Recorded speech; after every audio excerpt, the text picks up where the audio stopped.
Hi, everybody. Sorry for the late start. Apologies for the late start. Today, we're going to screw around with some tuning. We are going to try a new camera setup.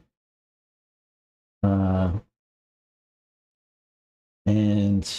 we're going to do some track rips and see if this new camera setup holds.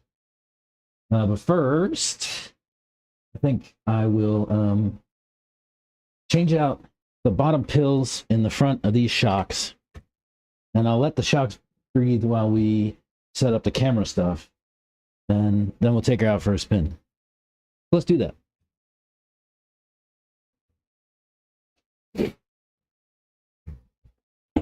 So, if you remember, or if you spent time with us over the last week, you'll know that I set up these SOTA shocks, SOTA SOTA, and I put them on my truck, and I really liked them. And then I thought I'd put them on my buggy and see how they run. And what had happened was the buggy had too much like initial pack, so at the bottom of the stroke it was too much pack, and it made the buggy bounce on the whoops. And so I put a lighter pill in the bottom slot on the shock, which softened up that hit in the whoops, but then it also made my truck chassis slap on landings, and that's not ideal. So what I think is, the other day we went and I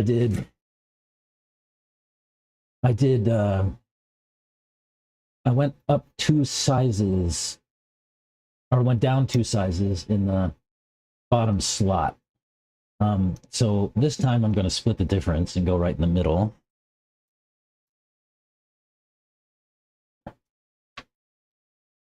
Go right in the middle instead of all the way to red. So I think I went from gray to white at the bottom.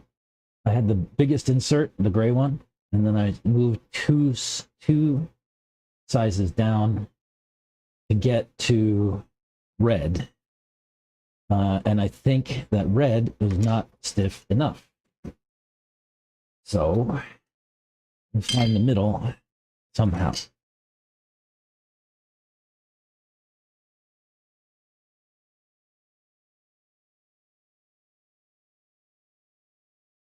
We will find a middle somehow.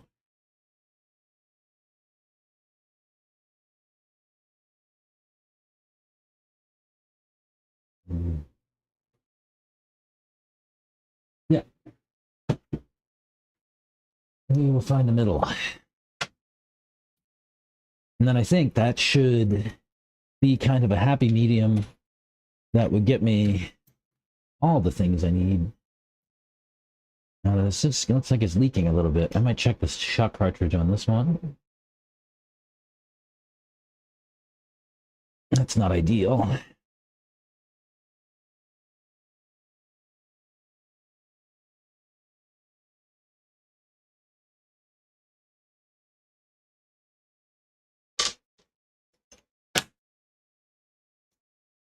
Now what's going on here? Nothing. Looks okay. Nice and tight. I don't see any oil coming out.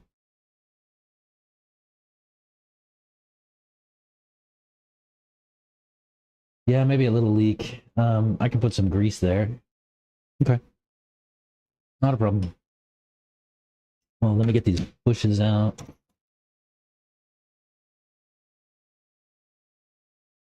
So yeah, we'll set these up, get oil in them. Let them breathe a little bit while we set up the video.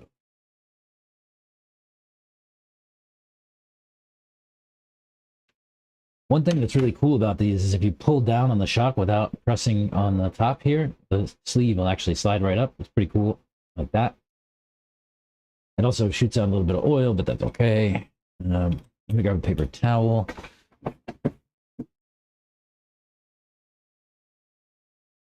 Right.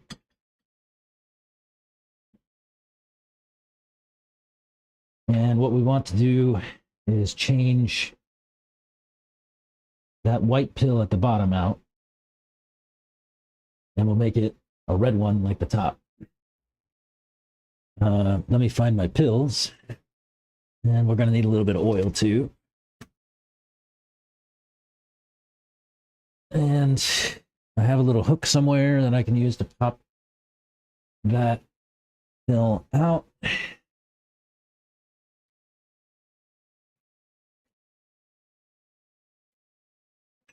So white is coming out, and we'll put, I think it's red. Let's go back and look.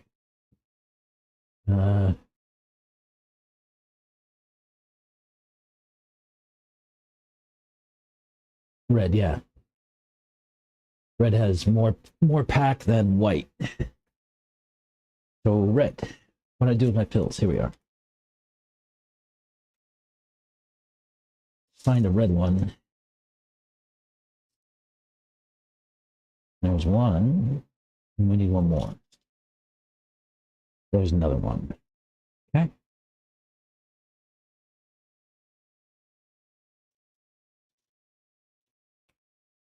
Like I said, it's kind of interesting to be able to even do this, to tune for a specific part of the track.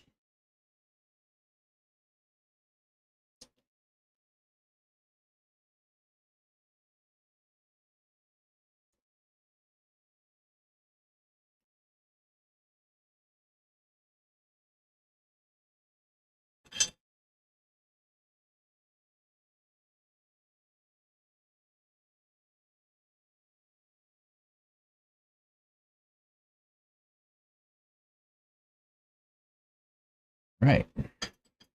And we just need to cap that up with some oil.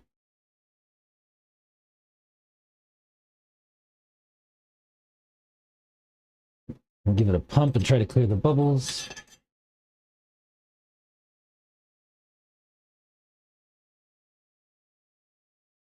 Add a little bit more oil. And like I said, you want to keep the sleeve kind of held down when you pump it, because it will come out when you pull the piston down. Right, so that's our white pill from that one. The other thing I want to do is maybe try to flip this bladder around. No, I won't. I don't think so. I think it's a bad idea. No, we won't do that. Only because the picture on the website for soda stuff makes it look like they put the bump stop in the other way, the bladder in the other way. But I think we're okay.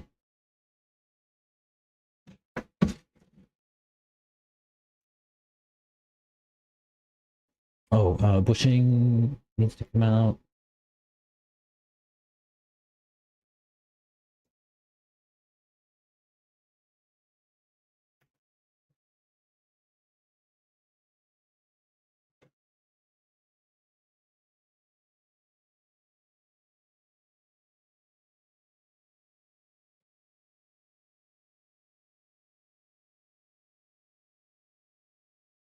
How come it won't pop out this time? Ah, there we go.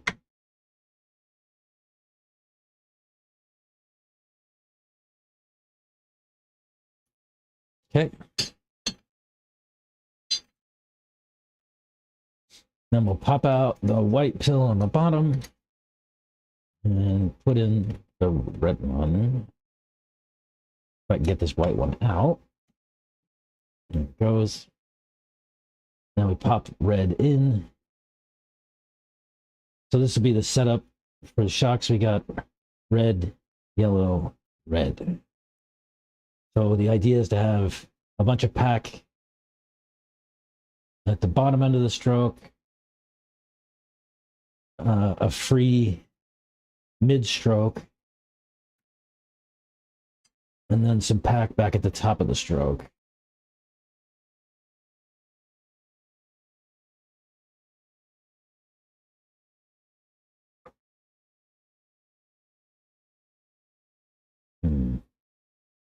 Have to line up this piston just right.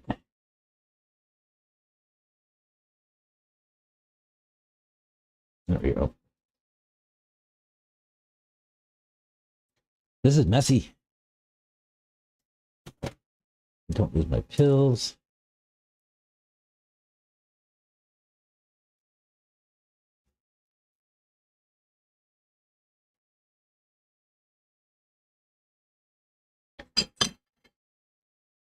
This is not a neat way to do this. Oil.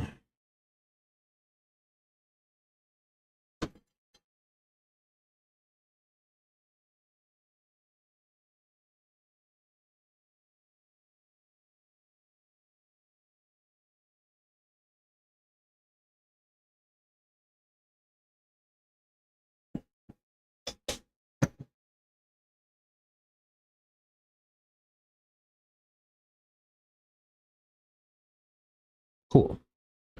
All right, we'll let that set. Let's see if we can set up this video thing.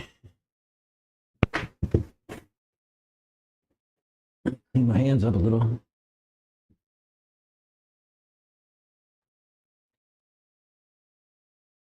Then we can put those things back together and try out the new camera setup. How would that be?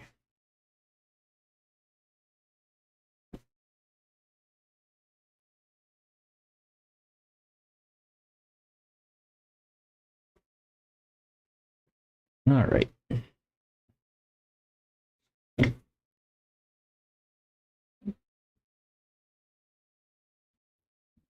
Let's see what we can get into. Let me put my car up. Now, we can put our pills away.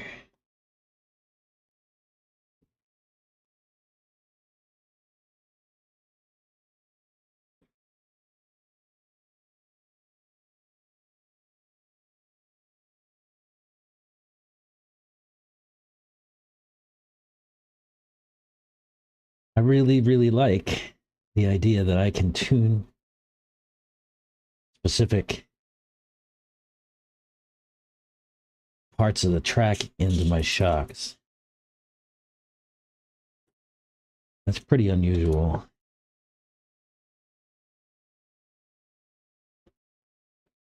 Okay, so now we have some setup to do. Bought this GoPro, and the intention is to put it on my hat and record the track.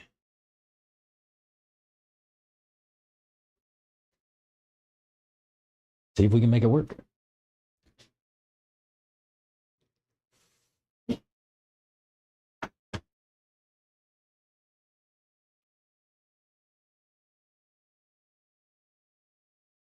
Let me go find a video and we can watch it.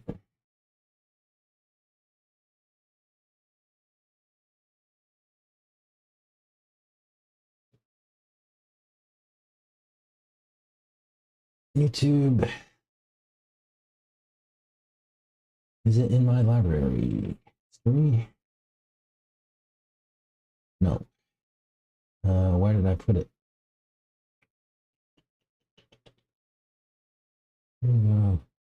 Ooh.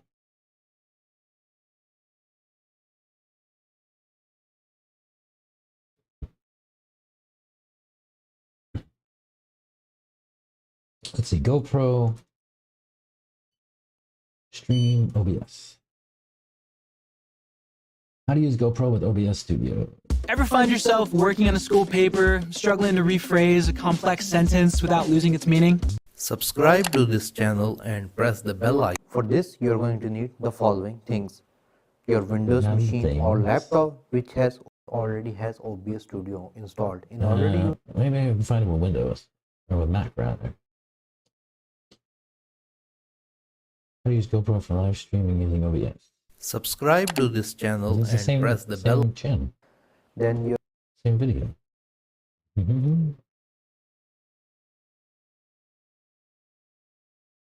GoPro stream OBS Wi-Fi. Yeah. Wireless stream GoPro to OBS Studio.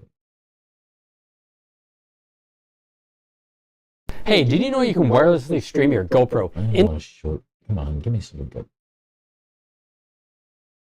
Hey guys, Steve here, and today I'm playing around with my GoPro Hero 7. And the one thing I wanted to do with this today is I wanted to set this up as a webcam on my computer. Now that's easy to do if you have a capture card like this Elgato and a micro HDMI cable. But today I'm going to show you how you can stream the live footage from the GoPro directly to your computer.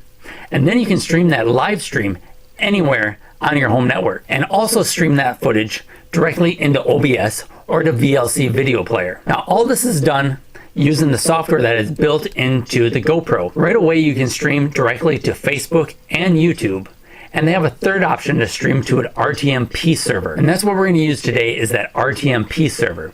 And we're actually going to set up an RTMP server. I have the RTMP server set up, but I really just need to work on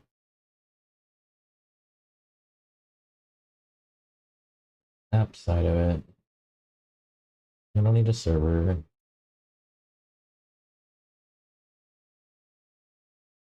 We're going to go ahead and we're going to control our GoPro, and then we're going to scroll over to where it says live.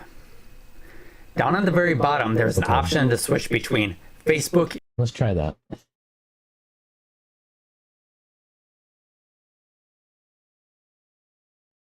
We turn the camera on. Let me turn that off. I do have my RTMP. Oh, all right, let me get the app on my phone. Yeah, I don't care about your albums. GoPro Hero, camera found. We don't need to do an update now. We do want to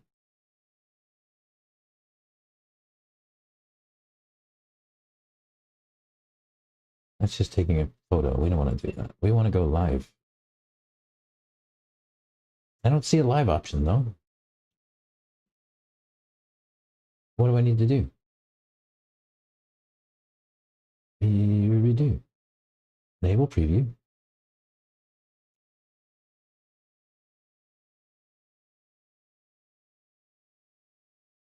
Oh.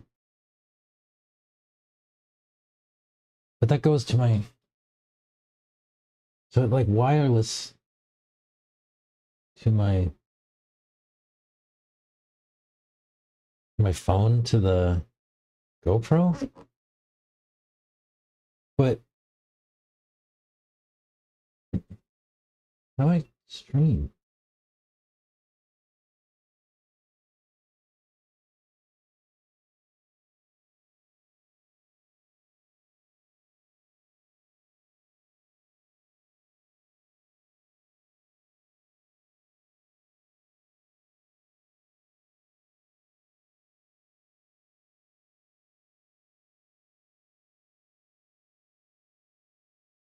How do I, like, do I need to... I don't understand this. If I say video, I want to record, but I want it to go live. I must be missing something. YouTube and RTMP. We're going to select RTMP. Next, we're going to... What am I missing? GoPro, RTMP.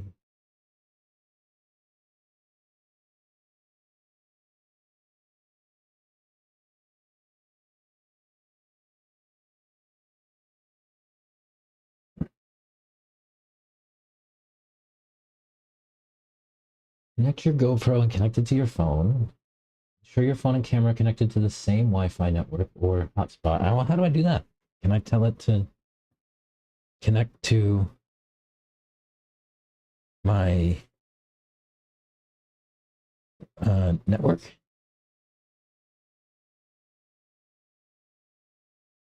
Because it just tries to set up its own. I must be missing a step.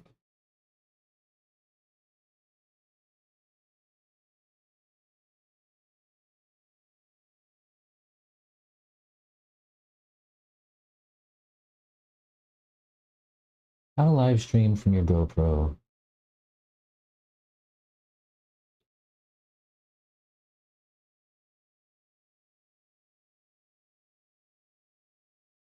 Yeah, other platforms. Visit your live streaming platform is open quick and tap on the camera icon in the screen's bottom left corner.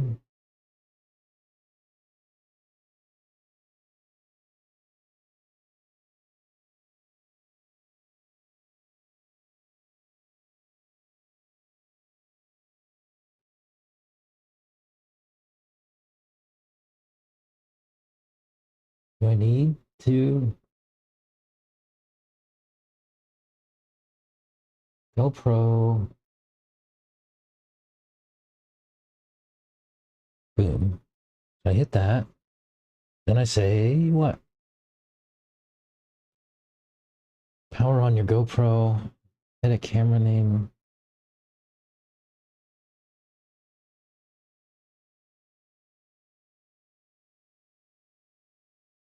This is not as straightforward as they say.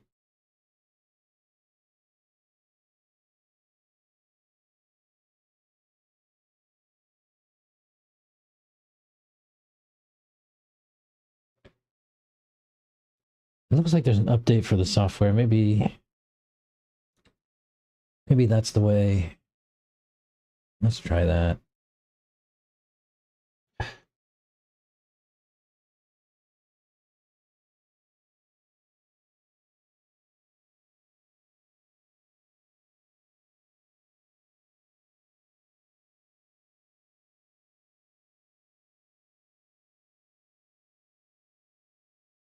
Streaming RTMP on the GoPro Hero.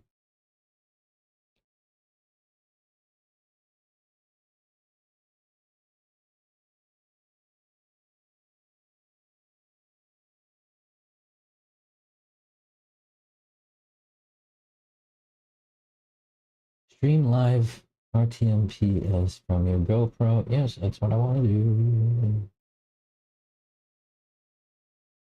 The GoPro Hero will now let you stream directly to your secure streaming site. Blah, blah, blah.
Want to live stream a platform using RTMP? Yeah, I know that.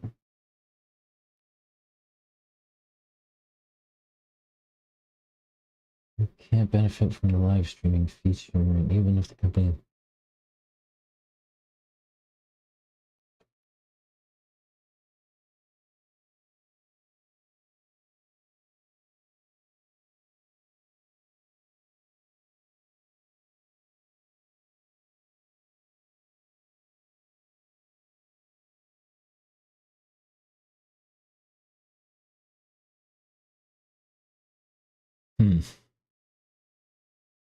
So with the camera updated, I still can't, I can't see settings.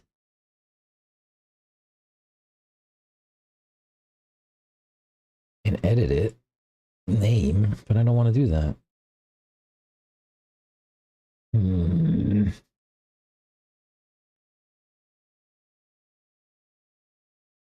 Do I have to?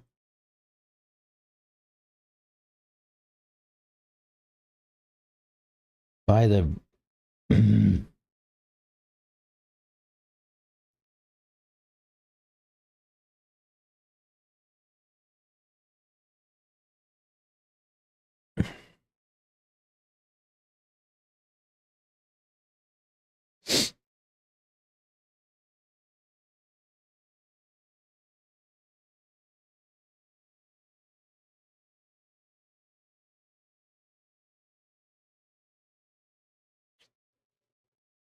I'm just gonna try to grab their software. I don't know what the deal is. Yeah, open, please. Let's go. Connect to the cloud, auto upload, get highlights. Oh, it looks like this is what I needed to do. Verizon. Oh, what is the password? Standby. Oops, that sucked. Idle 6. Did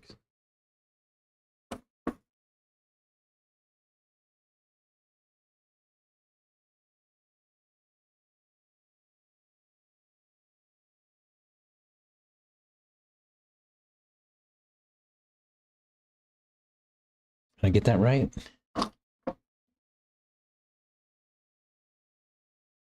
Looks like it.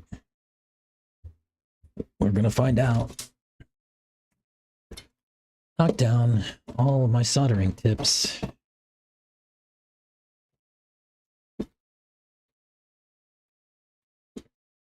Okay, now it looks like we have Wi-Fi connectivity on the camera.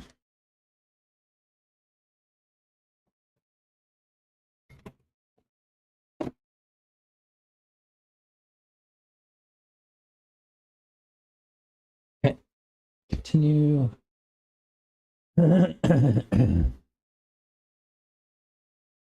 Auto clear, sure. Yeah, enable notifications, that's fine. Okay, now can I say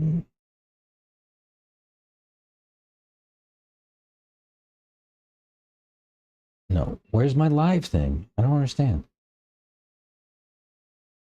Photo, video.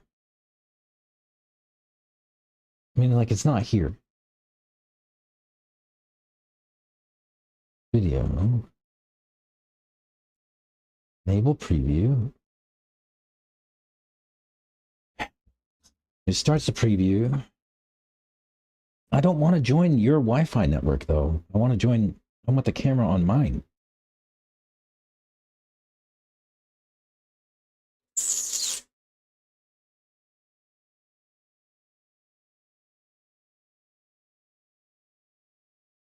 Yay. Okay.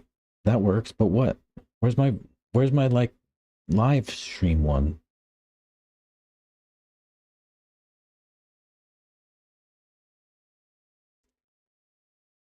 Slow-mo. Yeah, no, it's video. I don't understand.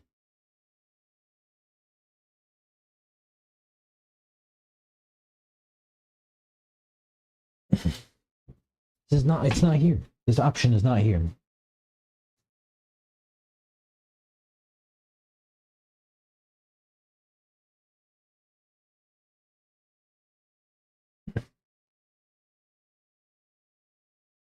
How about go away?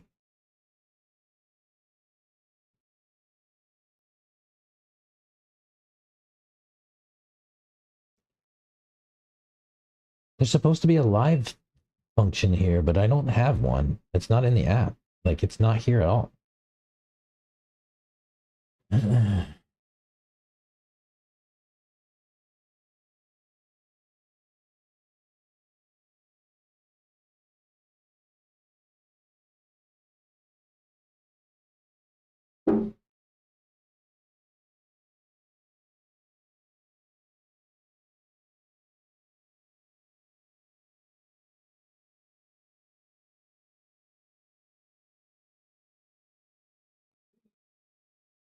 Oh, You need to change these settings right now. now we got no. Hi, I'm Aaron Perez. So if you use your GoPro for live streaming, and I'm specifically talking about multi-camera live streaming, you're going to want to make sure you take a look at all these settings that I'm about to share with you. The recent GoPros since the GoPro 7 have a built-in live streaming feature, and that streams directly from the camera into something like YouTube. Well, actually, I have a couple of issues of how that works too, but we'll save that for a different video. What I want to focus on right now is multi-camera live streams where you're going to have a GoPro connected into a video switcher and then cut between different angles live. So to do that, you're going to run an HDMI cable from each of your cameras, GoPros or otherwise, into a switcher.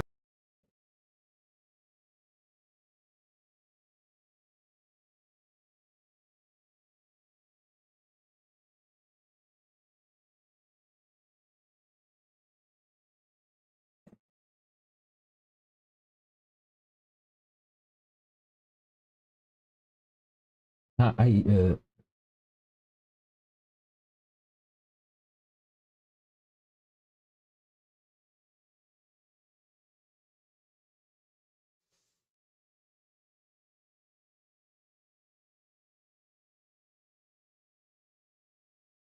what's this app? Live streamer.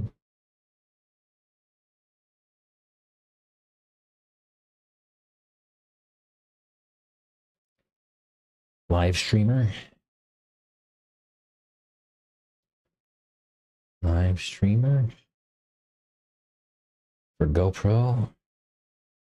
Yeah, I'm not paying for it. Get out of here.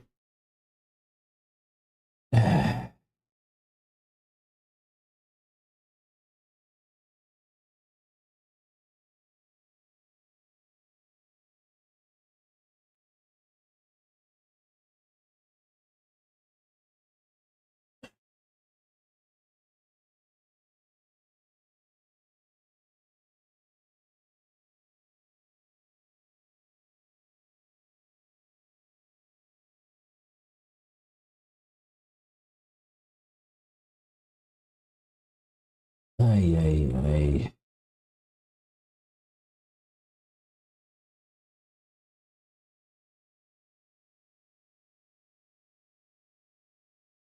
GoPro live streamed a phone app. I saw something and it said, I saw something a while ago that said something about using another piece of software. Let's see what Reddit says.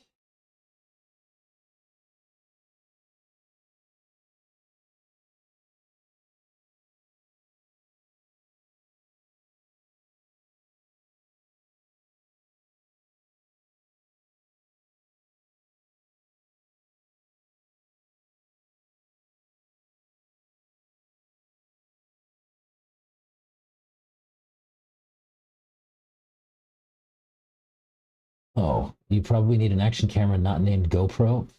Great. I brought the wrong product. I mean, we looked yesterday and found that this was possible.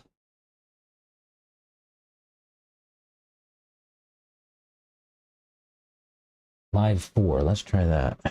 Live 4.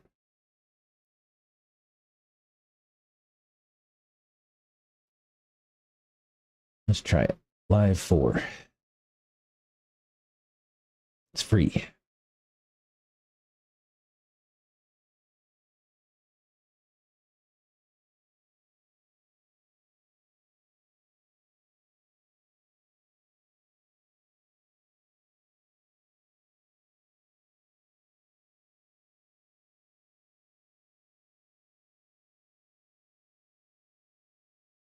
Where'd it go?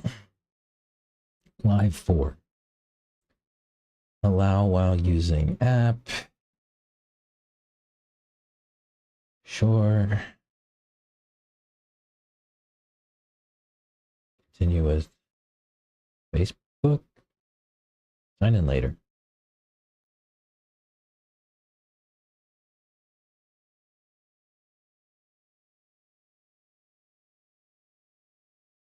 Hero. How do I know which camera I have?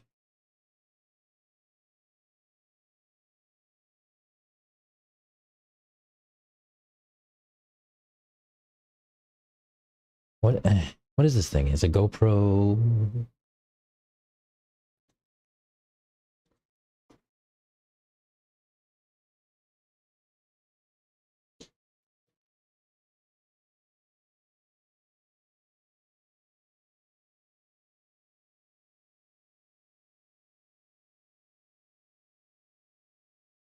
I don't know.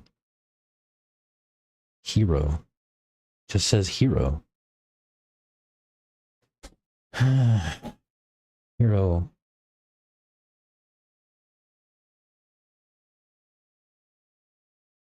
Frick.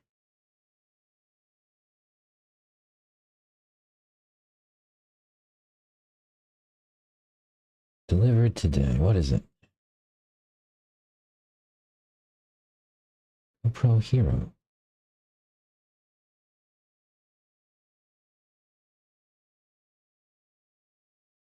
Let's try this.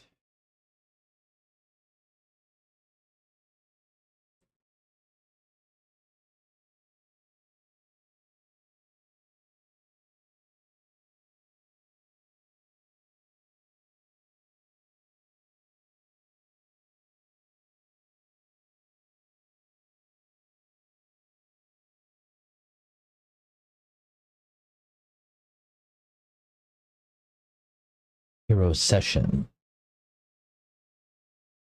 Shit. Did I get the wrong thing? It's a hero session. Let's try.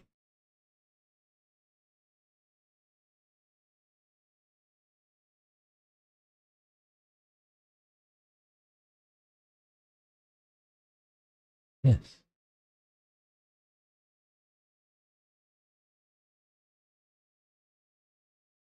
How do I...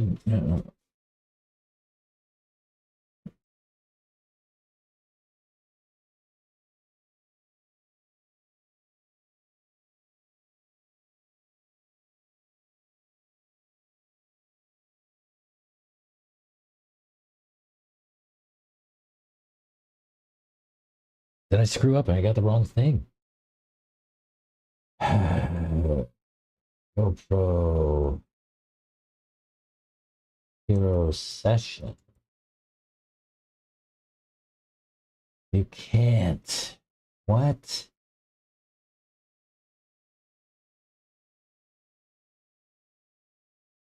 I got the wrong camera, guys.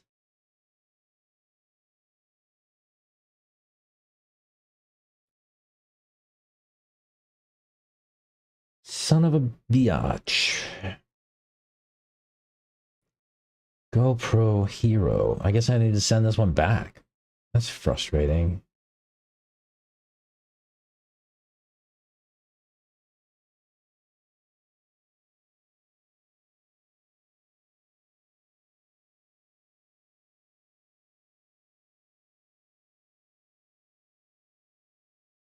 Hero 13.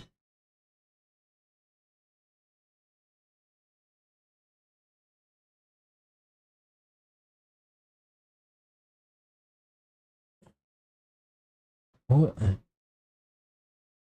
version?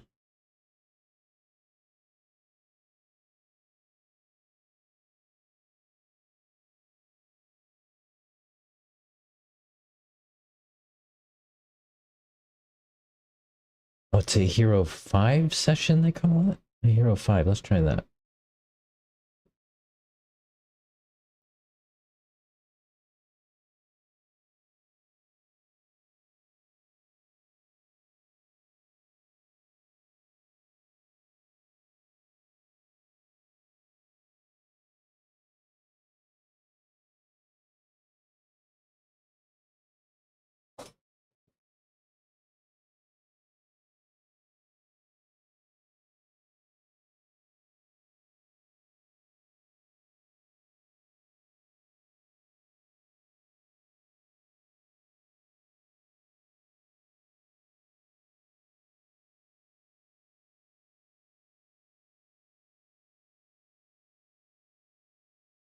Oh, because Quick App is already connected?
Well, this is frustrating.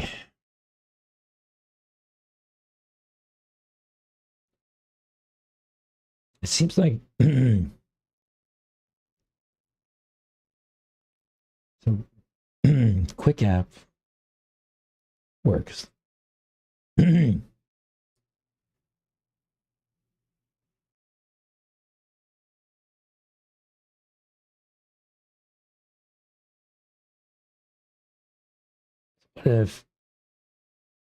What if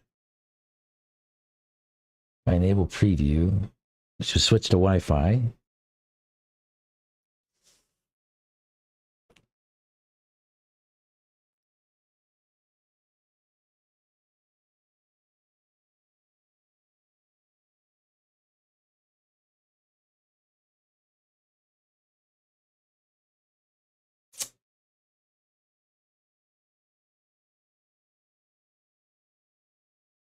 I got the wrong phone, guys.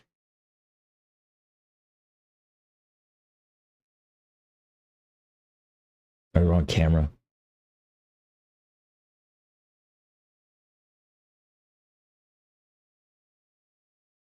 That is frustrating.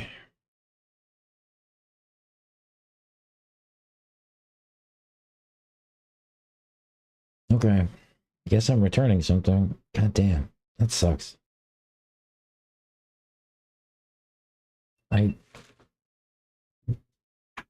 Unfathomable. Oh well. Thought we were getting the right thing. We did not. All right. Dang it. Sucks. All right, let's do shocks. That's really frustrating.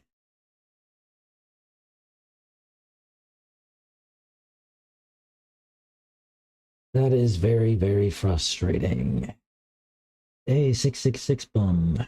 Hey, what's up, man?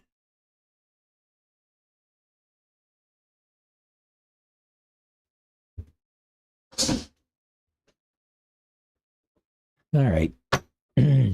Let's build some shocks.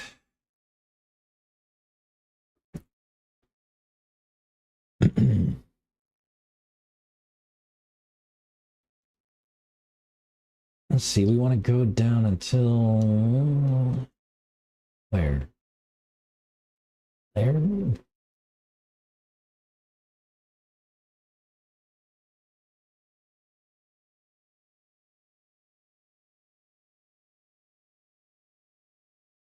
And then bleed it out.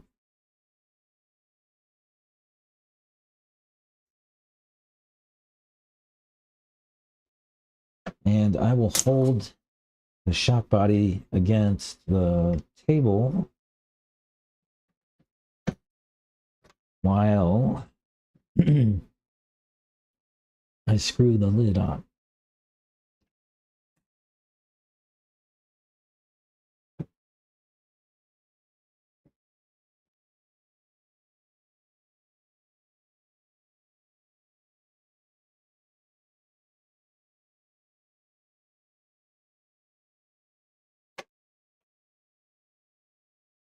It was too stiff at the top.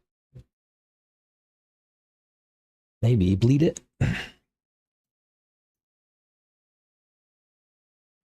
Try. Oh, that helped. Some.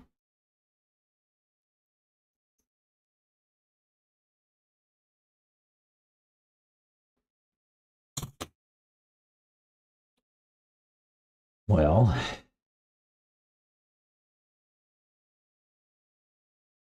that bottom out. I think that's bottoming out.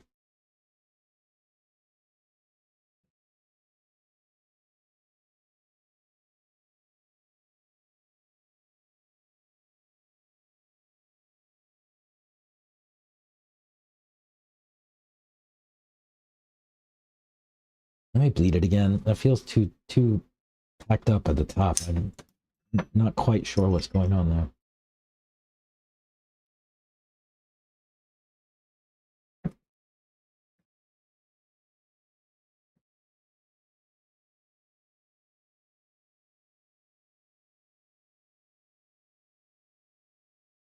Hold still.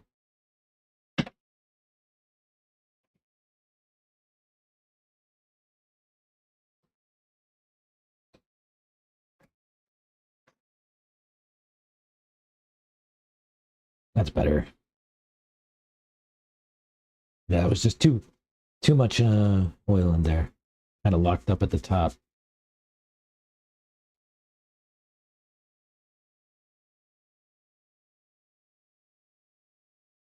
Yeah, that's much better. Okay.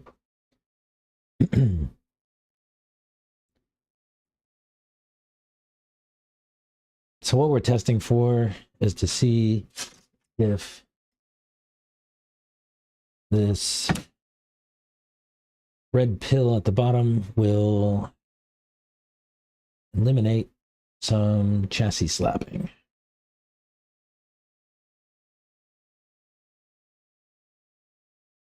Man, I'm disappointed in that camera thing. What a waste.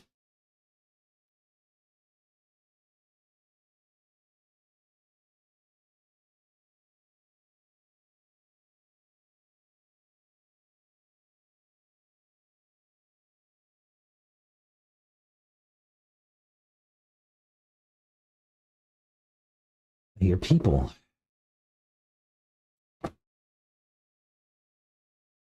Yep, that's good. Now we do this other one.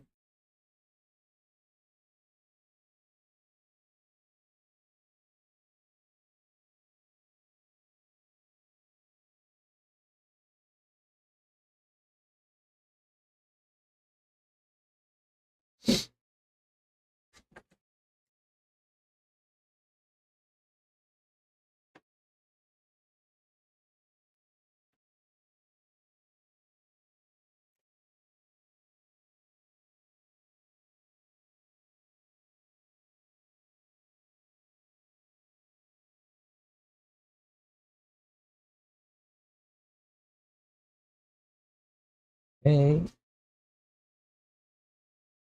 That feels pretty good. Let me bleed it out. And we should be good to go. Yeah.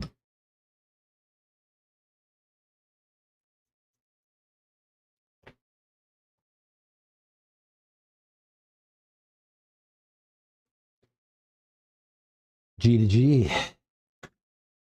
Am I losing oil now? Indeed.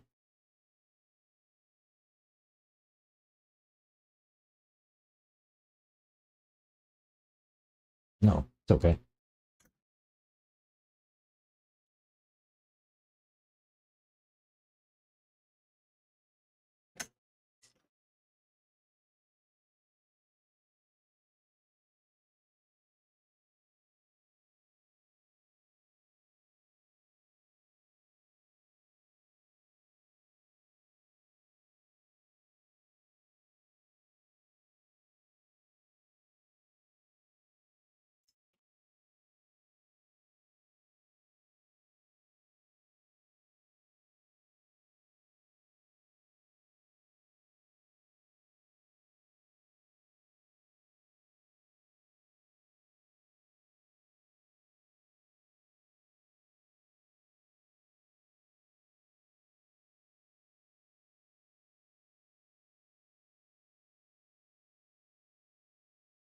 All right. Now we can put these back on the car. Give them a rip. Which unfortunately I cannot show you because I bought the wrong camera. I'll do better next time, I promise.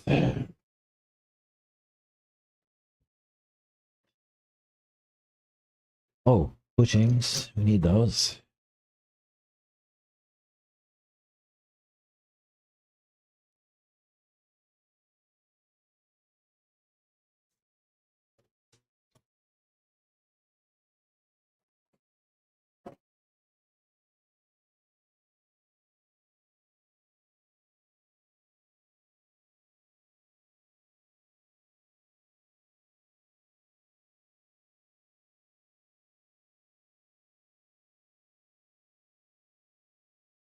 These shocks on.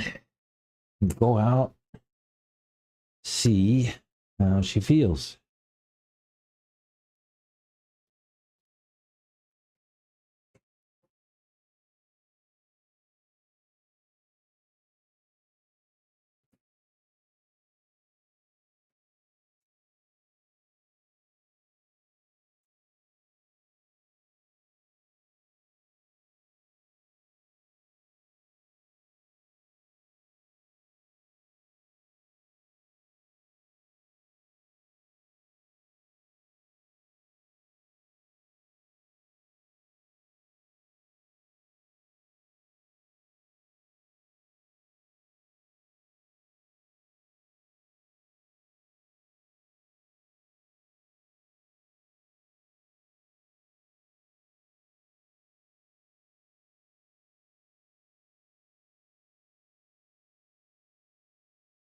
All right. Get a pack, put it in, go for a run, see what we learn.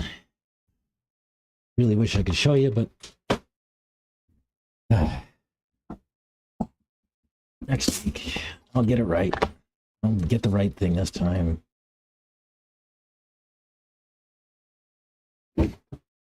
That's super frustrating.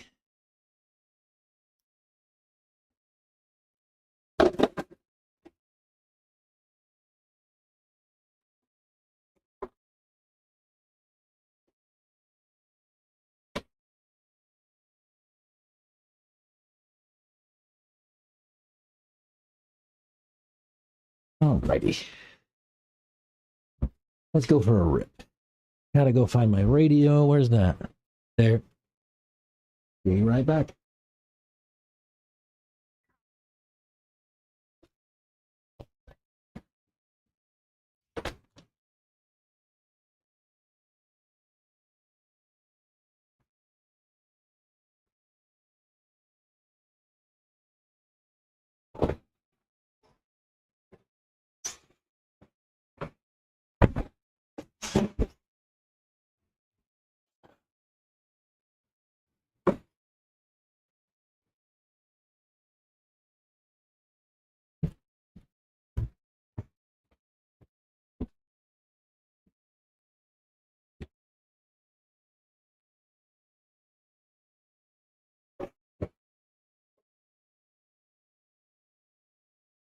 Ooh. I feel how you like this.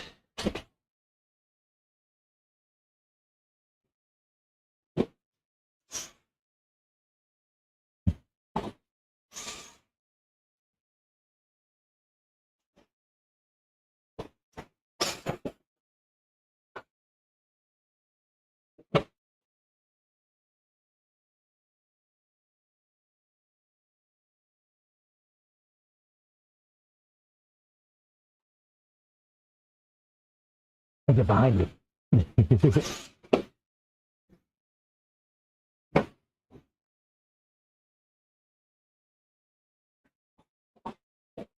Oh no.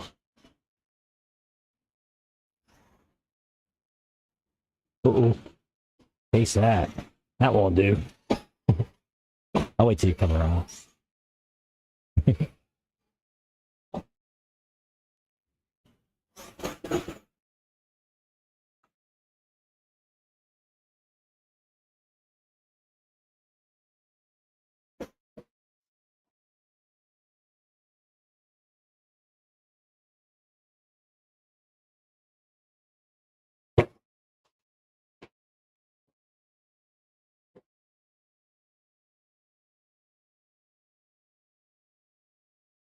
Oh.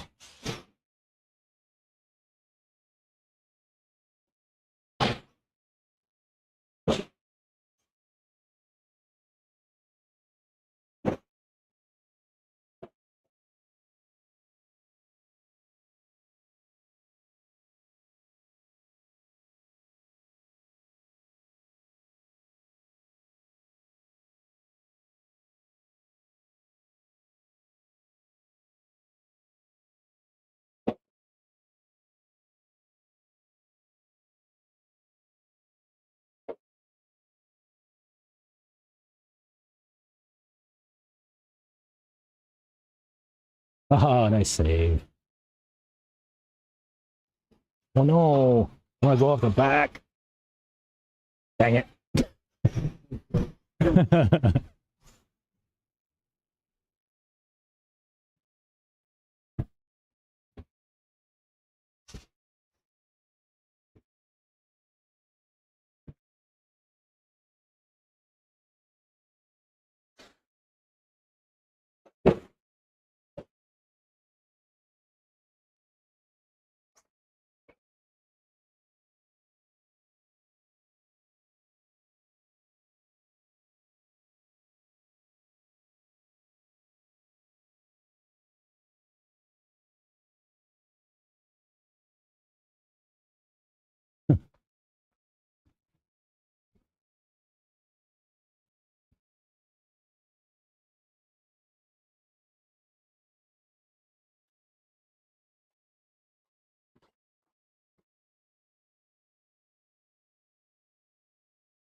He went off the back.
Tipped it.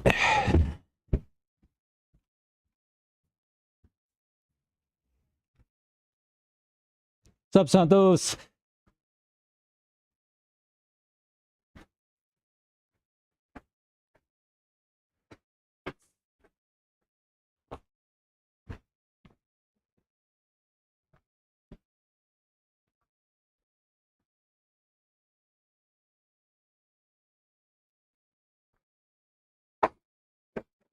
Come on, go up over. There you go.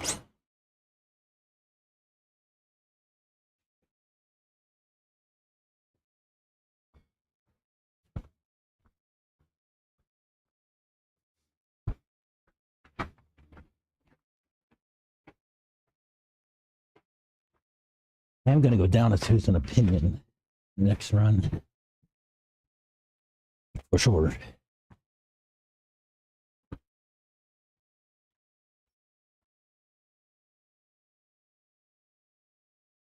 Getting my steps in today.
Come on, Albert.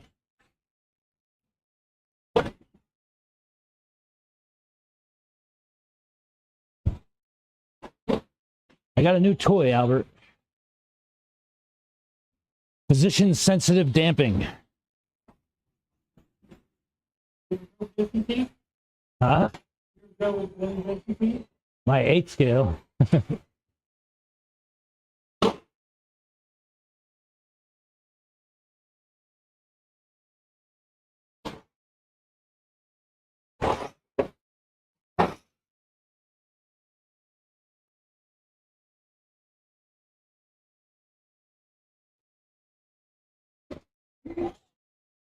Oops.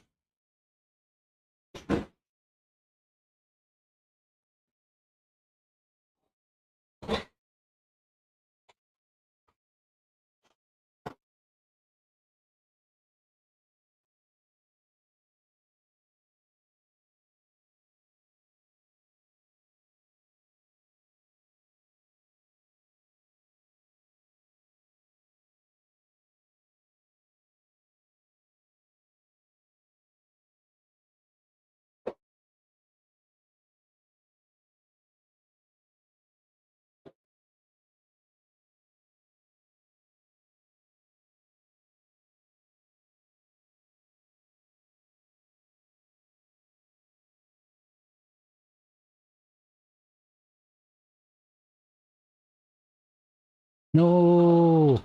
Yay.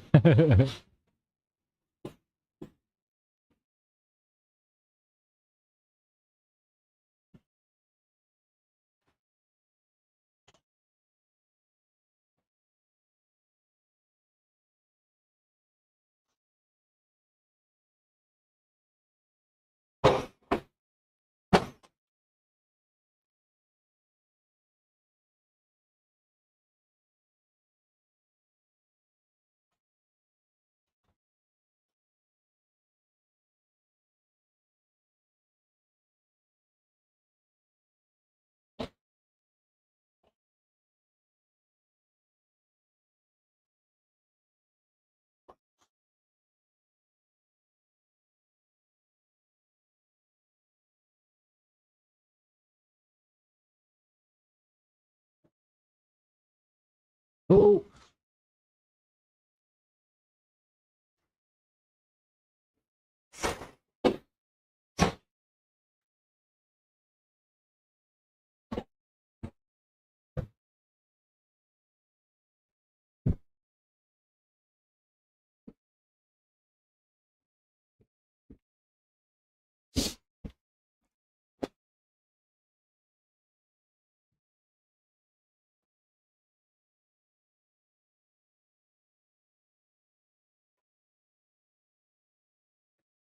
We'll drive it right back to the shack. Oh, wait. Come here real quick.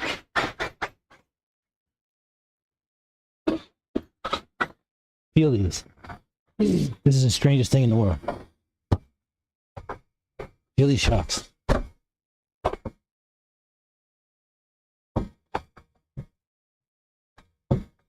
Okay. So, Got a brick in them at the end there. a little bit on the Right back. at the body. I think it might be a bench shaft right here, but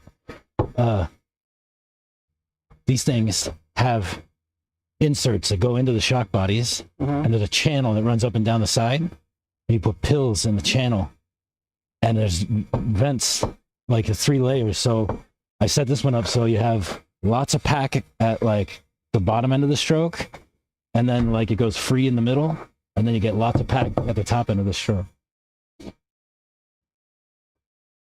Okay.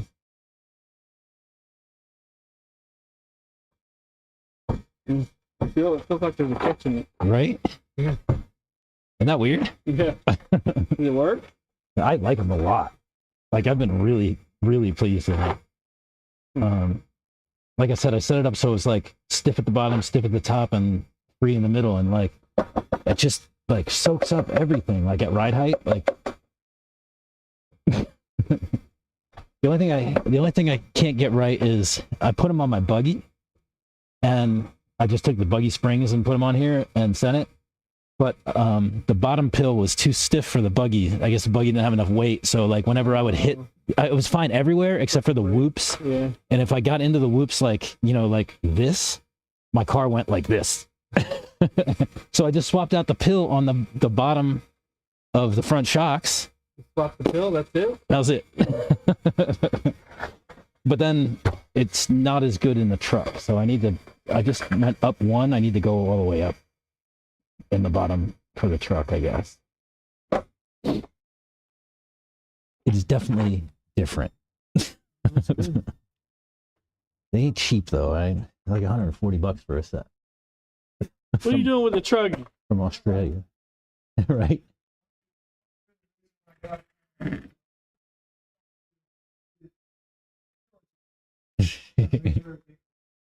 We got to work on that. We got to get you racing it here. Yeah.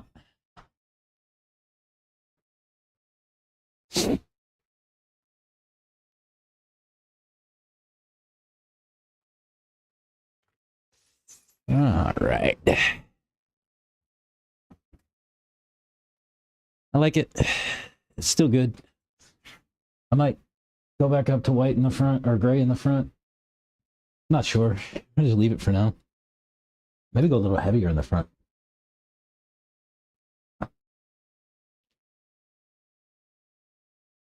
Learn, love, play, RC. Hey, from Indiana. Racing or just bashing? I am racing. Well, I know. I'm here at Thornhill Racing Circuit. This is where I hit out of, and I'll go run laps on the track, which is right next to me here.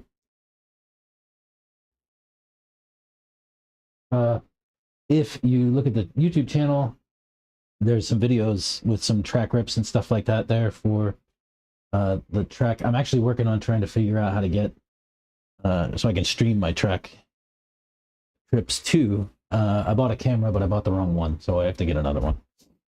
I need to get something that'll let me stream.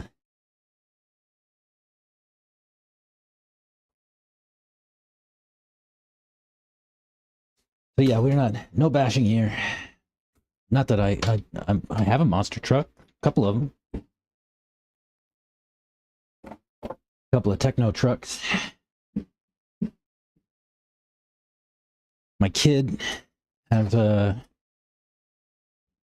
mini LMT. I think it's a lot of fun. But yeah, I'm at the racetrack. We're racing. Well, we're practicing for racing. How much did I run that battery down? Should I give it another charge? Yeah. I should. So the next thing is I want to dig out some of my chassis brace in the center, and we'll put a small pinion on. Oh, cool! Love to see him live in practice. Yeah, it would be cool. I'm trying to work that out. I bought a camera. I bought a little GoPro, and I thought I'd wear it on my hat, but it doesn't do the things I need it to do. I can't like stream from it to my laptop, which is what I'm trying to do. I'll see what I can do about getting another camera for next week, and maybe we can do it proper next week. All right. Like I said, I'm gonna take the pinion off of this motor,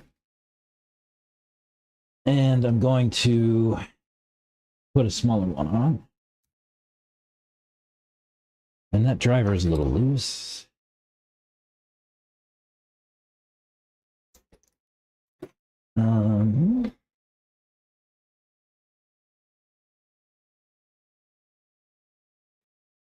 Yeah, we can just pull that pinion off. That is a good pinion. Keep that.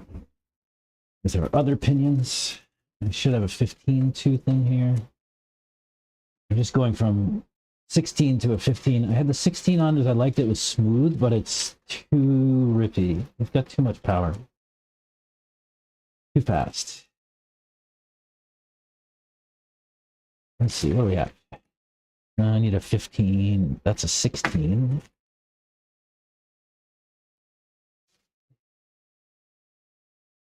There's a 15.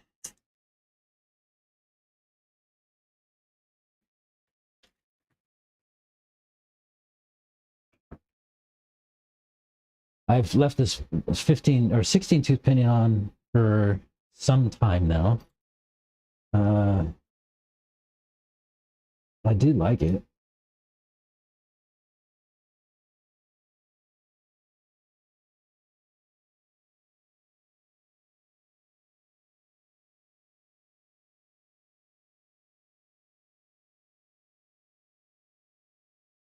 Get that set. And we're going to have to figure out how... Actually, I need to put some more Loctite on that.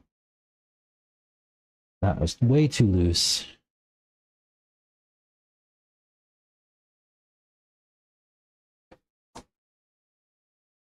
The last thing you want is your set screw for your pinion coming free in a race. That will end your day, end your race anyway. And it's time to get a new pinion, probably because you can't find the old one because it's somewhere on the track. All right, now let's see, how do we get this thing meshed? Actually, I might not need to do anything differently. Yeah, actually, I thought I was going to have to hog out the chassis brace because I have this motor mount with zip ties, but it appears no. It appears we have good mesh anyway.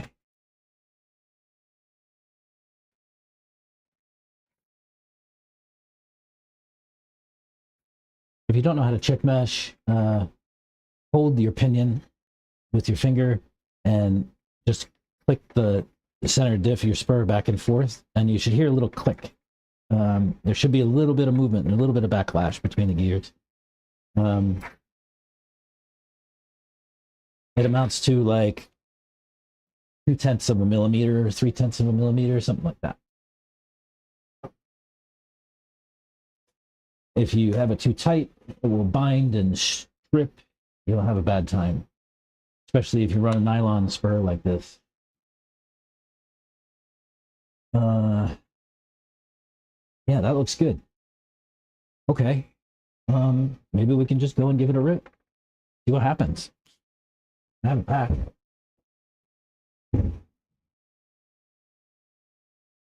Somewhere. Yes, I have it back. We have a few guys out here today. Some people running some nitros, I hear. There's an electric truck out there too. I saw a dude out there with an electric buggy.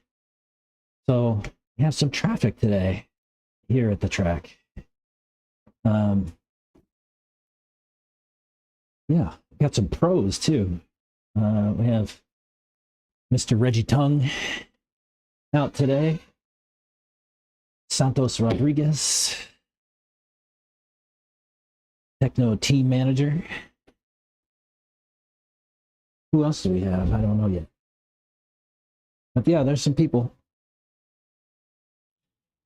Some pros, some super fast guys, some slow guys. Let me go give her a run, and I'll be back.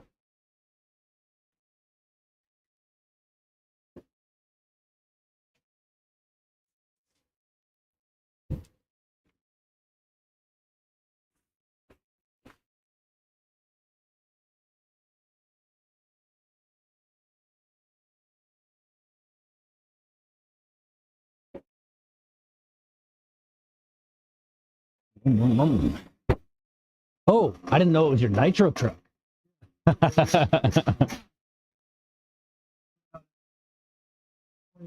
Oh yeah, next week?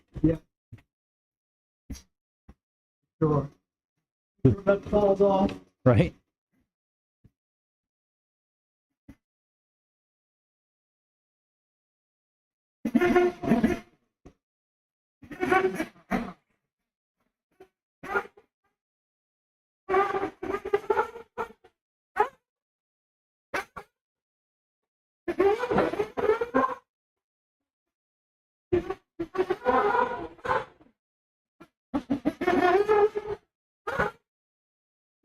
Oop.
I'm coming, Reggie.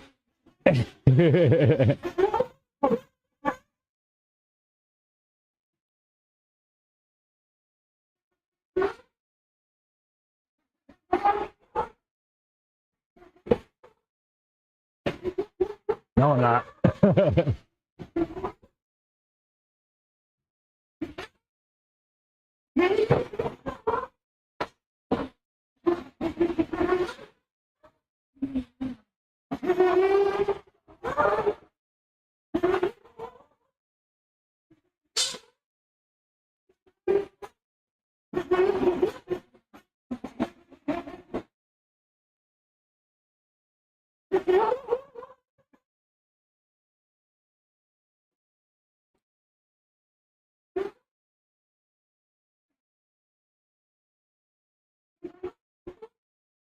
Hey.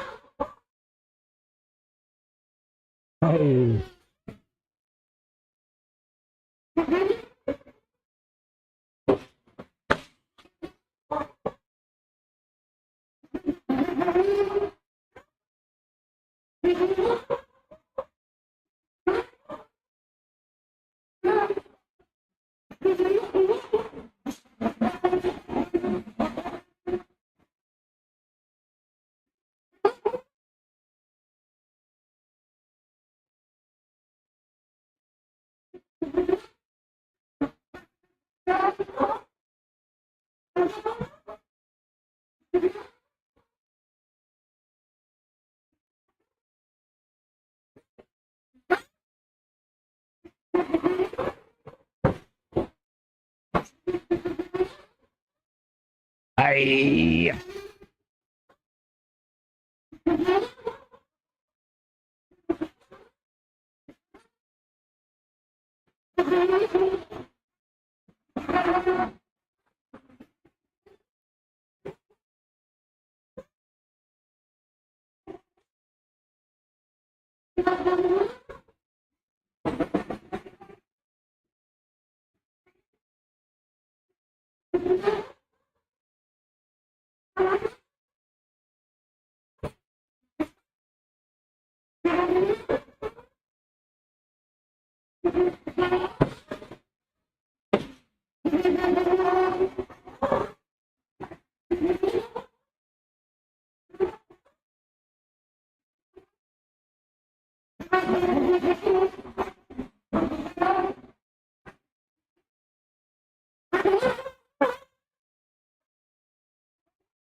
Oh, what's the back?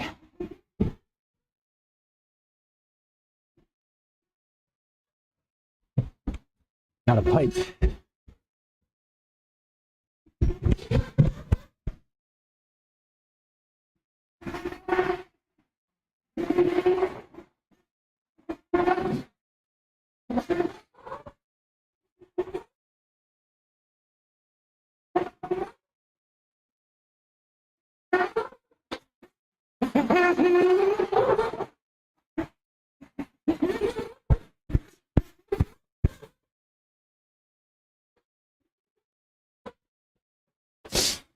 Hey.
Oh, front straight.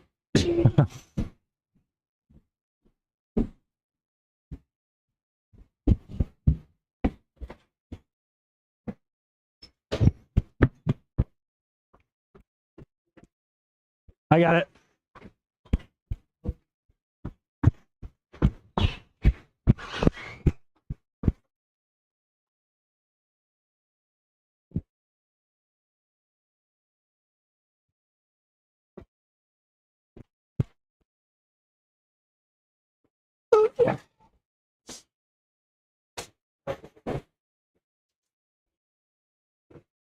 Too thin in front.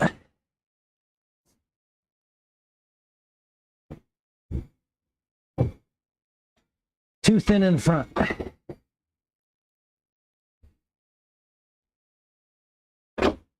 Too thin in front.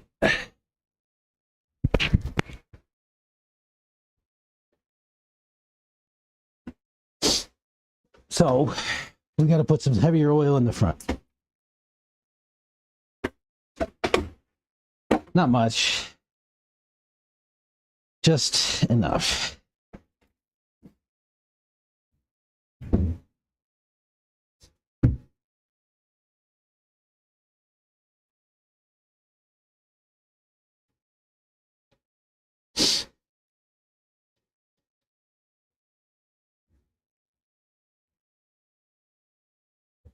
Heavier oil. What do we have? What can I put? I just probably put some drops of something. I don't think I have. Maybe a 750. No. I need to do some oil shopping. Huh. I need to do some oil shopping. Well, I need like a 750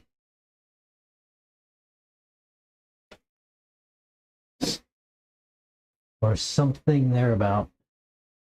Let's see if I can borrow some.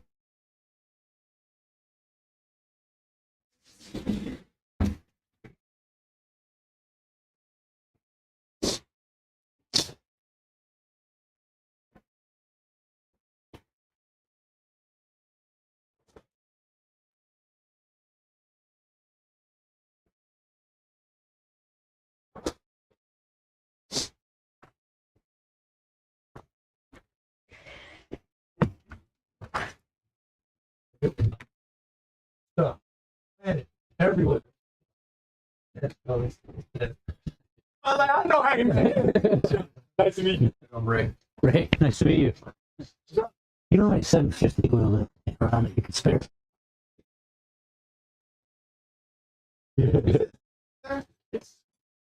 It's not. It's lots of grip. Okay. No, that's cool. I'm just trying to figure out. Dude, bald, soft tire. The highest I brought was 100.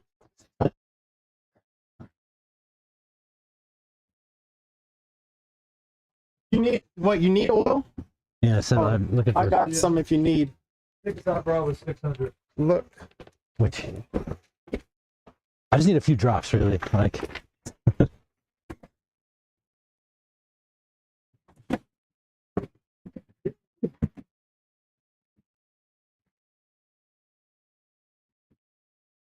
What you need, just bring it back.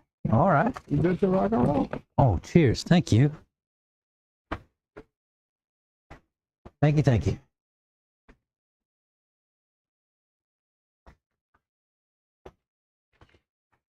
People helping people.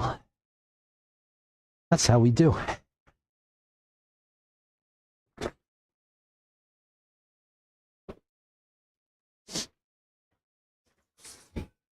So bigger pill in the bottom and some slightly heavier oil. And then I can return Sean's bottle of oil. What a nice gentleman.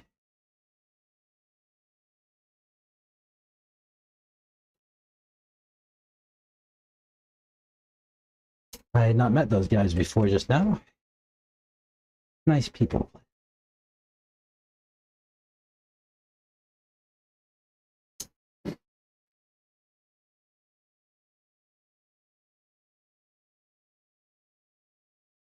So yeah, some pros out here today at TRC.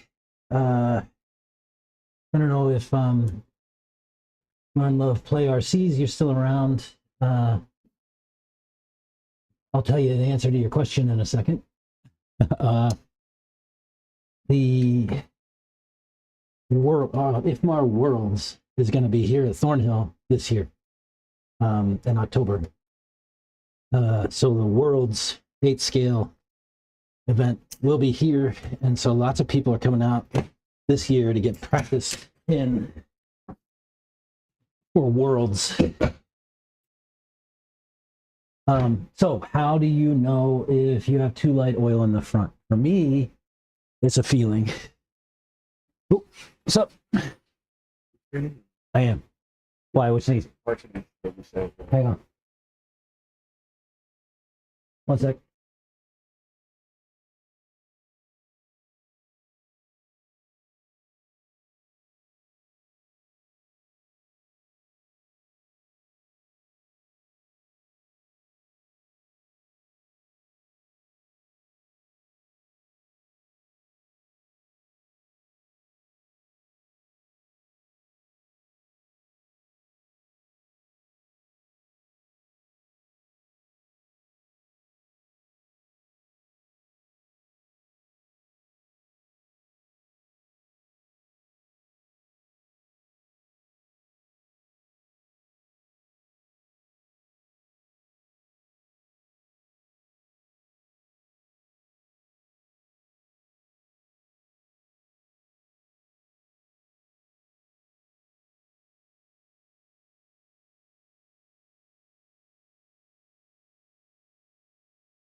Sorry about that. I had to have a little offline chat.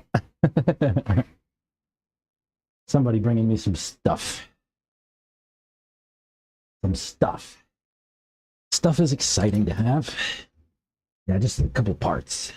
Nothing fancy. I do need to sort out what's going on with this. All right.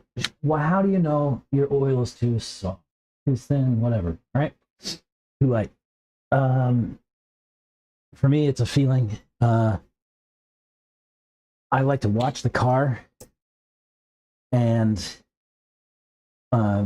watch it, you know, roll around, watch it on the bumps while I'm driving it. And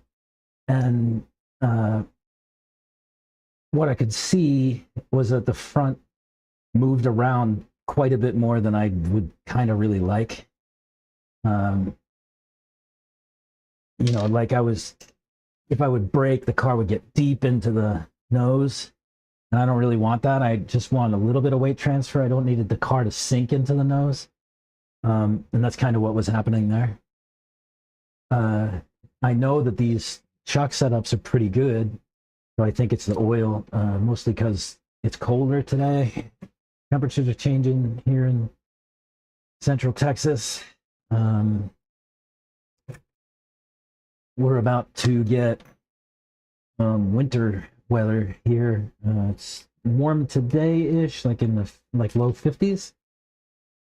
But tomorrow or Saturday, I think maybe, is going to get real cold.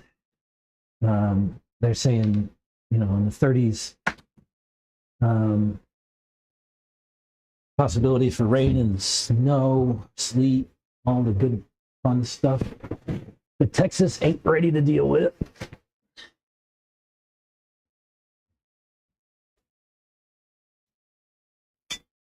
I come from the Northeast, North Mid-Atlantic, whatever you want to call. I am ready for this shit. Texas is not. Yeah, how do I know it wasn't the springs? How do I know it wasn't the springs? That's a good question. The other day, I ran different sets of springs and found that these were the ones that I liked the feel of the most. In truck, it doesn't really matter a whole lot, honestly. Springs, it's more about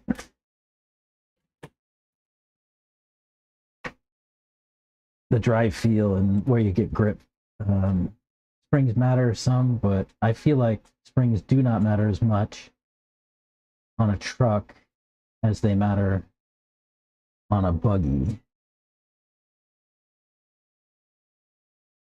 Right, I want to make sure this cartridge is good, and I might have to take it apart because it was leaking. If I can take it apart. Let's see, do I have another plier? Well, I need another shock plier. Who's got me? Nobody here.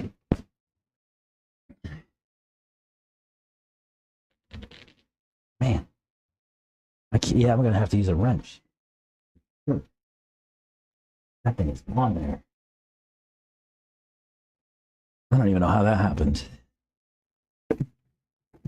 Have another shock tool somewhere. Where?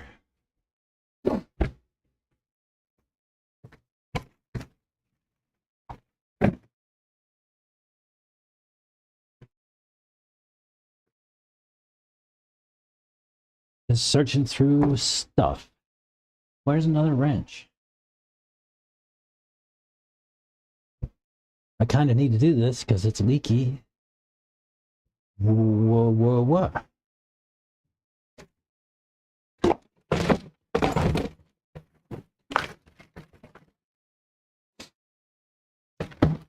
Where are my shock wrenches? I definitely have more than one. I don't.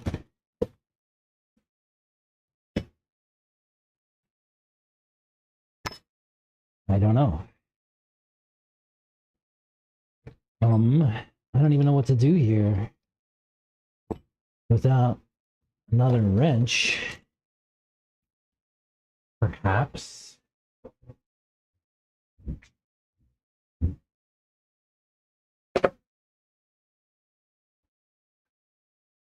Perhaps I can hold the shock body with that part and walk the nut off with a plier? No. That does not want to move for real. This 12 millimeters I don't have. How can we solve this problem?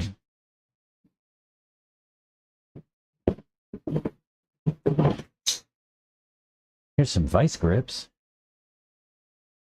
Maybe I can grab the shock body lightly with the vice grips. This might be dumb. I don't want to do this. I don't want to hurt the shock body. I just need it to grip enough. Right? Oh, but then I still need to...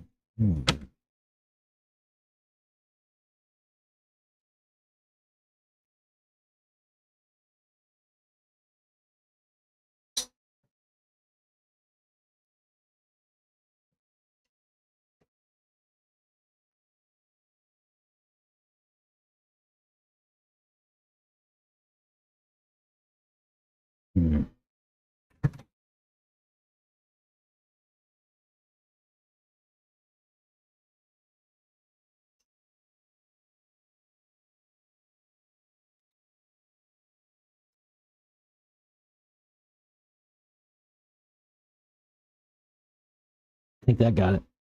Yep. I'll make it a point not to put that on so tight next time.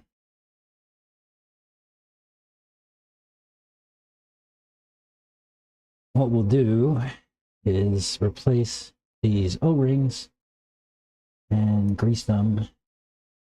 Actually, I don't even think they need to be replaced. Maybe. I better replace them. I have some.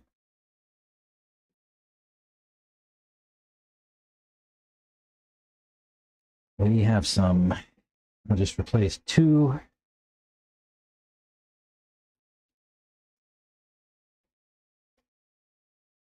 And I'll just bin these because we don't want to cause confusion.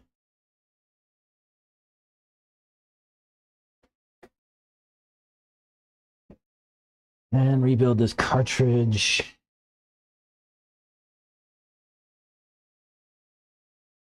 And important to put some grease in the cartridge. Grease these O-rings. Some of that will get into the shock. That's okay.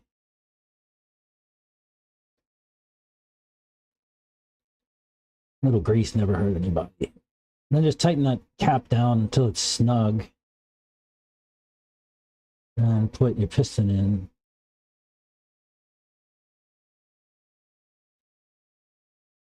Oh, look, I made a mess inside, actually. There's lots of grease in there.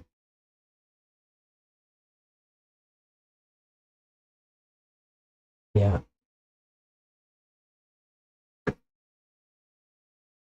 That's better.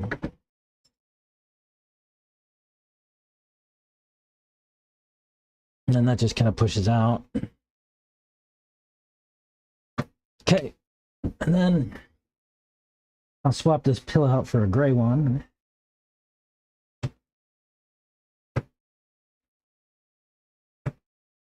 If I can get the red ones out. Ow.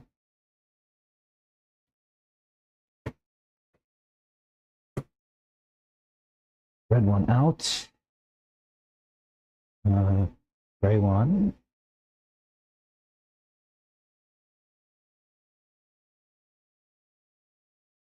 Put the red one back.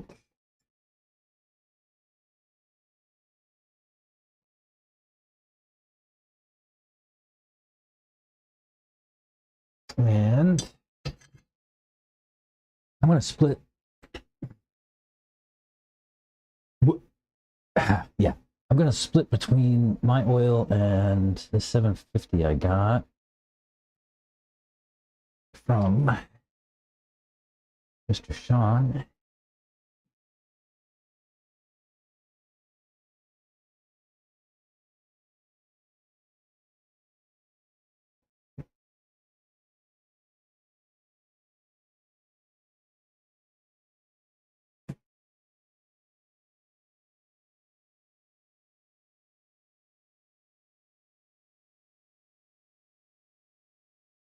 Just trying to get all the air out of the shock body. That looks good.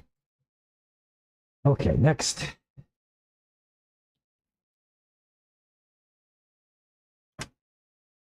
Oh, got grease everywhere. Stay there, grease.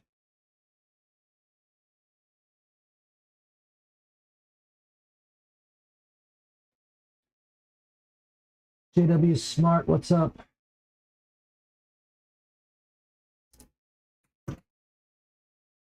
Yeah, so back to that question, how do I know it wasn't springs, is it was too bouncy, right? I mean, there's just too much motion, and the oil wasn't dampening it appropriately. These are soft springs, the softest you can put on a truck. I can't go any softer. But maybe go to buggy springs. A possibility, I suppose. Could run buggy springs on Truggy.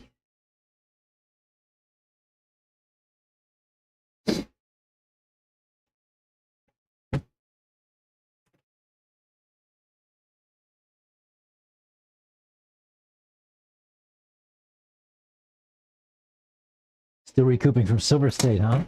How was it? I talked to my neighbor over here, Mr. Reggie Tung, who was out there. I was just running with him on the track, actually. Here. Yeah, he was talking about the time he had. Sounded like it was good. I don't know who else went out from over here. I thought the Retuses maybe.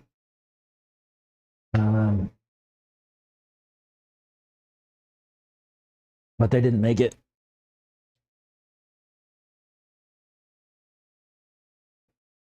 But Reggie was out. I don't know who else. Buggy Springs being shorter. The thing that makes a big difference with spring length is how long it takes that spring to cycle.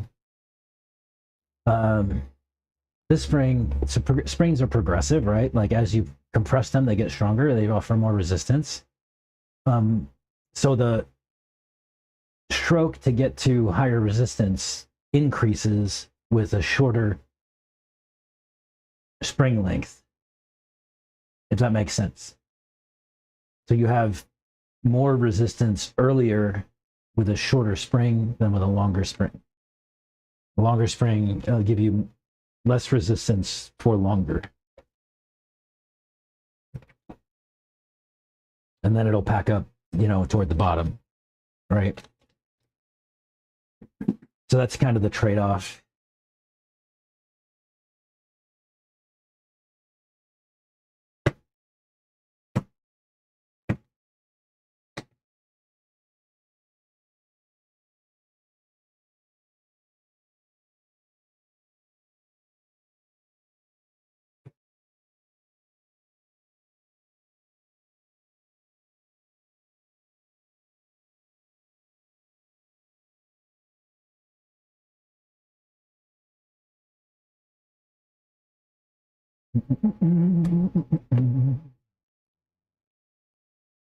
Whoa, hey, slow down there, buddy.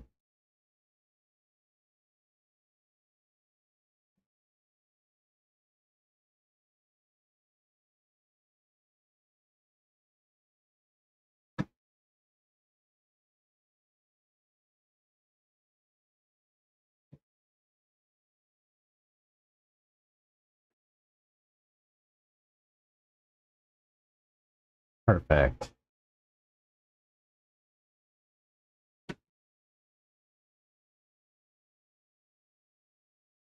Cool.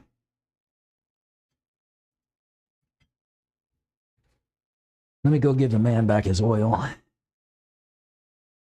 Super appreciate the loan. Very much appreciated. Be right back.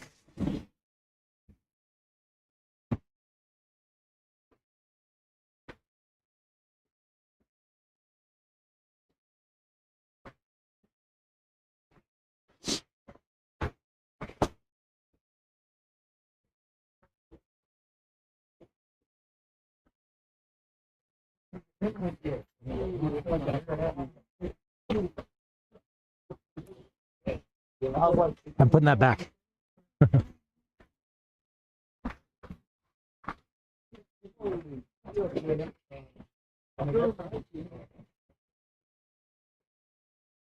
Awesome.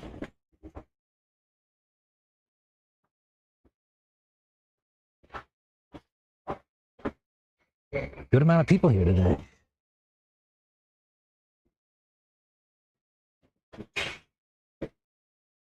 I guess everybody's trying to get their laps in before the weather comes.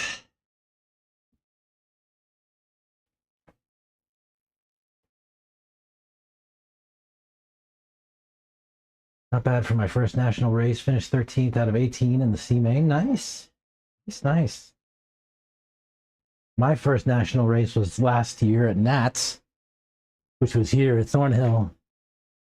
I think the only thing I took away from it was I won. I got first place in the H main in Nitro Truck. And I only got first because first and second bumped up to the G main. So, I finished third in the H main, at nationals last year, and that got me first in the H.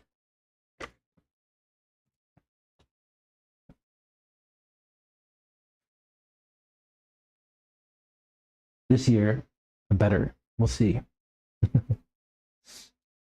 I am definitely faster than I was last year.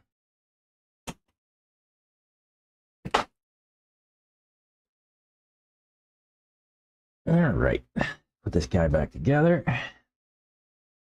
Put her on the truck. Send it.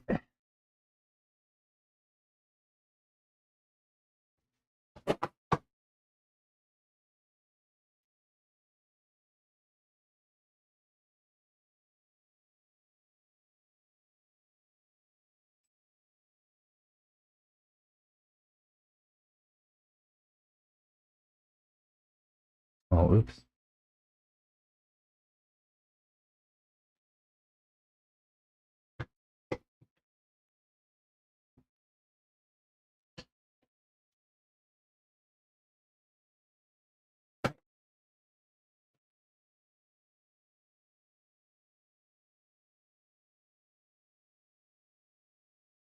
Yeah, I mean, I got a license plate, like a 2025 Roar 8th Off-Road Nationals. That was my plaque, like a license plate. Metal. Some nice graphics on it. Hanging up on my wall.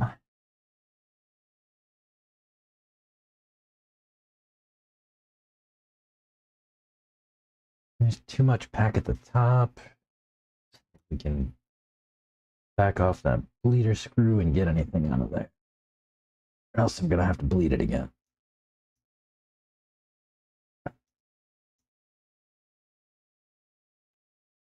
Yeah, it looks like I'm gonna have to bleed it again. These are hard to build. I don't have a nice, easy way.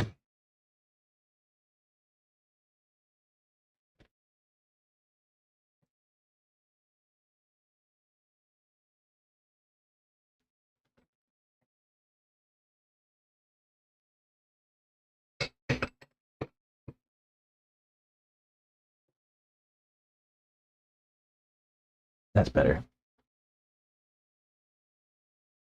Yeah, I'm gonna have to keep practicing with these things and see if I can get to an understanding of how to easily bleed these right the first time so I don't have to do it twice. Save a little bit of time, maybe. There's only 5 of us in the D sort, so they put us all in the C final. It was a crash fest for the C. Oh, that's too bad for the C guys. That's funny though.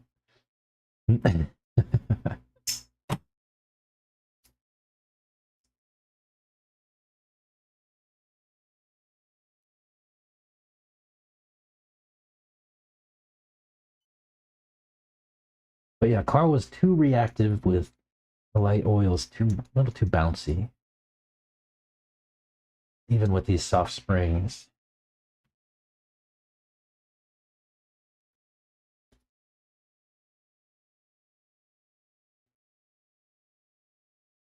That feels better. We will try that. Oh no. I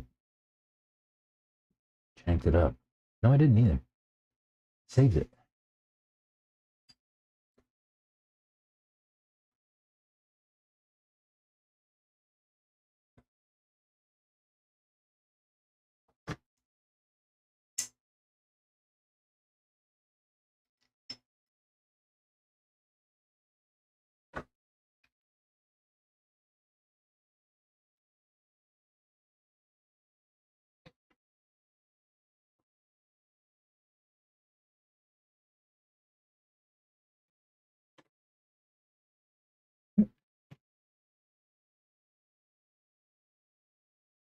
Did I get it right the first time this time? No. Of course not.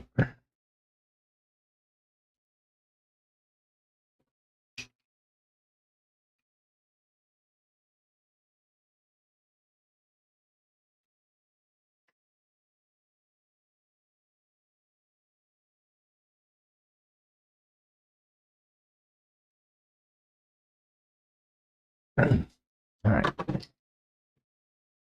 Yeah, better. I did accomplish 2 of my main goals going in. I let my local fast guy around me clean, who ended up winning and bumping all the way to the A main, and I beat my local rival, who I ended up laughing. That's awesome. Do you know what?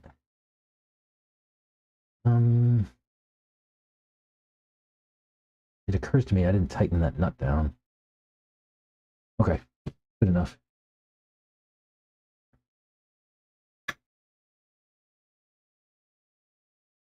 So you helped out your buddy, and you made your race.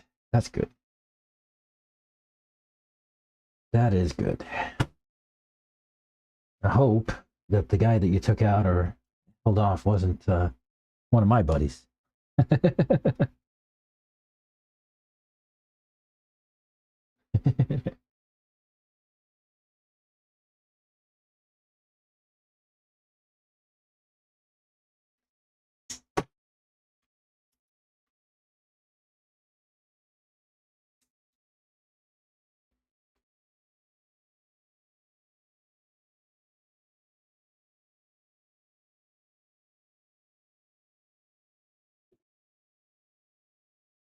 Yeah, all in all, it was fun. Yeah, I bet it was. I'd like to make Silver State one time, maybe next year. I have some races coming up this year for travel. My intent is to go to PNB in April and Wicked Weekend in summer. And then I'm going to try to go to Costa Rica next month for Tico Challenge. I'm not sure if I'm going to make that trip or not. I really would like to. And I might go later in the year down to Monterey for Monterey with Mr. Ricardo Foch. We'll see. That's his track down there. He and I got to be buddies on the stand during a race. Actually, we were battling one another and having a great time. It was very respectful and all that good stuff. It was a lot of fun. He came to me right after. He was like, "Oh, that was amazing." Yeah, that was fun.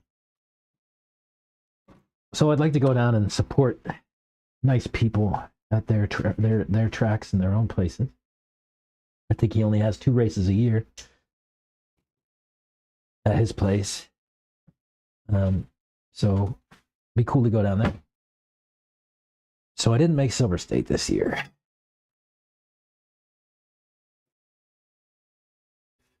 Because we had some other plans. All right, let's put these things back on.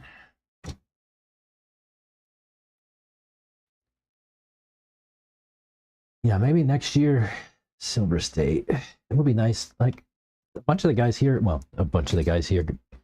only Reggie went this year that I know of, but a bunch of the guys here usually go. I think that this year it got screwed up, right? Because they moved the date. It started off another date, I think. Then they moved it to that weekend or whatever. And I know 1 or 2 of the guys here for sure had tickets. They had their spot reserved for Silver State, but when they moved the date, they couldn't make it. So they ended up selling their spots to Silver State and not going.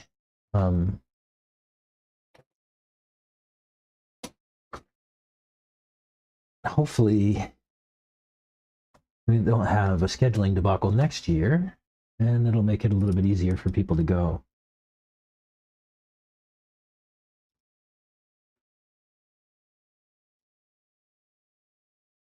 Oh no, it was fun. Yeah, all your guys are much faster than me, and that layout was tough. You think all these guys are faster? We got some slow guys out here. I'm one of them.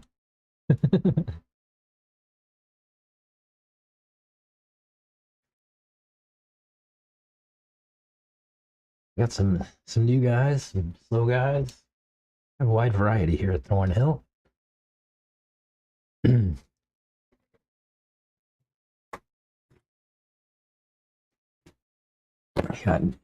We got new guys. We got guys who raced for 30 years.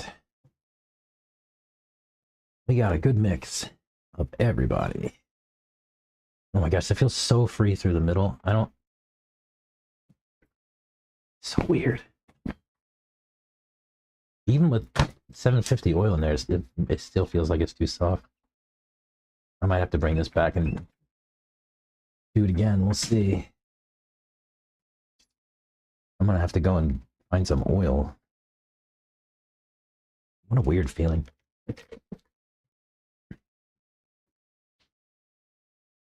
Find some more oil.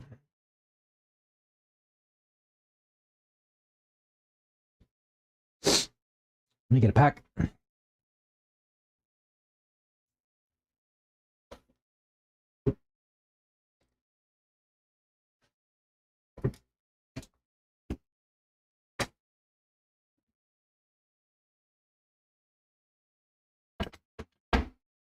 Another thing I need to do is check temps when I come off, because I did put that smaller pinion. That should take some motor heat away.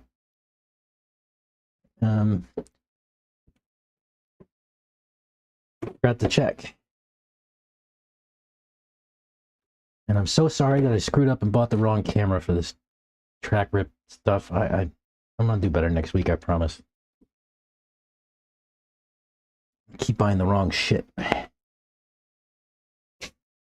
Terrible mistake. All right, I will be back. Welcome to Noble Plus. Only a time.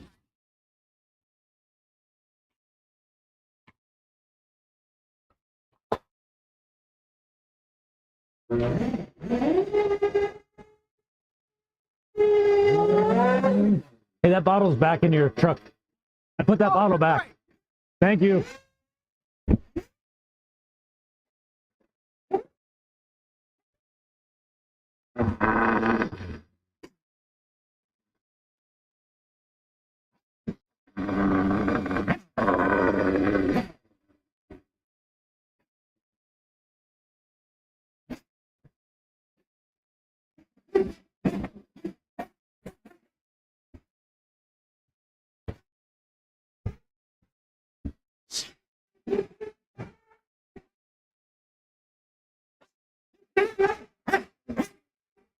What'd you go with for tires? I always talk about Oh, okay.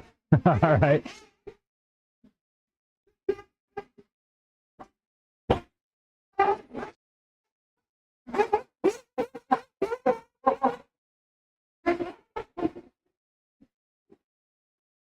Yeah, a little too reactive.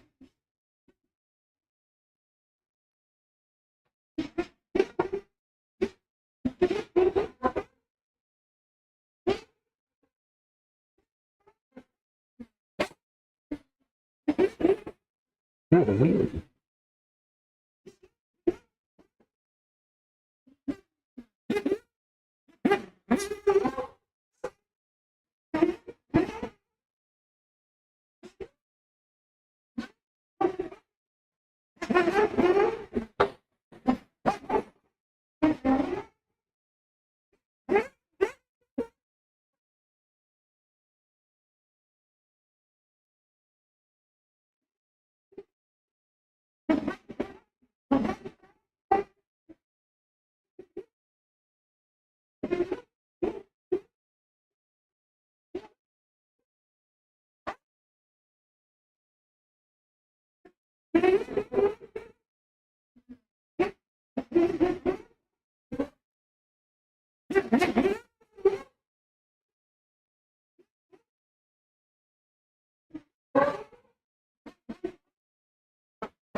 No, they're not balls. They're about what I would expect.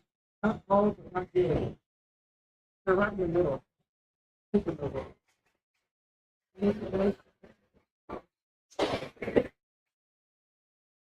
not the best.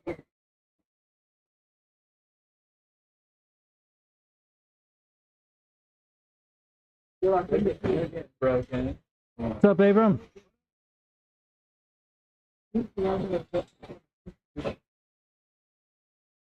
I can show it right now. And that's what happens. Yikes.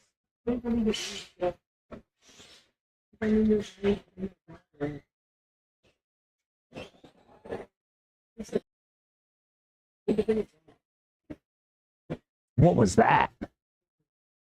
Yeah, you got the wrong camera. Dude.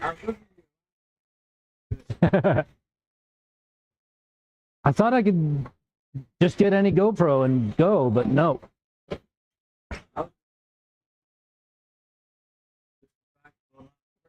Fuck.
Bars can work.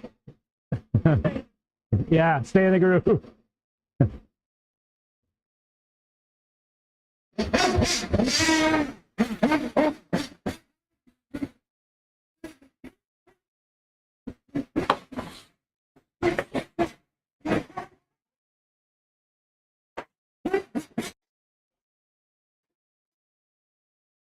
Oh.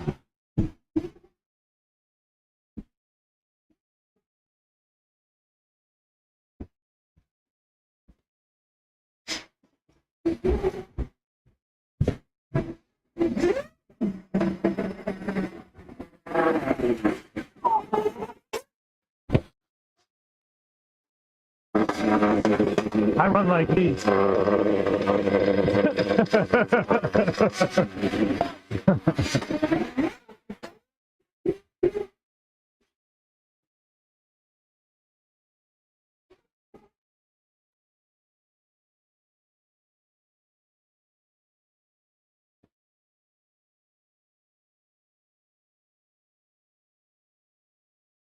Good. Do I like it? Yeah.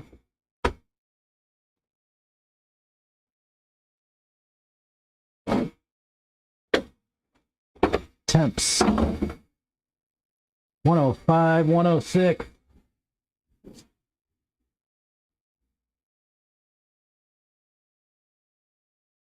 Dreamy. Yeah, pull off 105, 106 for temps on the Speedo and the motor. That's pretty good. Pretty pleased. You run a whole pack. Run a whole pack and come back with low temps. And how much battery?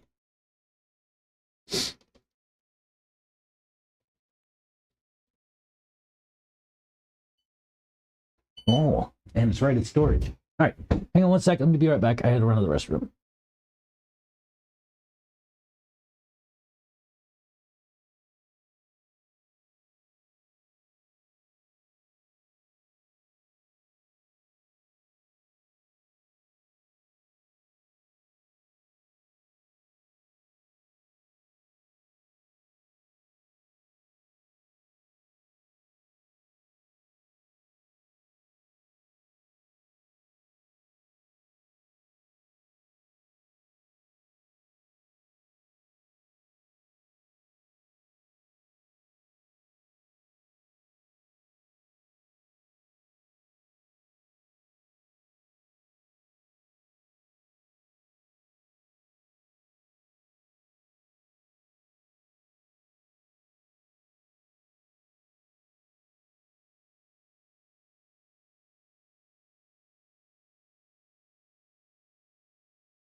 All right, sorry about that.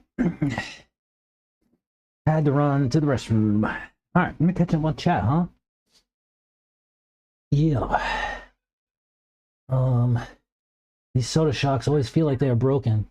Hit up Brian Eider. He runs Techno. I can maybe give you some tips. Oh yeah? Okay, I will do that. Was Dakota Fend at Silver State? He goes to my local track. No X-ray drivers were there? Didn't know that.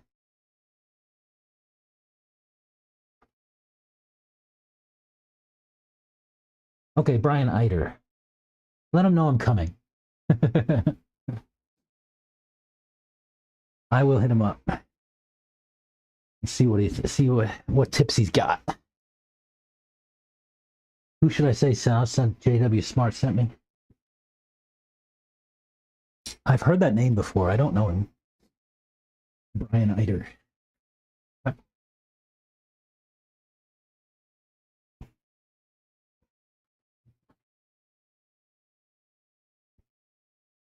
What is?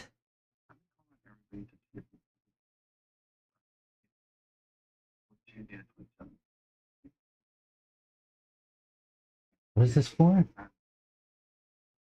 Somebody left me a voicemail.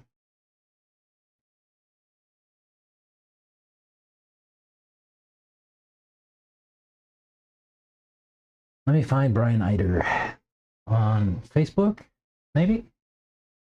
Brian Eider. HRCR. That guy. Okay, cool. Brian.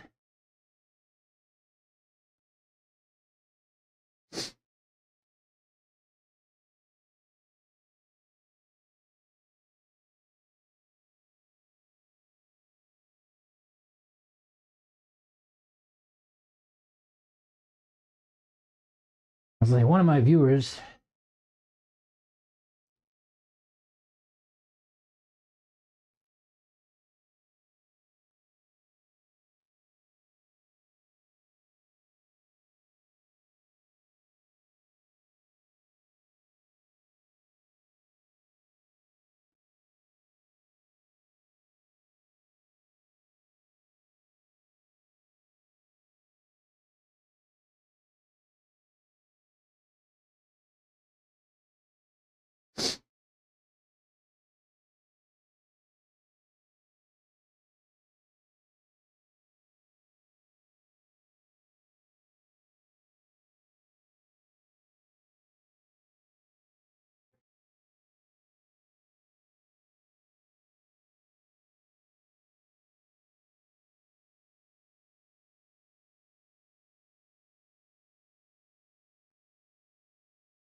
let me send him a note. I'm going to send him a link to the YouTube channel.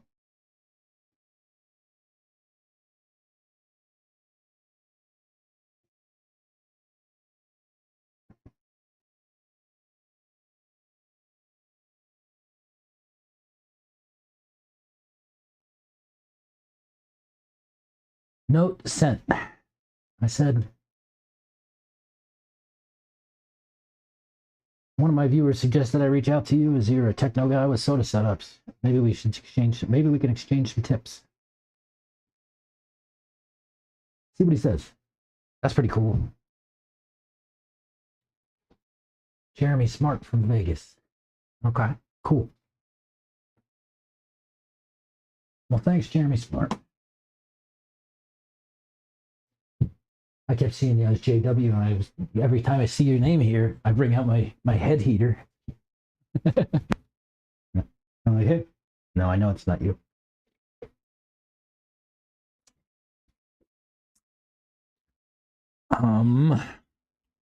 They'll still feel too loose. Still like very reactive in the middle, like at ride height, which is good and bad. Like it's got a lot of give, keeps a lot of grip. Like grip is really the strong suit of these things so far. I feel like I get more grip out of these than any of the stock setups I've ever run.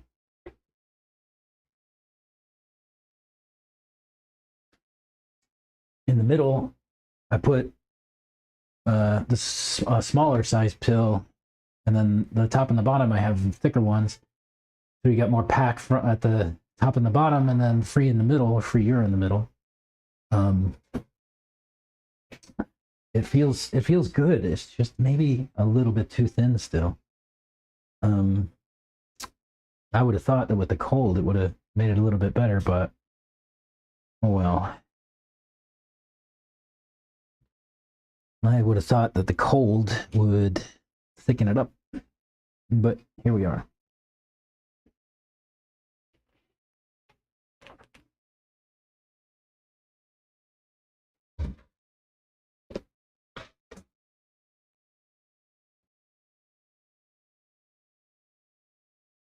Yeah, hopefully he gets back to me. That'd be pretty cool. I also reached out to the Soda guys, like directly, like their sales email address or whatever, and sent them a note and said, "Hey, I'm setting up your stuff on streams and whatnot, and maybe you want to party with us." I haven't heard anything back yet, but that would be pretty cool. I don't have high hopes on that one. I don't know anybody with connections there that I know of. If you know somebody with connections there, maybe Brian's that guy. Mm-hmm. Oh no, somebody wrecked at the right going up to the back left-hand side of the track, and it's like right in the middle of a landing from a single that jumps up to the back, and like I'm just waiting for somebody to come by and cream him. He's laying upside down in the middle of the track. Oh, nobody came. Good. Somebody got him turned over. I thought for sure that car was going to get hit.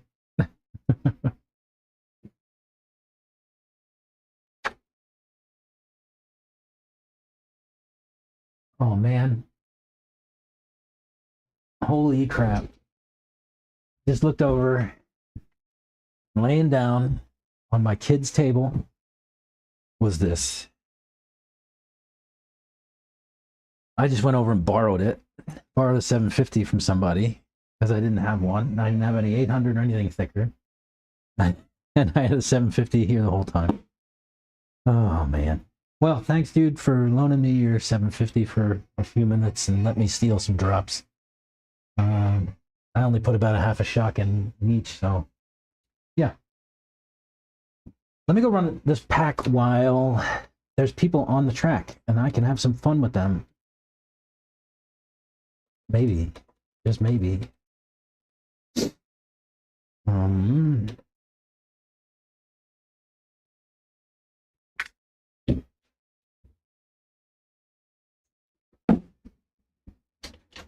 I saw a good 5 or 6 cars out there.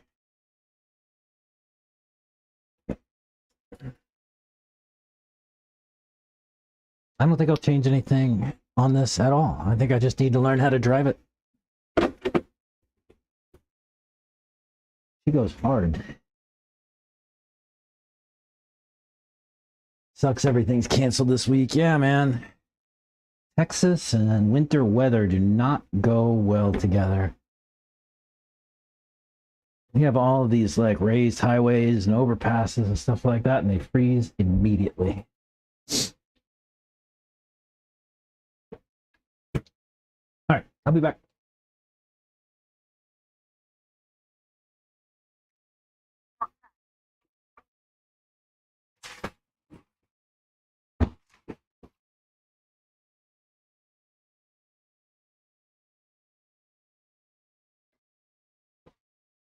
See what we can do.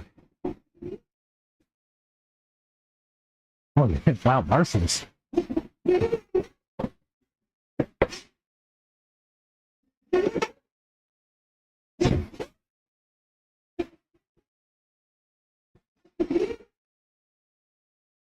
I don't know, those chucks do feel good.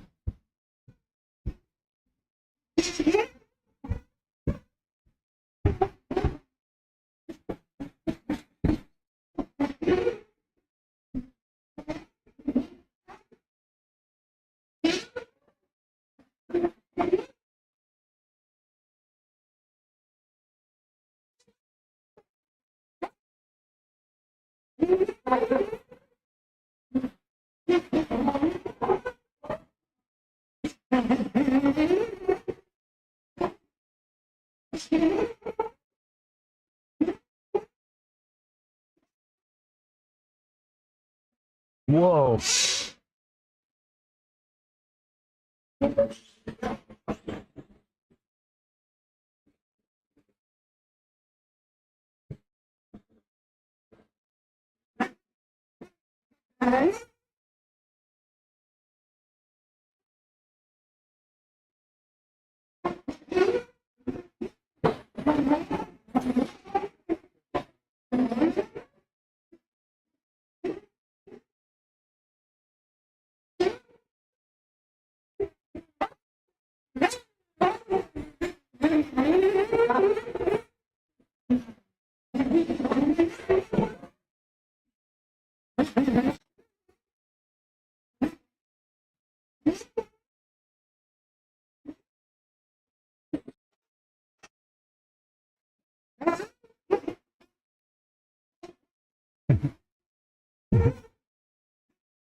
Watch these shots.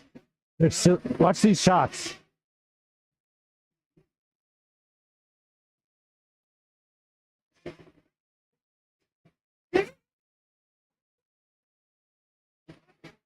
Oh, taste it.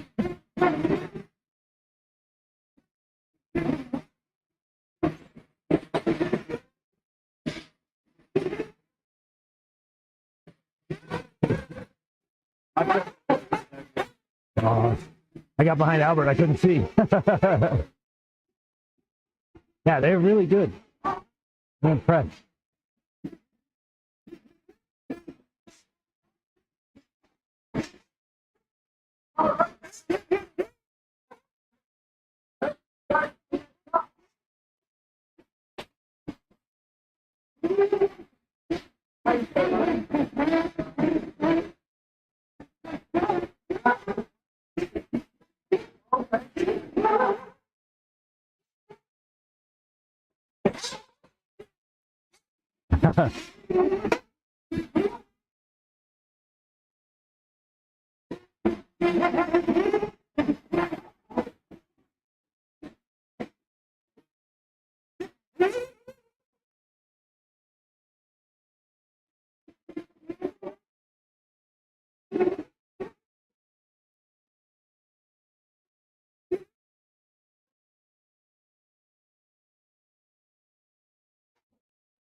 Watch out the end of the whoops.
Um. Uh.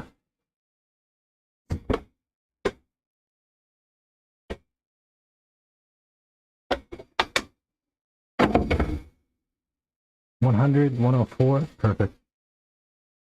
I don't know what to do with this. I was just out there and ooh. What was it? 2 1 gears in it. Was it? Oh no, I put 2 1 gears in it. Oh, it had Fresh two. oils, It had two. It had 2 front and rear. Cool. Yeah. It had two up front and rear. Yeah. But you need, it you had need 2 to 1 center. Shit. Yeah, because it looks like it's got that cup. Yeah. Cup. So, But did you look at the gears though? yeah, I had a brand new set of 2 gears. So now I'm gonna put the 2 gear. I'm gonna run my car first with 2 gears, and then run the 2 gears. Okay. I did notice a difference in my e-buggy. And so you're saying that the thing that you're trying to get is just a little bit softer. The softer initial. Yeah. Because I like being on the gas. You know, even in nitro, You hit it hard, yeah. I'm on like that deadband. You know how you feel the deadband? Yeah. Well, people don't drive with the finger already on the trigger. Yeah. I do. My finger's ready to hit the throttle. Yeah. And sometimes I feel I watched you driving my truck the other day, and I was like, you like pull hard in like lots of places. I'm like, whoa. So I want it to be smooth. Yeah. But yeah. See, to get that smoothed out. I see. Okay. Yeah. Thank you. Well, yeah, I'm curious to see how it turns out.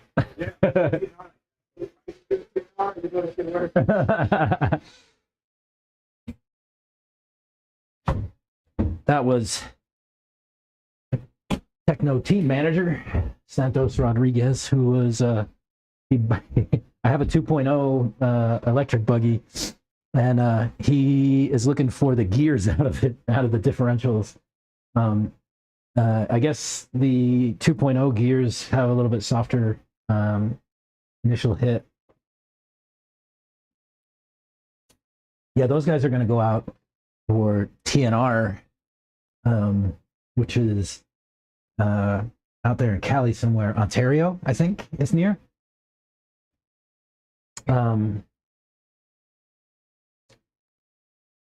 Yeah, so that's, I think, next weekend, or the weekend after. Yeah, next weekend. So they'll go out there for TNR, Norco, I think, or Norca, or something like that, I think is the name of the place. TNR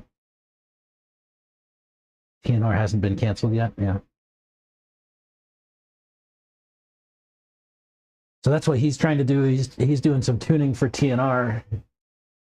I'll tell you that he drives harder than I do. I let him drive my truck the other day, and I was watching him, and he pulls the trigger really hard in a lot of places, like hard and fast, stabby inputs.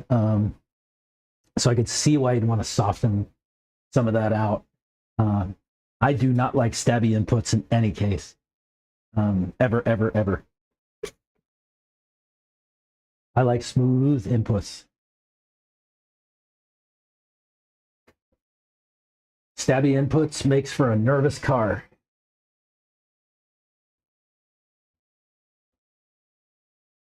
You could tune that out, but then you can't drive smooth. The guys I lust after driving here is like Chris Allison, who owns the place, is just the smoothest driver I've ever seen, I think.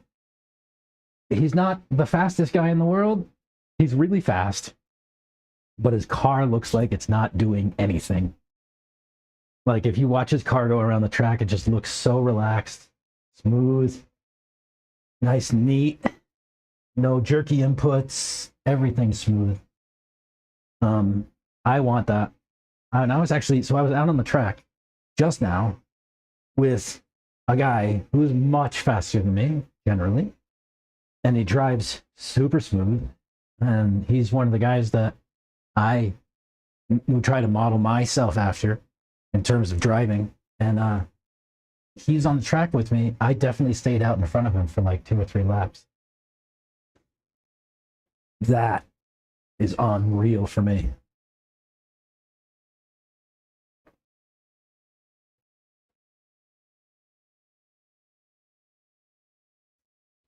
Let's get the back out.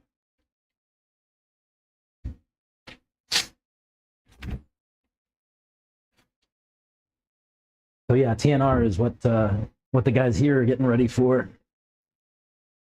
next weekend. So we got some pro guys out here today. They're doing some warm-ups for TNR, and then of course, like I said, practice for Worlds later this year here. And there's a couple of other sportsman guys like me out here too. Say what, about 3 or 4 of us sportsman kind of drivers, and maybe like 4 pro level guys. About 8 of us out here today. Pretty nice. Man, I can't wait until I get the right freaking camera. I can stream this stuff. Y'all can see the track. I want to put a camera out on the track, maybe.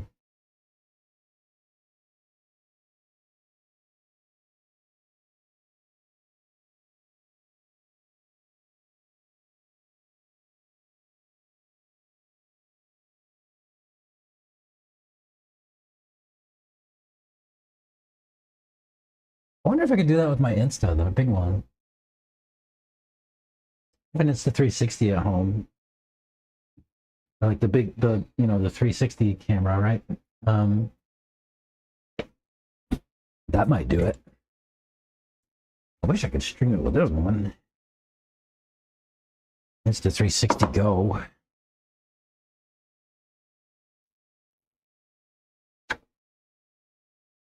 It is very valuable experience to drive with these guys. Yeah, it's not just valuable experience to drive with them on the track, because yes, it is. Especially you get one of those guys to get in front of you, and then try to stay on their tail, and try not to make mistakes. In the end, that's what it amounts to: keeping everything on four wheels and not crashing. But yeah, you get out behind a fast guy, a guy who's faster than you, and tail him. Try to stay on his tail as long as you can. If you drift back half a lap, that's okay. If you drift back a whole lap, that's okay. But you're still trying to keep up with them. But if you stay close to them, you can watch what they do, and you can mimic their movements, their behaviors. But the other thing that you get with fast guys at your track is setup tips, right? Changes and things like that. I hear about the changes that are coming from Techno, pretty well before a lot of other people do. Just because I, am adjacent to a team manager, and we help each other out all the time, right? So setup tips and all that kind of stuff is super valuable too. Driving tips, setup tips, track time with fast guys. All these are a benefit.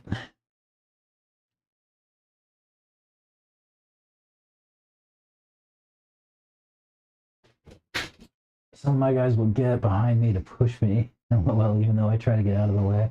Yeah, I do that with my son. I'll get in behind him and push on him, and he does not like it. Sometimes I just drive right over him, and he's like, "What are you doing, dude? You're in my line. Be faster."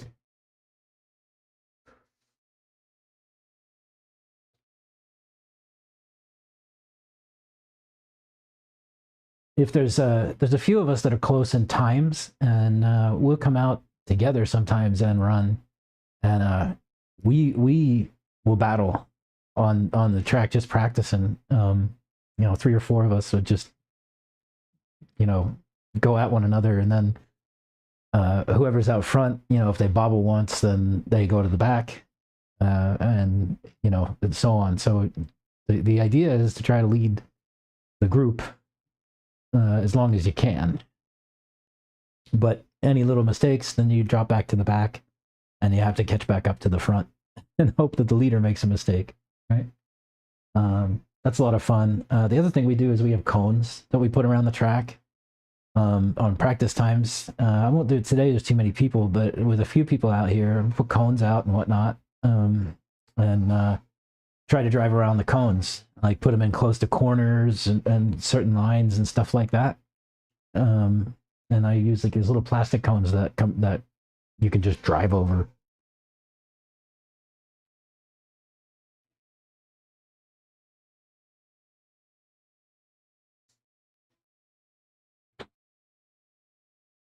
Rather chase and be chased, yeah. I'm busy as hell today. Who's almost done? You're almost done? The Fed's almost done?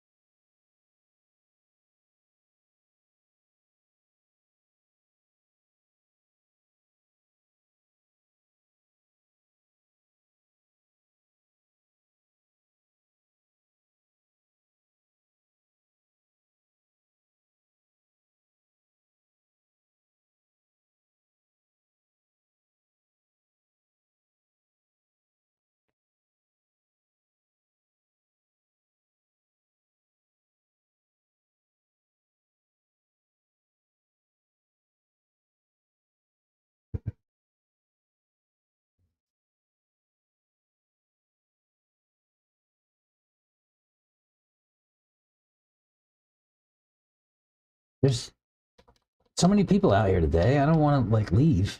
I don't have much else to do. Just run packs.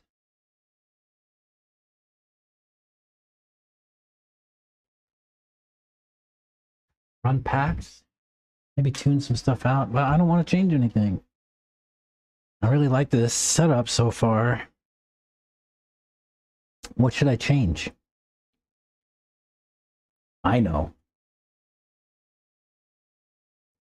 I will lower my rear camber link again. I wanted to screw with that today,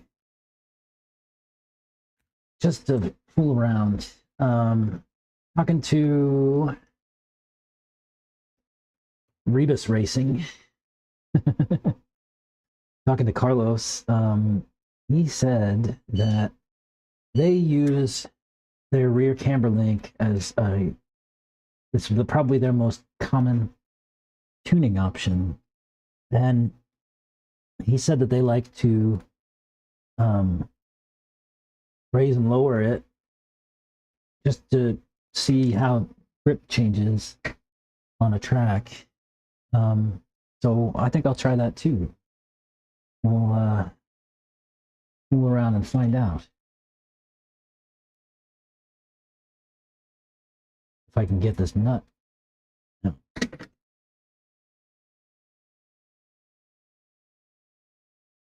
I keep dropping it. Goodness me.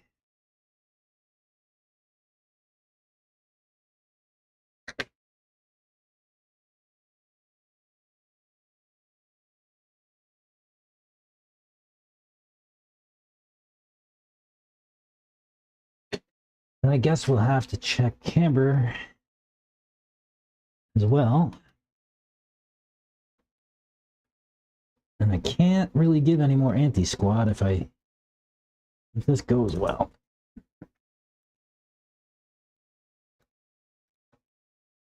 But this is really just try something out and see what happens.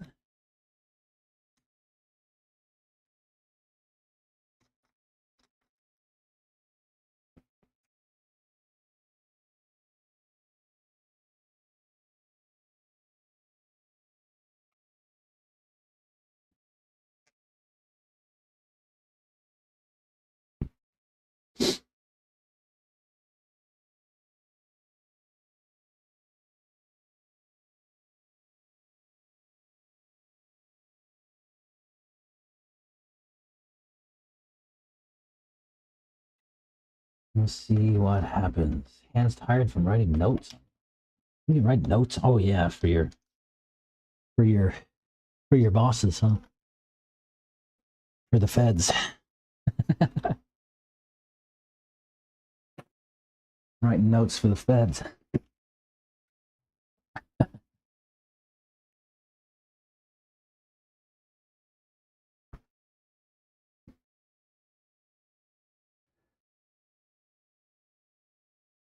Ooh, the sun's coming out. That's nice. I didn't have the sun all day. It's been gloomy. It was all foggy when I drove out here. All right. I'll be back. Let's see what happens.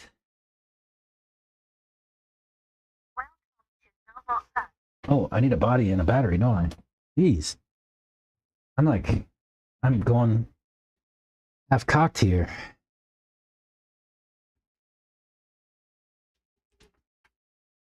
We need a battery and a body. Super important. Well, body's not so super important. That's there to protect all the insides.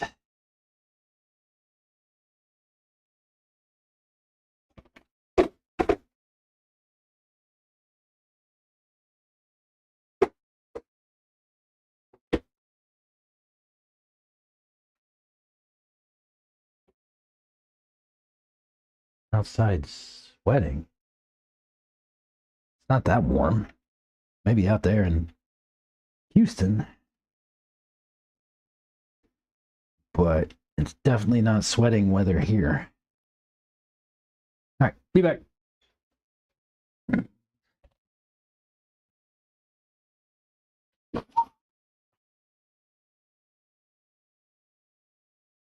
Random.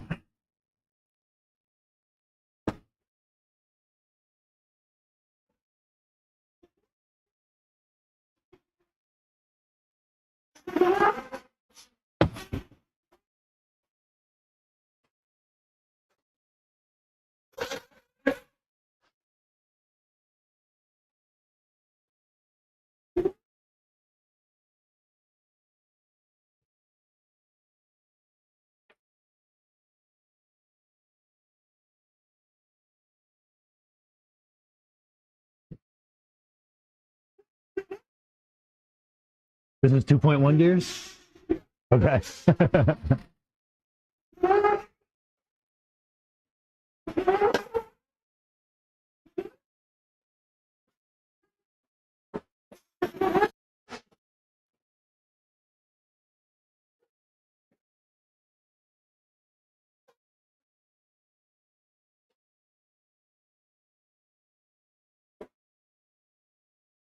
I don't like it.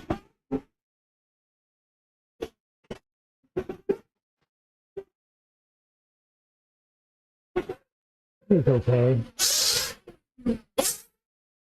Then doesn't want to rotate or when it does it's pretty after that.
Chase down Abram.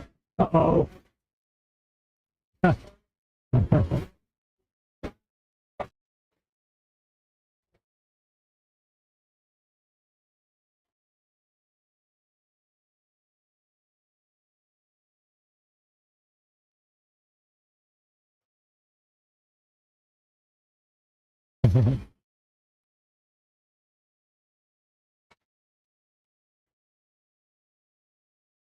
Push it, Abram.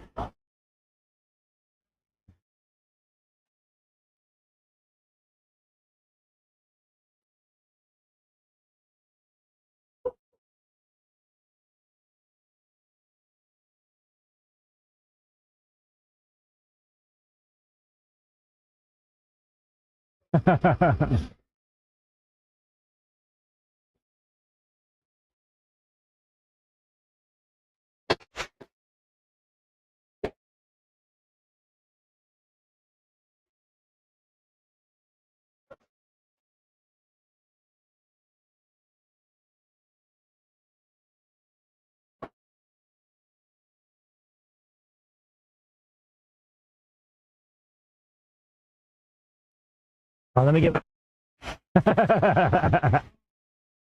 Aw.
Hey.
Uh-oh. Nope. if Abram doesn't get you, I will.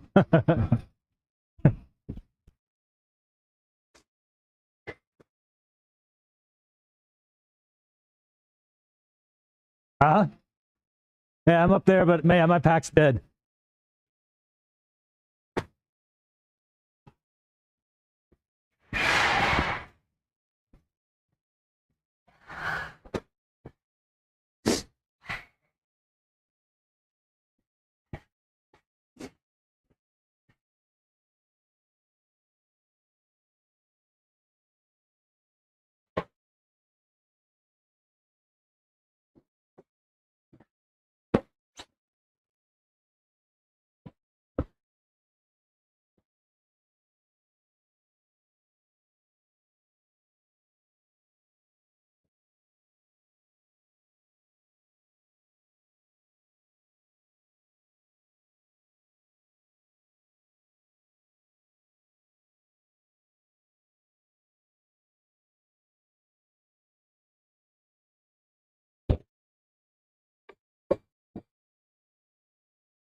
Bad, not bad.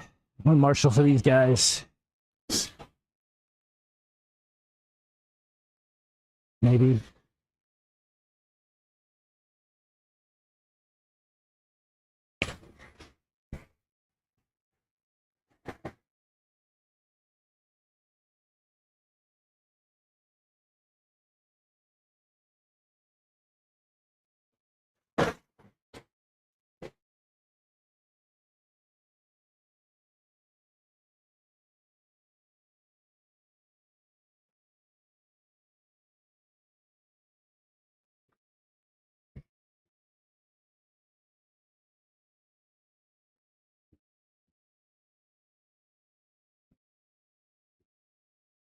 I'll go down and get you.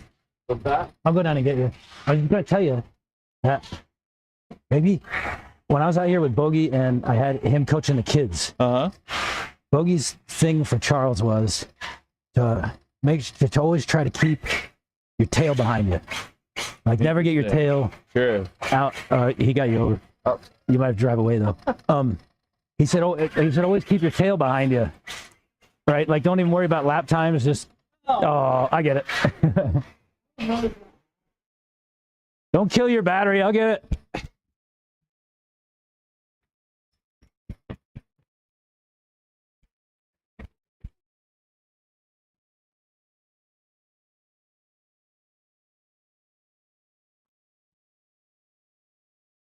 Oh my God. You like, I mean, wow.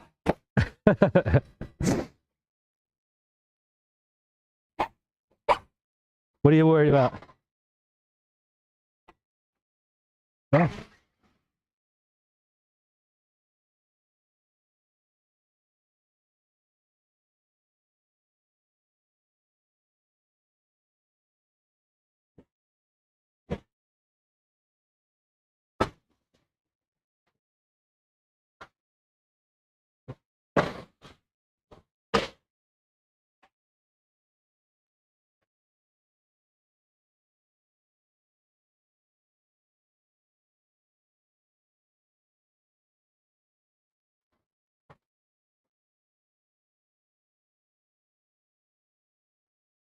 Yeah.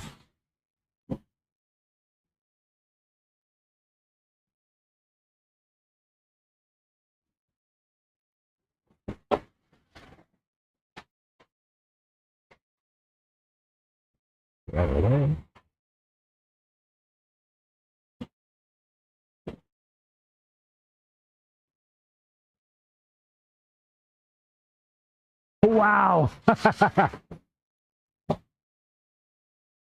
Man, he hung on to that.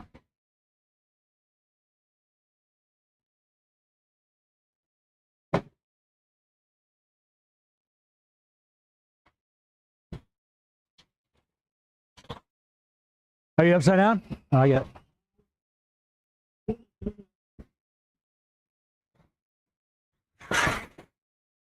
Nice.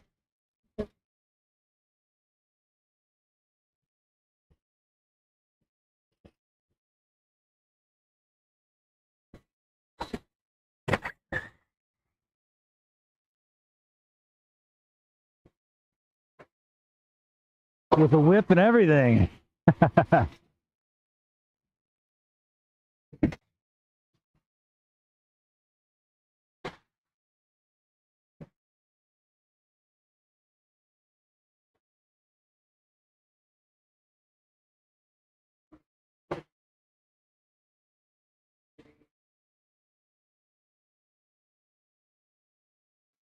Nice.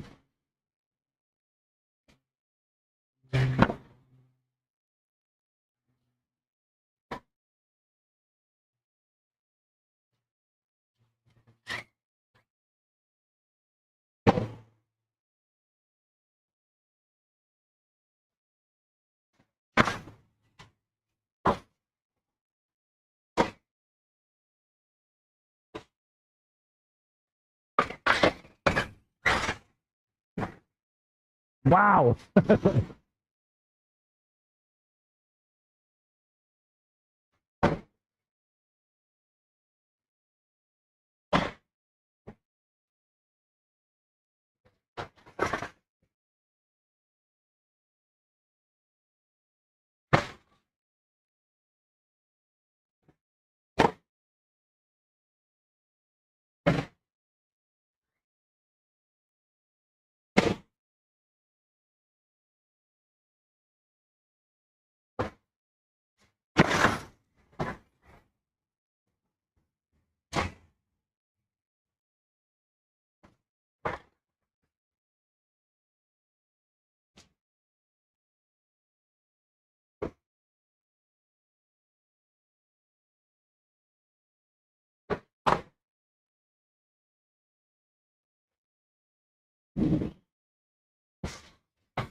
Oh.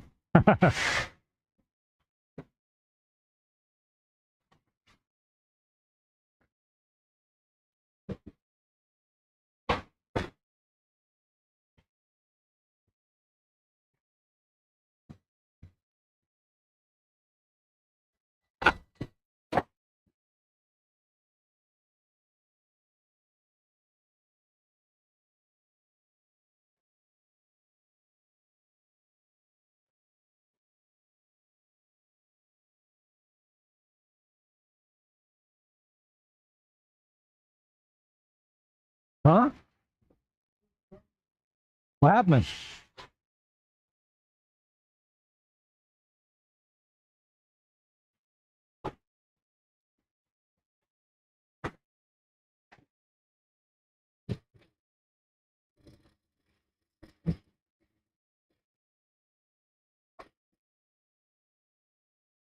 It just stopped?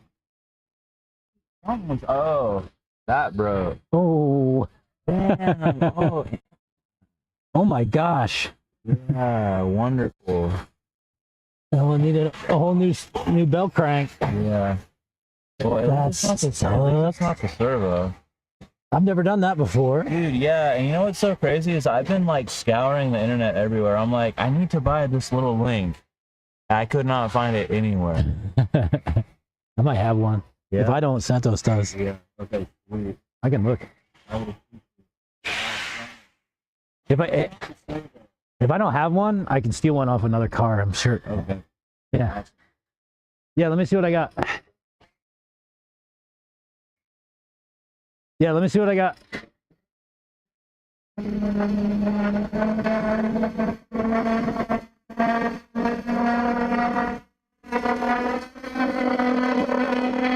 Thanks again.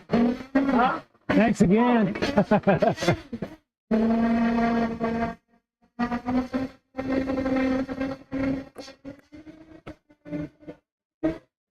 Yeah. That you need the crank too.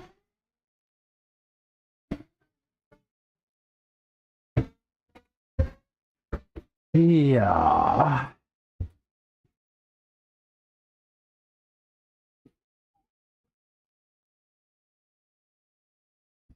Yeah, I might have to take that off of a car. The belt crank, I have the solid, but not the servo saver one. I've never even seen that happen before. Yeah, me neither. Oh, yeah. I'll see if I have one of Broke one of those. those one time. I definitely don't have the servo. Oh, no, I saver. did not break one of those. Yeah, that's right. You can break these. I've never seen that, bro.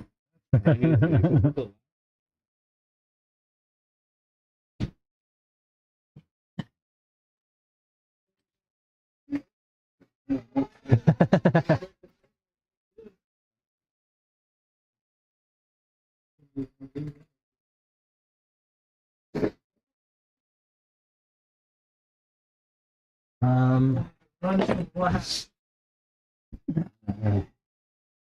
Oh, good man.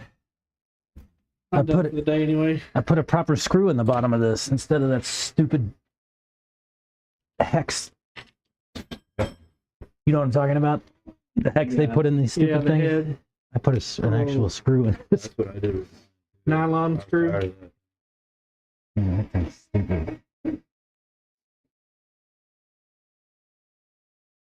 I don't know. I mean, I guess if you really need a bell crank, you could take this one. Appreciate it. I'll There's see, a link. I'll see if I have one of those over there.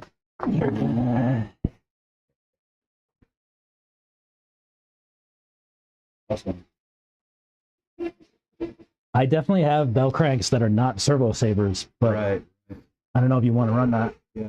I'll go see if I have a regular one over there, or if someone does, and then if not, I'll come back and bug you.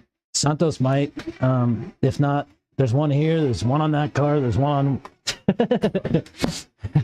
Thank we you. got some spares. You think you're done for the day? Yeah.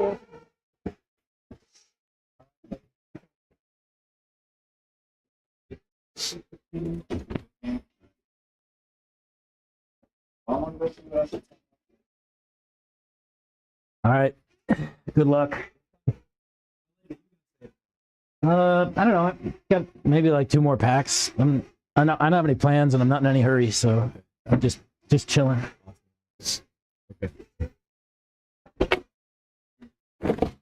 All right.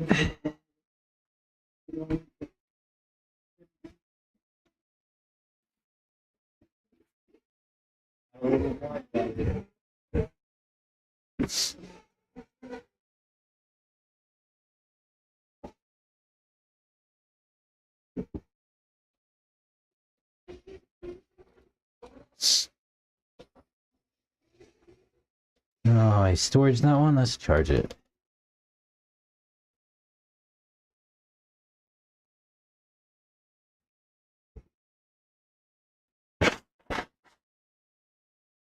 Yeah, one of these guys broke while we were out there, and the thing he broke I've never seen broken before. So he broke the end of the steering link and the where it attaches to the bell crank itself. That whole ear off of the bell crank snapped off. That's what I was saying. I've never ever seen before. That was a first to see the bell crank ear get torn off.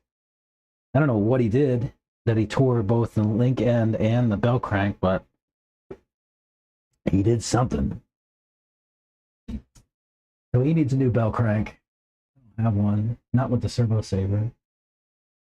I definitely have one that's solid. They come in the kits, but I don't have servo saver variety. Not a spare. That's not on a car. You could probably take one off one of my other cars in a pinch. Not too much trouble. Yeah.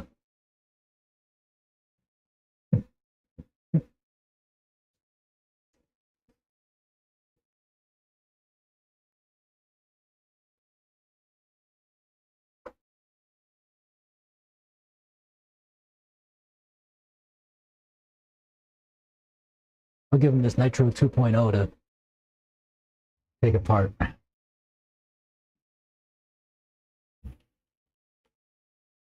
It's 70 there in Houston, man. You're lucky. It's not so warm down here. We're in 60s, maybe 60. I don't know if the sun come out, warmed up a little bit.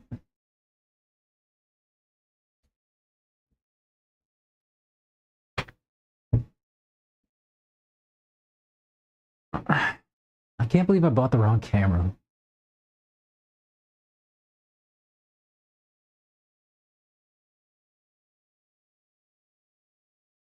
know what's crazy? I glued these tires yesterday. On stream, the evidence exists, and they are bald.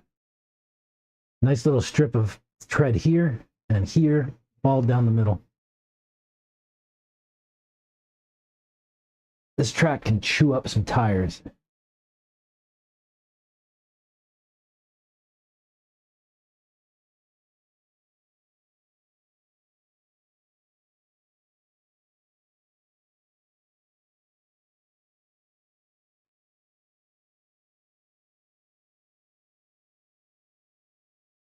What do I have in the front? I just have a strip on a tread on the outside. not much on the inside.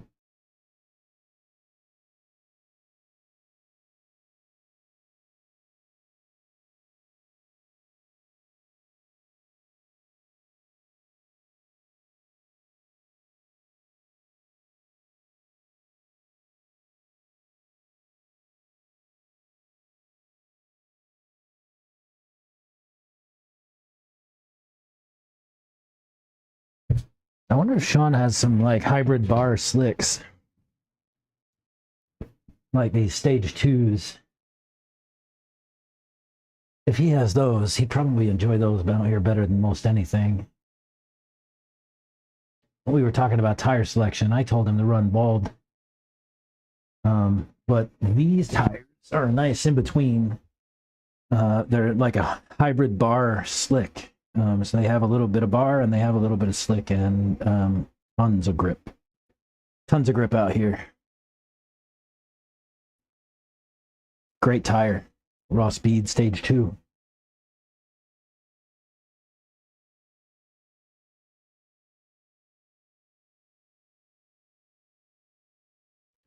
Next time I see him come down, maybe I'll bug him and say, hey, you got something like this.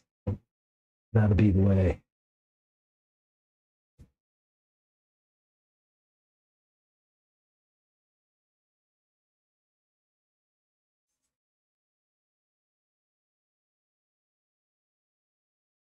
So the camber link down, I like it. There's a little bit more squirrely on corner exit.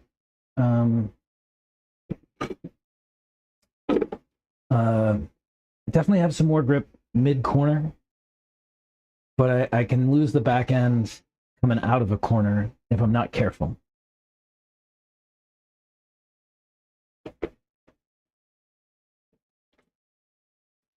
So I have to be careful coming out of turns, or else I lose the tail.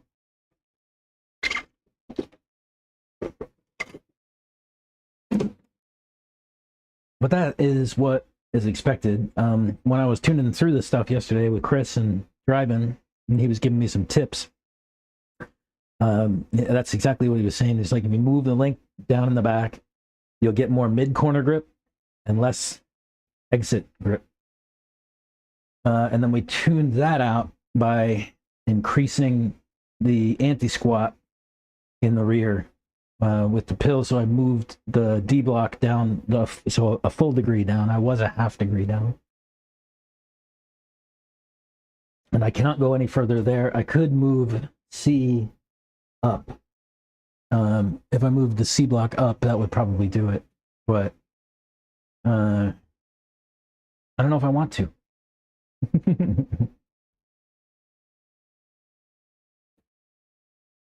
I think I'll leave it just the way it is. I see people out there with short sleeves on. It must be warm.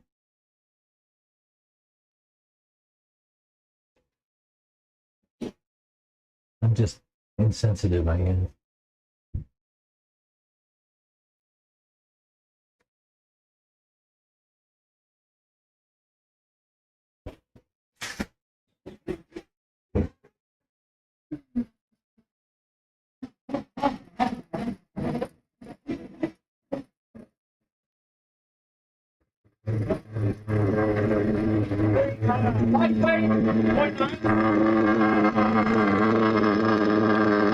Reggie, you may need to change the steering speed and the brake endpoint.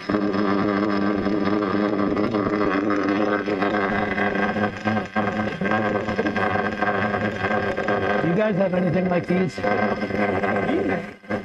Like a hybrid bar slick kind of thing? This track? Yeah, no, I know. That's what I told We you. were talking about That's bars what I earlier. Yeah, these are great. Is he driving yours? Yeah, I need the pro. I need the pro to...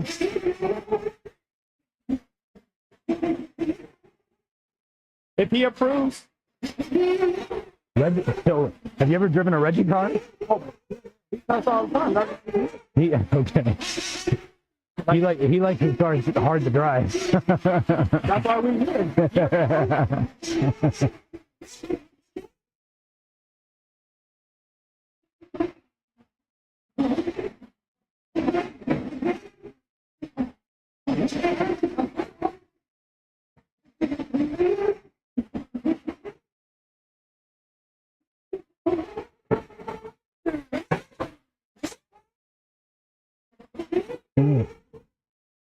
You try to use that up in the corner seat if you have to. Okay. So.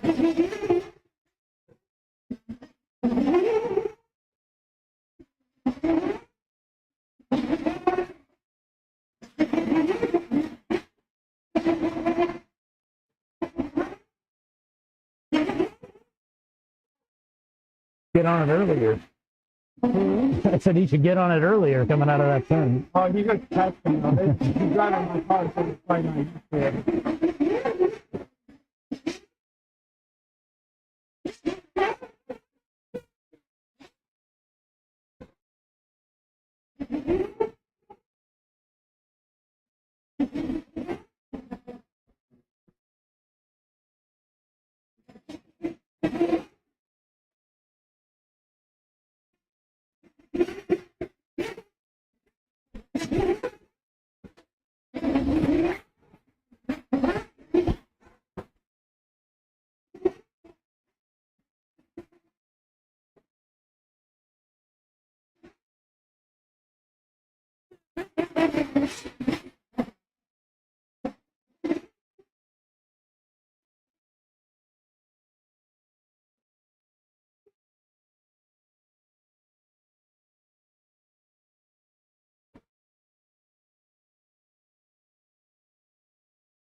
Giving somebody faster than me tire tips. That's unusual.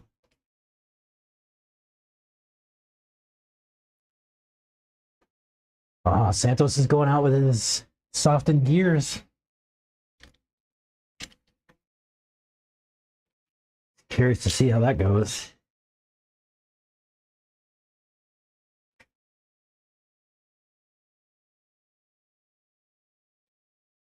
I'll try to report what I see as I see it. How's that? And we'll know if 2.0 gears are better for stabby inputs.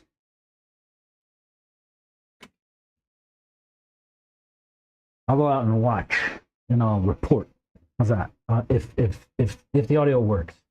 I know the Nitro car is this loud, and the noise cancellation setup in my software tends to override everything when there's noise. So I'll try. We'll see.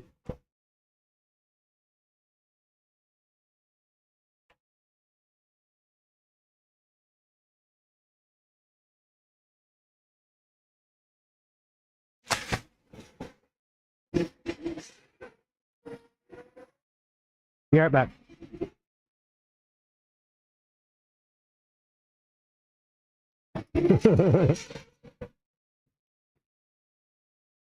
Two point oh gears? All right.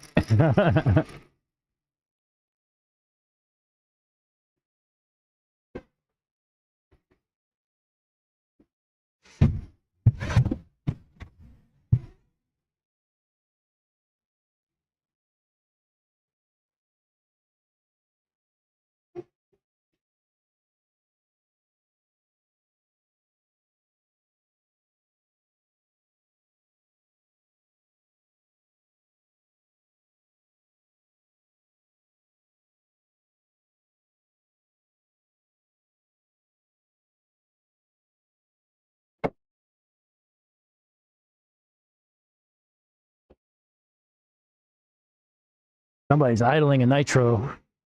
That's what I should be doing.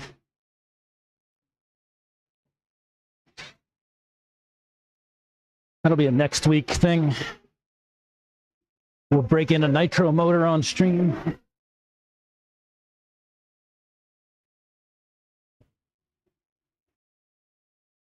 Let's see what I can see.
Everybody's complaining about the whoops today.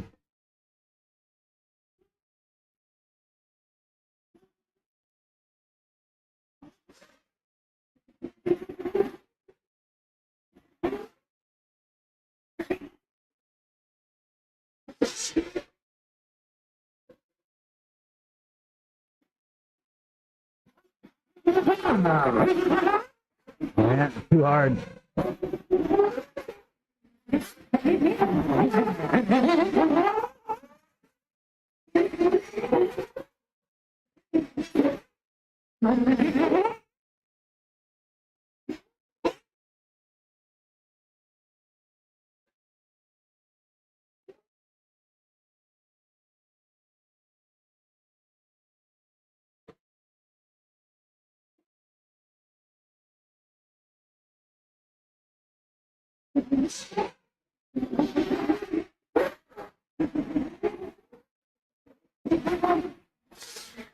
Oh.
Better.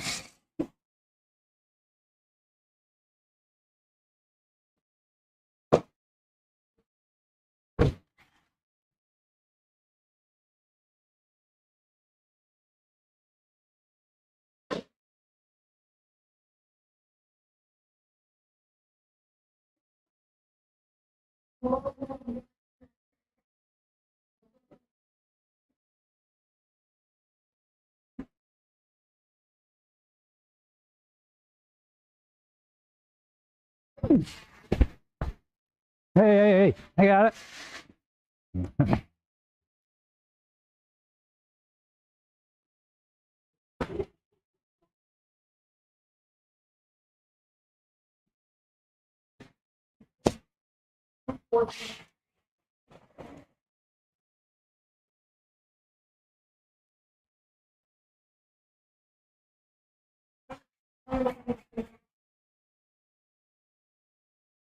Yeah, I like to turn them into a big sweeper, you know, like come off the middle straight and just sweep like all the way around.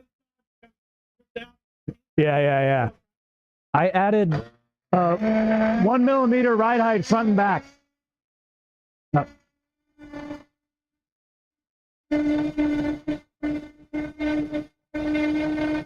Yeah, I just gave it like 2 half turn, like a full turn, front and back. Looks like everything there is it stiff or what? It's the thing with the buggies, right? Is that like they don't have enough weight to fight against like kicking up, and like I was talking to Carlos about this the other day, right? Like you can try to tune that out, but it's probably gonna fuck you up someplace else on the track. So it's almost like let the bad part be the bad part and drive well everywhere else. But yeah, I mean, probably the way to do it is to soften oil or springs or both. But then you're trading off somewhere else. Yeah, then everything else gets better. Right. Yeah. That's what, honestly, that's what I think it seems to be the fastest for me is like to take that just right off the straight and just turn it into a big sweeper. Yeah. Like instead of pretending that it's a 90 degree, just make it a big wide I was turn. just coming in as fast as the car would go, and just as soon as I hit that corner, just letting off and bleeding it out. Oh yeah. And then kind of steady at first, and I've let off about the time I started hitting the bumps and let it drift. Yeah, I'll leave. I won't break into it. Like I just let off and like bomb into it. Like I don't leave throttle on, but I leave a lot of speed going into it, and then like that takes me out about halfway, and then I just sort of feather the throttle back in, like blip blip blip blip blip, yeah. Like and try to time it with when the wheels hit the whoops, like try to. I don't know if it works, but that's my best way through there I found anyway. You never know what's going to happen. No, you don't. and if there's other people on the track, they might be in your line.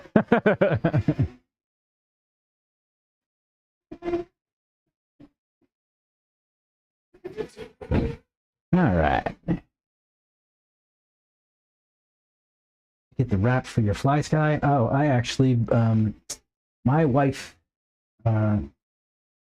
bought me a vinyl cutter for Christmas the other year, and so I just I found a model for a wrap online, and I just cut it out with my vinyl cutter and put it on. I did that one, and my kids is blue. It looks like that.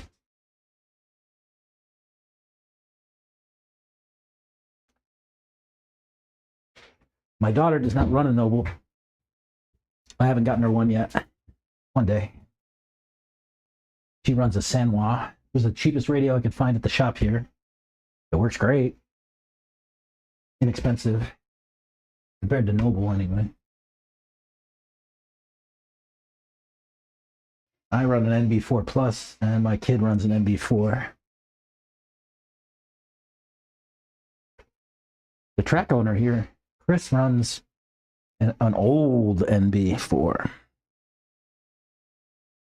and he makes that thing work.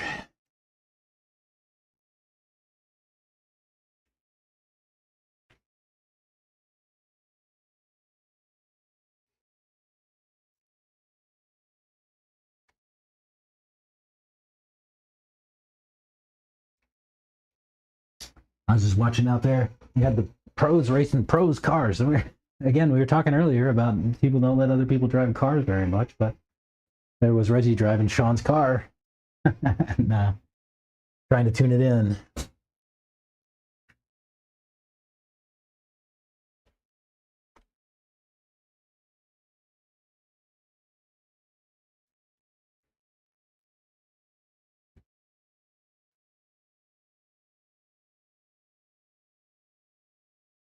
Oh, he got upside down. I could have run out there. Oh well.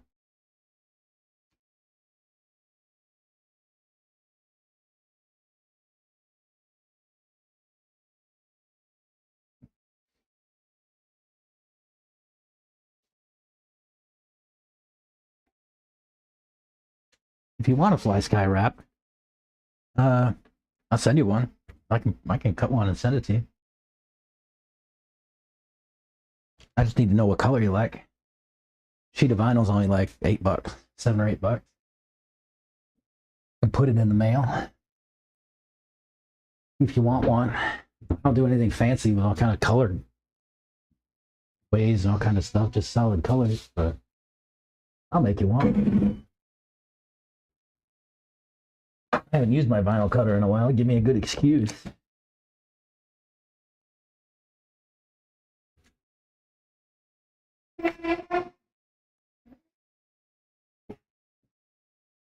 Would give me a good excuse to use my vinyl cutter.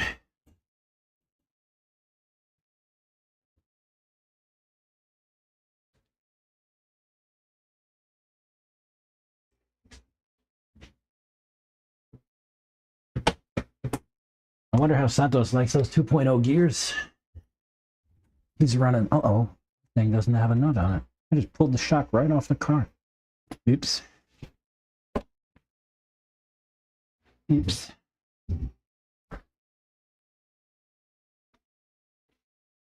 Let's see what we got to drink today. Let's go with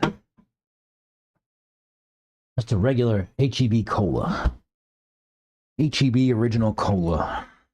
We'll go with that.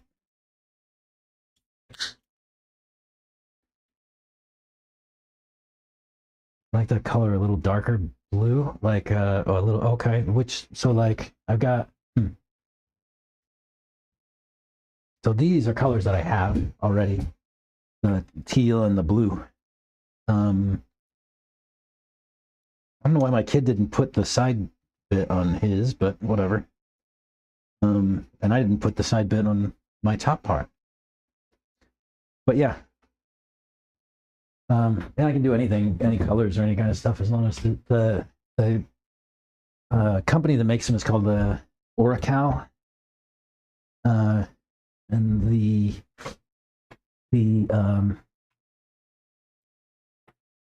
let me see if I can find it. Oracal 851, I think. 851? Oracal vinyl, let's see. 651, maybe. Yeah, 651. So you're looking for Oracal 651 colors. Let me find a link. And I'll send it your way. Who's it? Oh no, that's not gonna do it. That's Oracal 651 color. Oracal.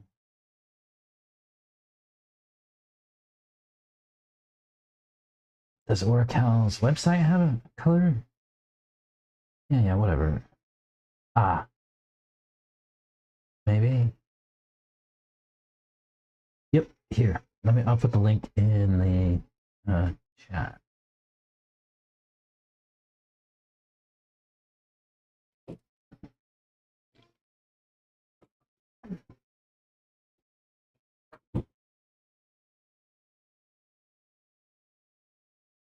Yeah, Oracal 651 is the vinyl that I use. It's a glossy, permanent. They have matte as well, but matte gets dirty.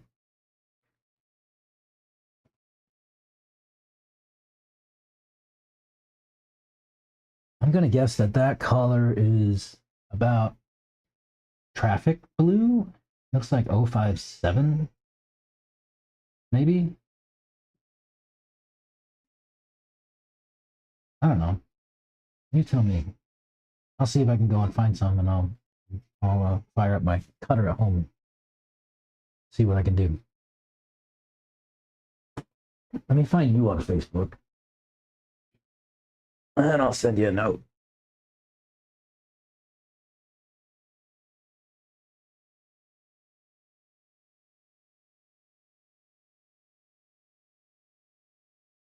Are you also friends with Sean Van Dalen?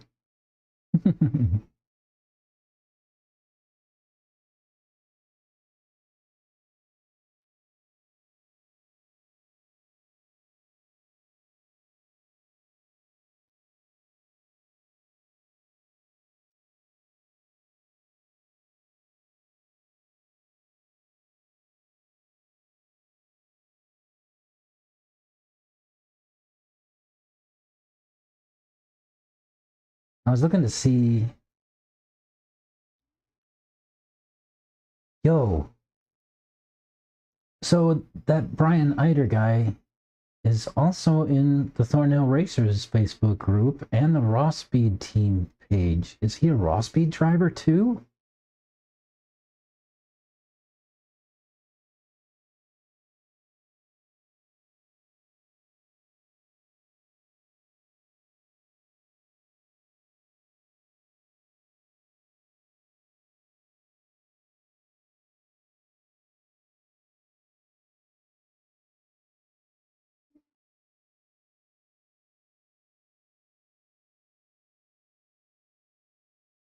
Yeah, hopefully I'll hear back from Brian. I didn't, he's a Raw Speed guy too, huh? That's cool.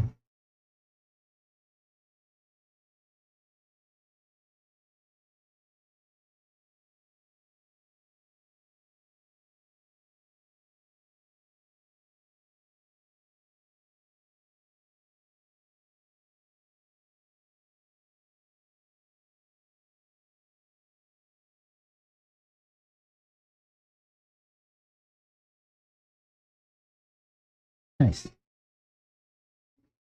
Cool. Now I gotta get Brian to respond.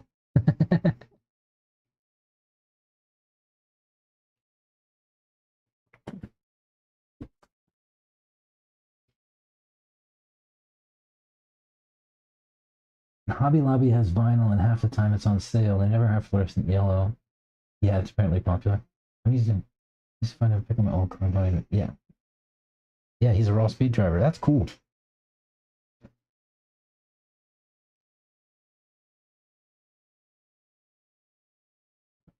I need to talk to more Raw Speed guys. I don't spend much time. I go on the Facebook group and I drop some comments every now and again, but I mostly just tell them not to change anything. I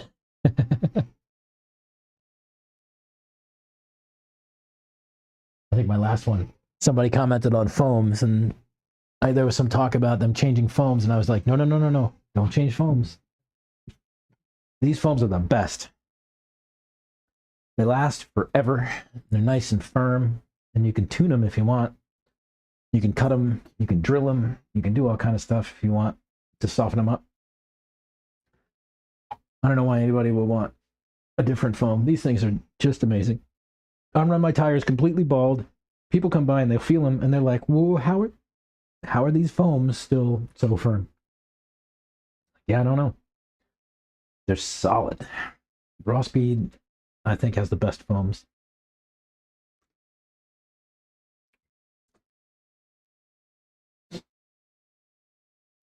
I'm not sure if that makes the tire.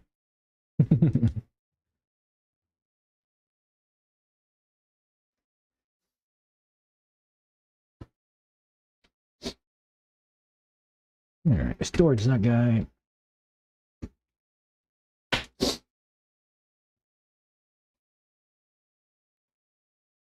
And we charge this one.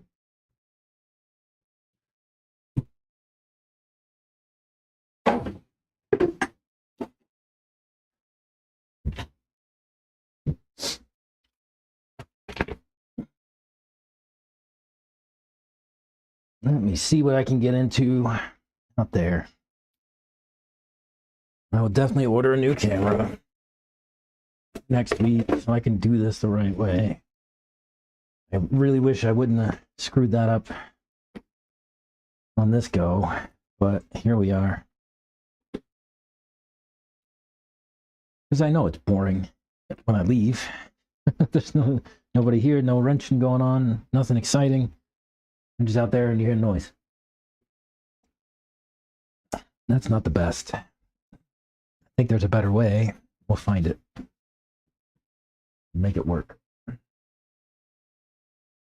All right. Let me go get this rip. I'll be back. Welcome to Noble Sun.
Oh.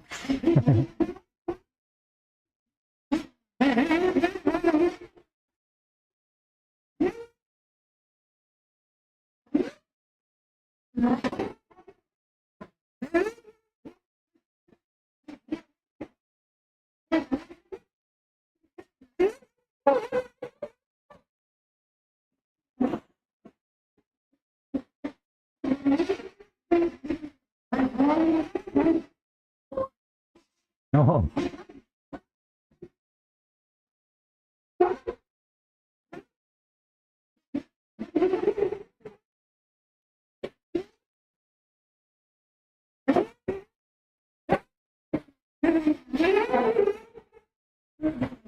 Whoa.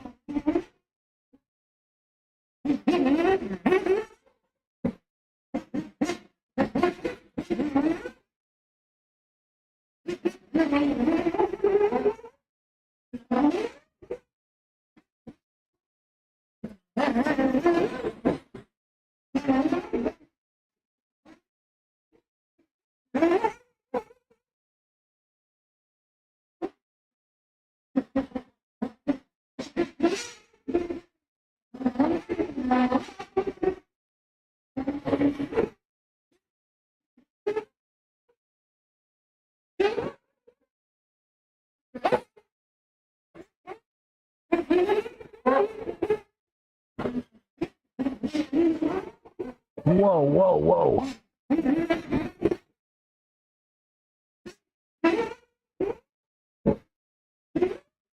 I gotta remember.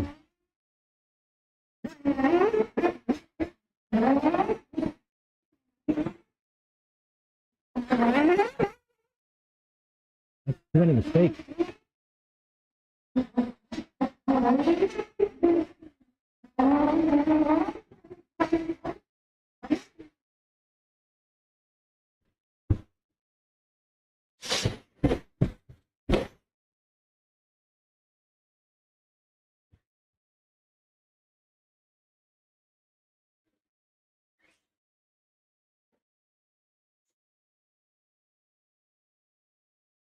Yikes.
No. Went off the back.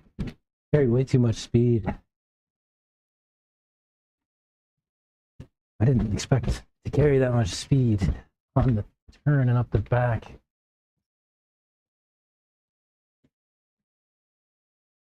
I might cut out.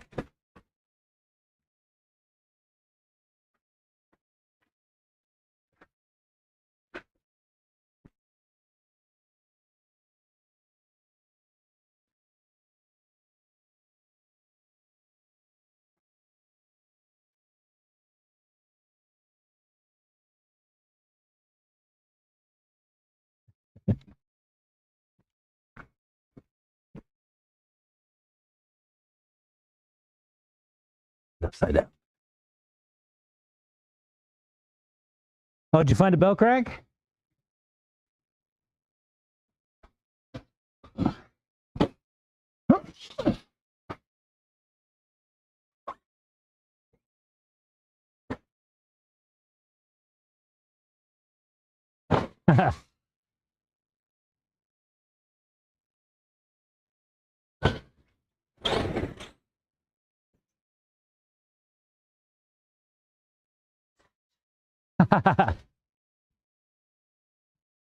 It's hard to drive from the ground.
Yay. I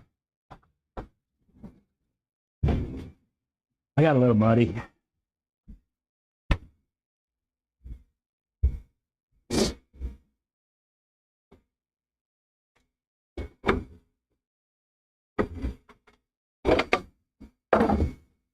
How'd we do? 96 on the motor and 104 on the speedo. Very nice. Yeah. Signal lost. Yeah. How nice. I want to go find out how the experiment went with the gears. Go and talk to the man and see what he has to say.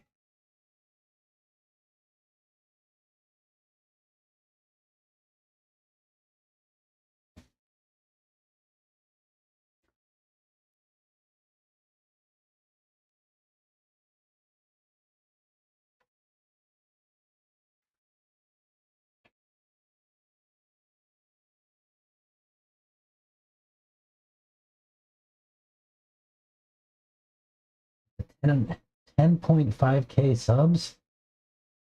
Crazy.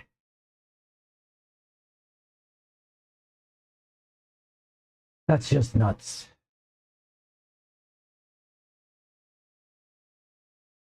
Can I do that? I can part stuff too? Ooh. Fancy. Yeah, that's insane. I don't know what to do with this. It's like so many people. The fun thing is that like they're from all over the place. If you look at like my channel analytics and I look at like the audience statistics and stuff, like I get a lot of views from Southeast Asia. Like Bangladesh, India,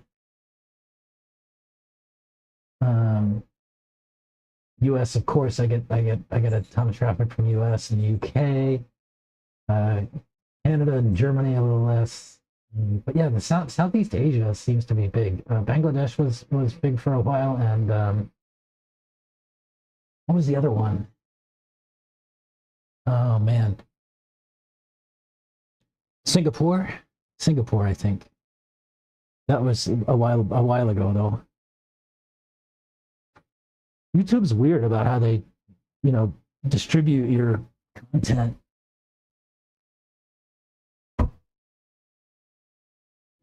It's really strange, the algorithm.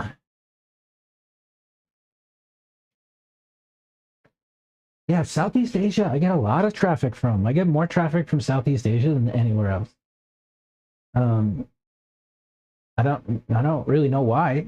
I have a sense that one of the things that I did was I have that good, you got to be good to be lucky little video, and that one I use as a promotion tool sometimes. Like I'll feed YouTube a couple of bucks and they'll go and promote it for me, right? And give me more views than they would have otherwise. It's like I kind of push them to distribute me, right?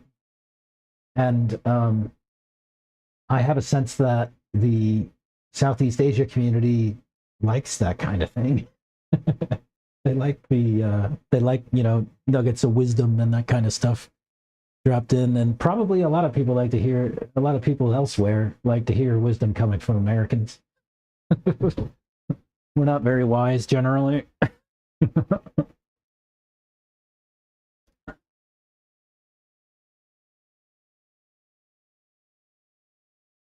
We have a pretty bad rap internationally.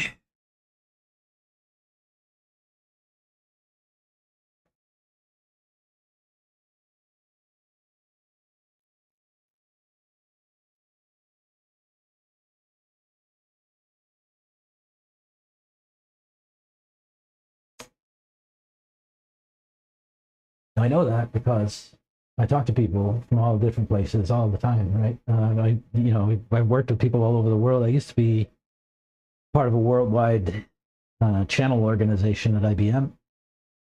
I used to have to go all over the world and talk to people all over the world and all that kind of stuff like that.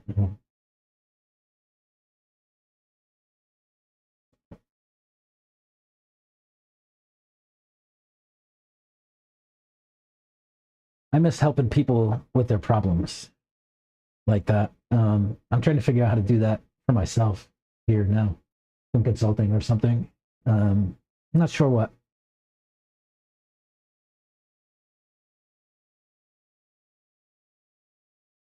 I have a background in IT and product, network engineering, just general IT engineering. I'm one of those people who's like jack of all trades, master of like one, maybe.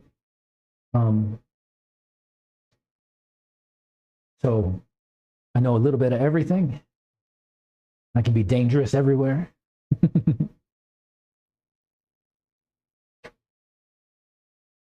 I'm helping a friend with a product development kind of thing he's doing. And I showed it on stream the other day. It's a setup tracker. And I'm setting up him like a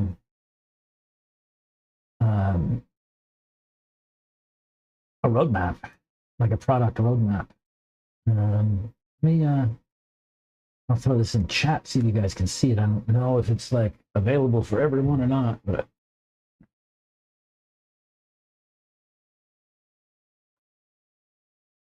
yeah, consulting that's kind of the path I'm on. I'm talking to some friends. I mean, so I'm somebody who like makes connections everywhere, and I don't ever burn anything down.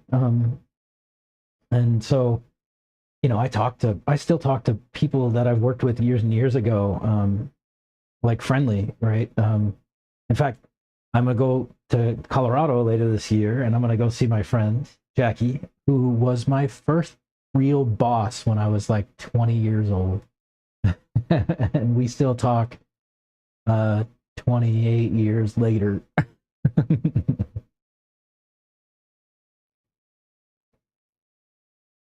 What happened? What happened? Did it break again? Oh. Oh. Yeah?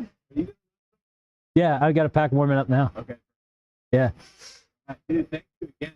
Like I said, I looked through all my pieces and like I had saw that piece and I was like, dude, I want to order like a couple of those just to have them on standby. And dude, like I can't find just where you can buy that piece. Just a link.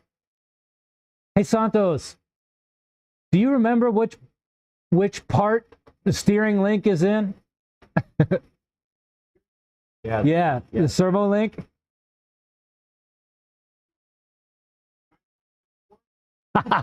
Yes, I'll look it up.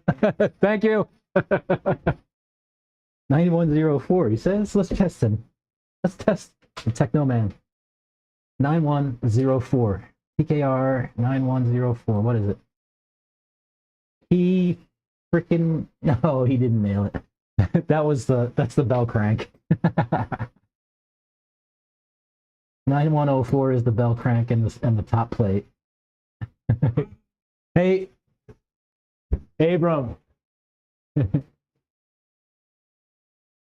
9104 is the bell crank. I'll find the link.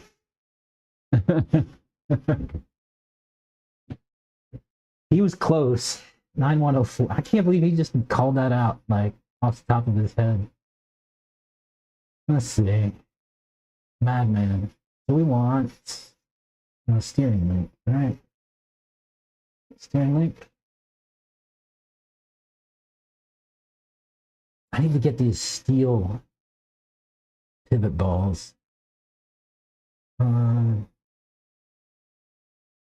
Steering links. Rod end set. Oh, it's in the rod end set. It's 9059C. If it's in the rod end set, I might have it. Let me go back and look.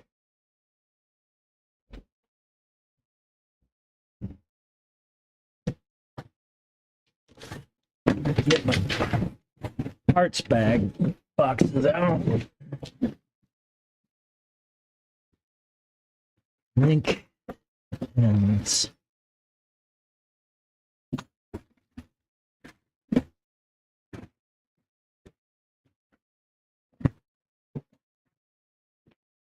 bring my parts over.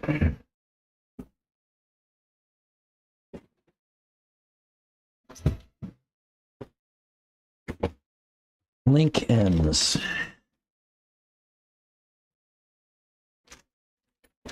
Drive lines, drive shaft.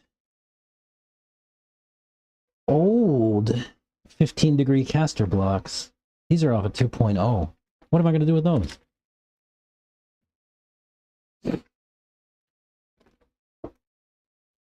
Hey, not a Fed. I have some 2.0 kingpin screws.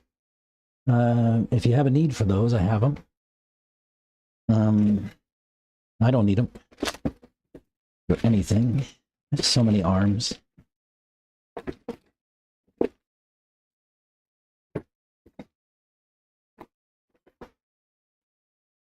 there a steering link in here?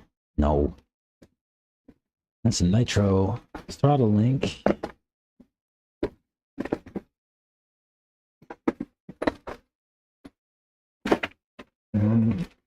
Not looking good.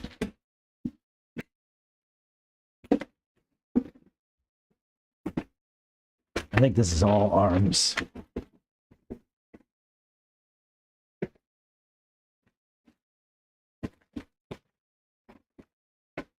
Yeah. Maybe I don't have them.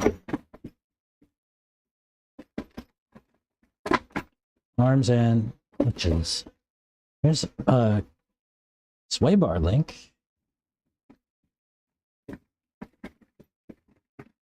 Oh well.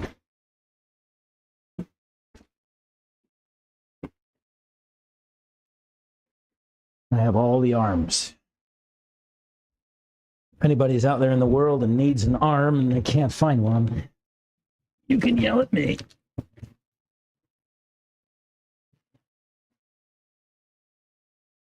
You can yell at me. I got some other parts I can put in these pins to see.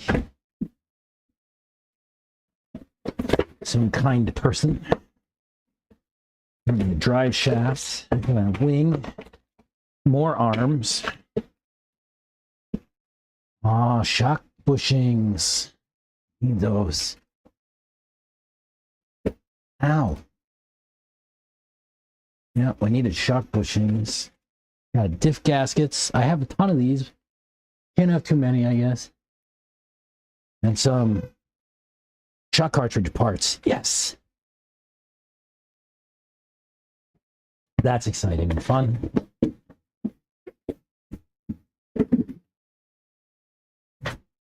And I'll put my wing on the wall. I have a bunch of wings.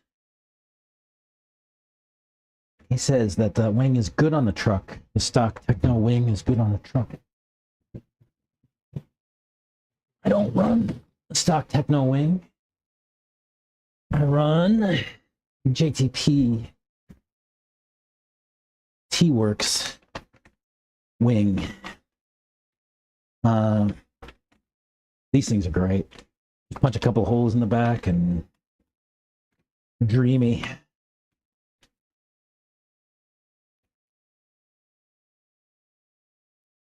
Yeah, the JTP wings. The only trouble is this one's broken. It's split in the top there. I might have to drill out another one and put it on.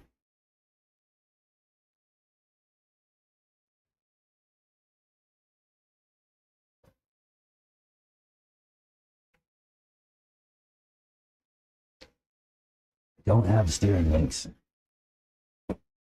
Sad to say.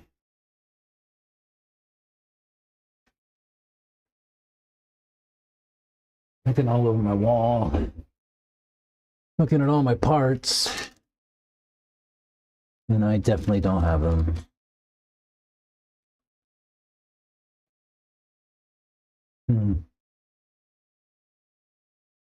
That sucks. I'll have to get some and keep them handy. I've never broken one of those links. I've never really needed to replace one. That's a first. Dude, I have more arms up here. Oh, these are all 2.0 arms, I think. No, 2.2. Man, how do I have so many arms? Yep, I have all the arms. Sorry. My apologies. I'll just leave them there for now.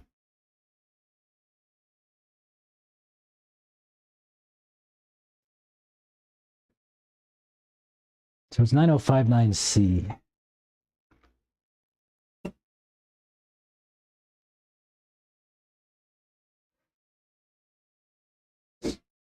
Nice.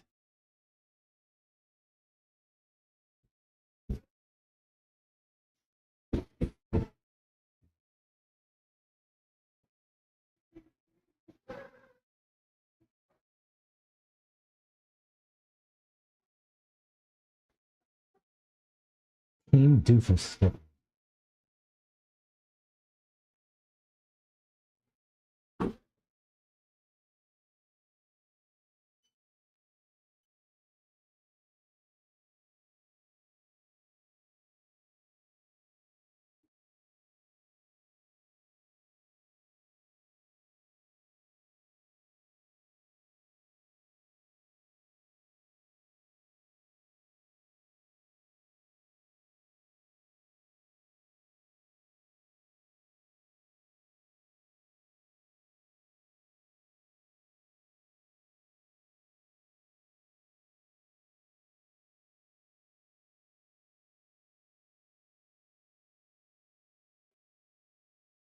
I just sent Abram a link for the link ends and Velcro. So he has a part. I set up trackers and composition books. See, that's why, yeah, that was Abram. Yep. A bunch of those broken MSN steering links. I have a 2.1 front end, so I probably can't use those. I like my Razor LV. The huge side plates really keep my rear squared up, I think, but my wing's cooked, so maybe it slightly kicks out now. Forward walk. Oh, yeah, wing. Yep. Wing's crooked. Yeah, I mean, digital, I think, is the way to go on. I don't keep track of my setups at all. I'm a bad guy. I don't write shit down. None of that stuff. The thing I'm trying to drive with this guy is to get to a place where we could get data entry to be trivial and painless. I don't want to write down all my stuff. But like I said yesterday, I think it would be really cool if I could just feed transcripts from these videos into chat and like get ChatGPT to feed me back what my setup is. So I make all the changes here anyway. I can just transcribe the video and then have ChatGPT upload all my stuff into the tool. Maybe. I'll be right back.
Huge side plates, yeah. But you remember, I don't remember later without notes. Test short buggy springs on your truggy one day. Yeah, it should. I definitely do. I definitely have a lot of springs. Of course, they're mostly stock yellow off of kits. In fact, what are these? I got a stack. I got 2 sets of springs right here next to me. And they're all yellow, it looks like. All yellow. What are these? Yellow, yellow, yellow. I can't tell. The paint's come off of these, actually. Orange. Orange, orange. Yellow, orange. Yellow. Yeah, I have a lot of springs. That's just my buggy springs. I have a whole bag. Buggy springs, too. Like that. Some of them are still in the packaging. This is what you get when you buy a used car off of a pro driver. I bought my nitro truck off of Reggie Tung. He used to run for Techno. Now he runs for Kyosho. And when he gave me the truck, he gave me a box full of parts. I had every drive shaft. I had all the arms. I had shock towers. I had springs. I mean, all the setup stuff. He was getting away from Techno, so he just unloaded all his Techno stuff. And he gave me all the truck stuff with mine, and he gave all the buggy stuff to another guy when he sold his buggy.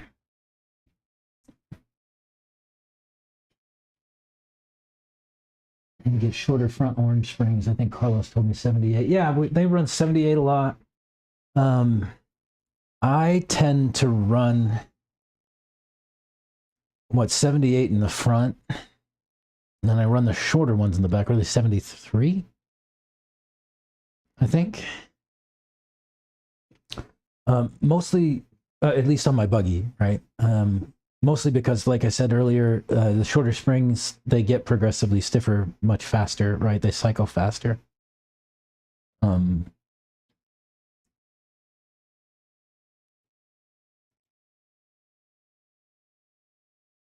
Yeah.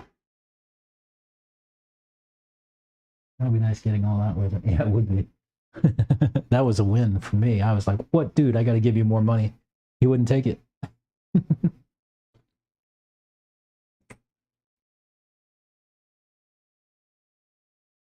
78 front, 73 rear. Yeah.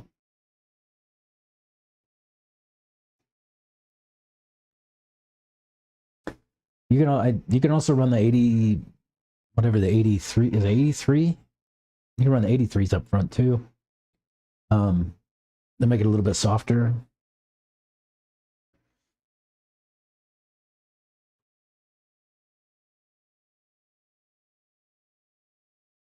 I ran the really long springs up front for a long time actually. And you know, I'd have like maybe 2 threads showing on the top of the shock because the springs were so long.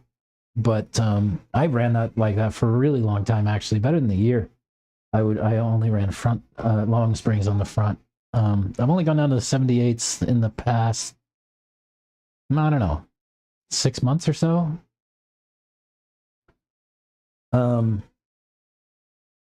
78s are a little bit more aggressive. You have to drive a little bit more smoothly with the longer springs. You can get into a little bit harder with shorter springs, I feel like.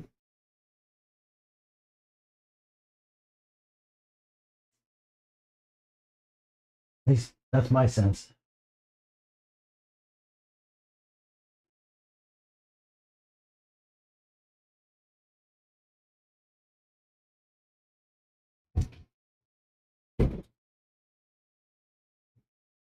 Hey, I wonder, is there like a Mac capture?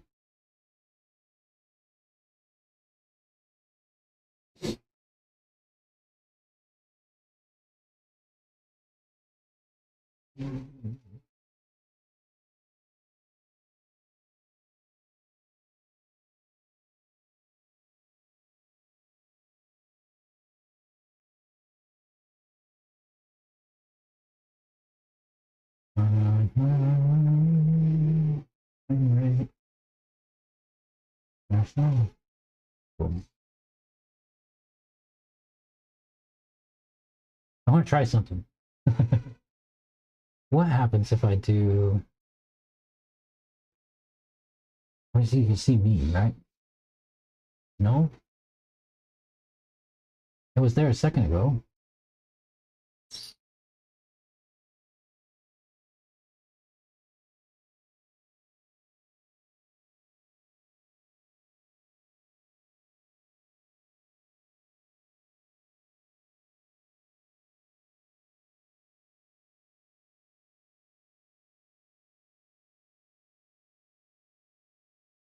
Hey.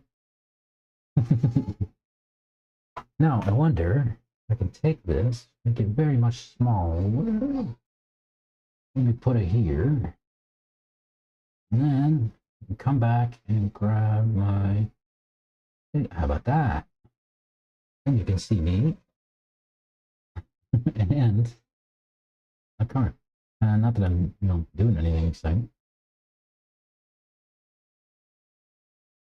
How's that? That's kind of cool. Yeah, I can like mux with my software.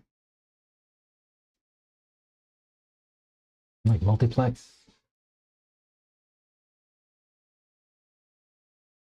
How's that? Oh yeah, you can see that. That's pretty cool. I'll have to play with this some one day.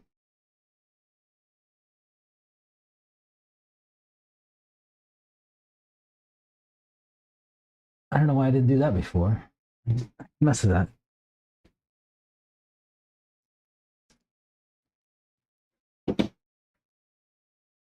Let me see. All right.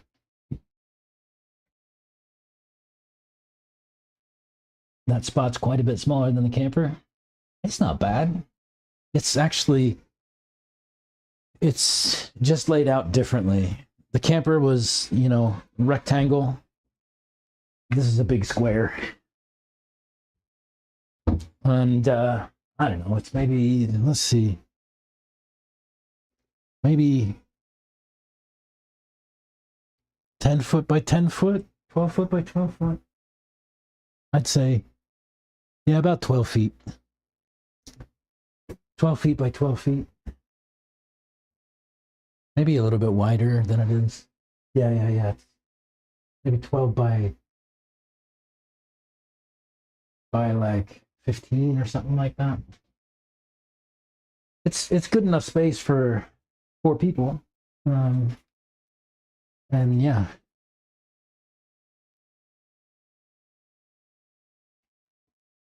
Let me get a pack, go out for a run. It looks like I see Santos up there. I really want to hear what he thought of those gears. Even though it probably won't help me. Because I'm not as stabby as he is.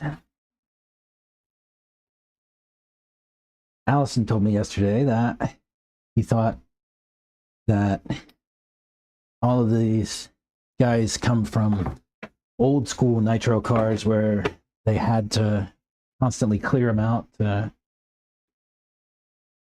keep them running. And so all these guys have blips all the time. It's like, rah, rah, rah, rah, rah, rah. So we call it nitro finger.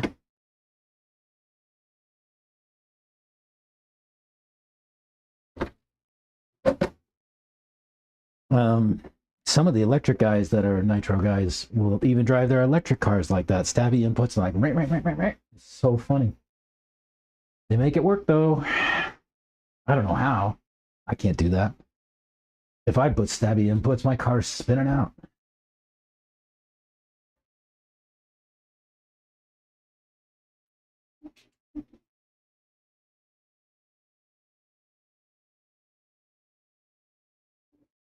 All right, I'll be back. Welcome to Noble Sun.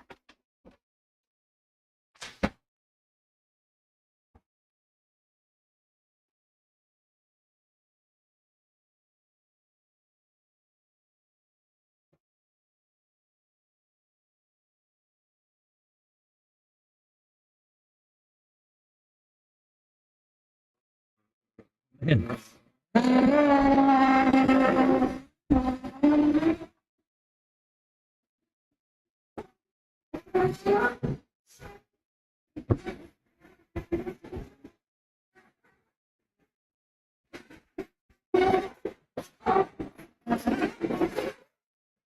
So how is it? It's a lot better for the car that I had. I put some TVO like in that side on me. I don't like the car yet. Yeah. But it's way more consistent with 2 years. Really? Yeah. Nice. I just don't know that the runtime is the same because I hear that the 2 years are even less runtime. Oh, you need less oil? They're smoother, less smoother. So it makes it that. Ah.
Hang.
Ugh.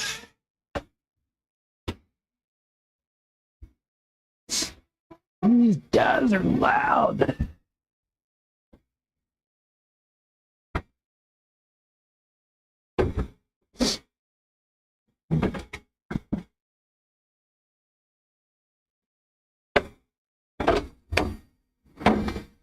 One eleven. Right on. Yeah, back.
It's-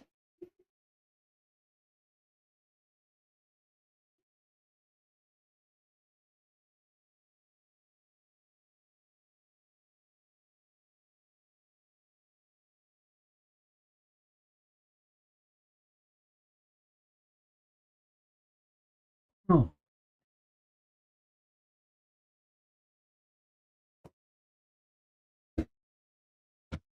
Oh, the window was open. I didn't even know. I wonder I had a bee in here yesterday. Hmm.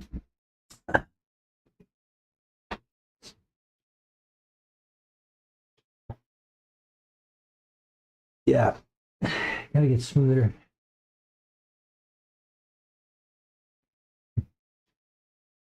Reggie is an example of somebody who can drive with nitro finger and make it work.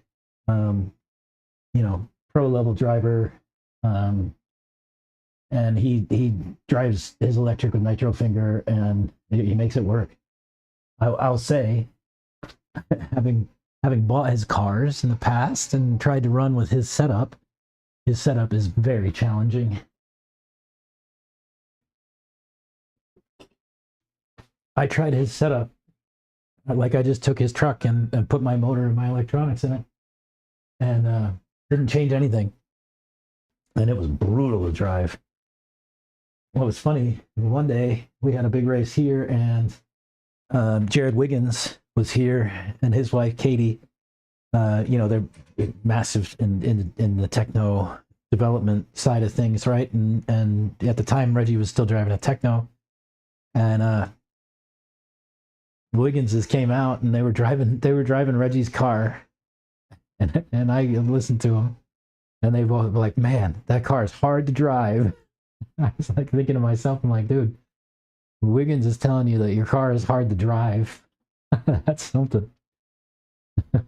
That must mean it's real hard to drive. Let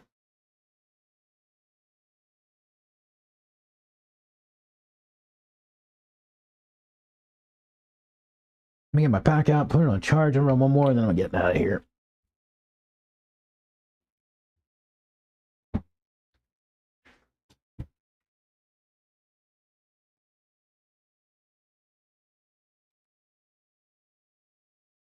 I will. I'm gonna move that camber link back up because it is too squirrely coming out of corners, and I didn't notice that I got more corner grip necessarily. So it was a trade not worth making. But we learned.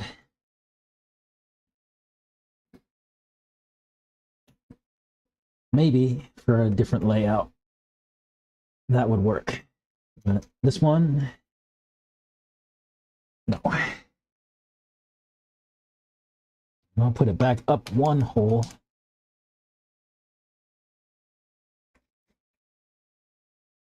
And send that. It looks like Brian Eider got back to me and says he's not a raw speed driver, he's a dealer.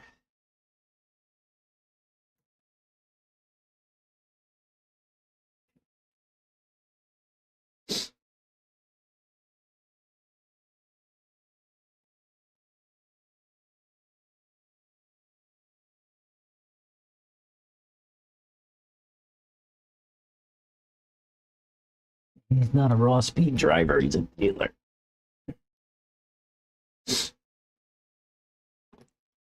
He can run what he wants. I like the sound of that. Somebody else told me that. I think it was Van Dalen told me that's what he did. He became a dealer instead of a team driver.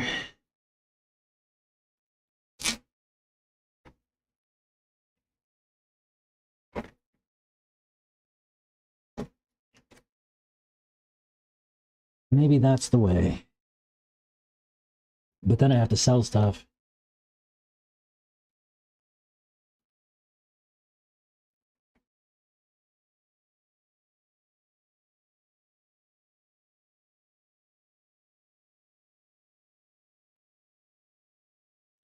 I wonder what it would take to become successful as a dealer.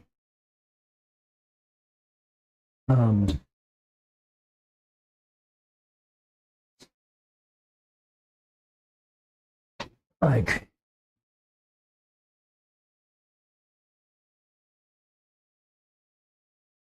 I might have to look into.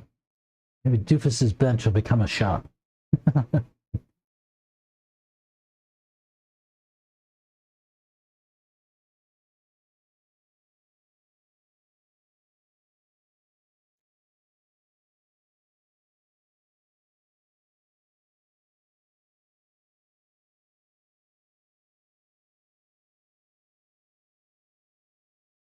Yeah, with that link down another hole, it was just way too squirrely coming out the corners. And I had to make sure that I kept throttle control to keep it from turning, to keep it from rotating too far.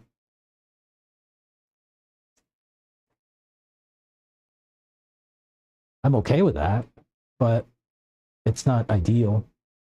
I could drive it harder with it up one, I think.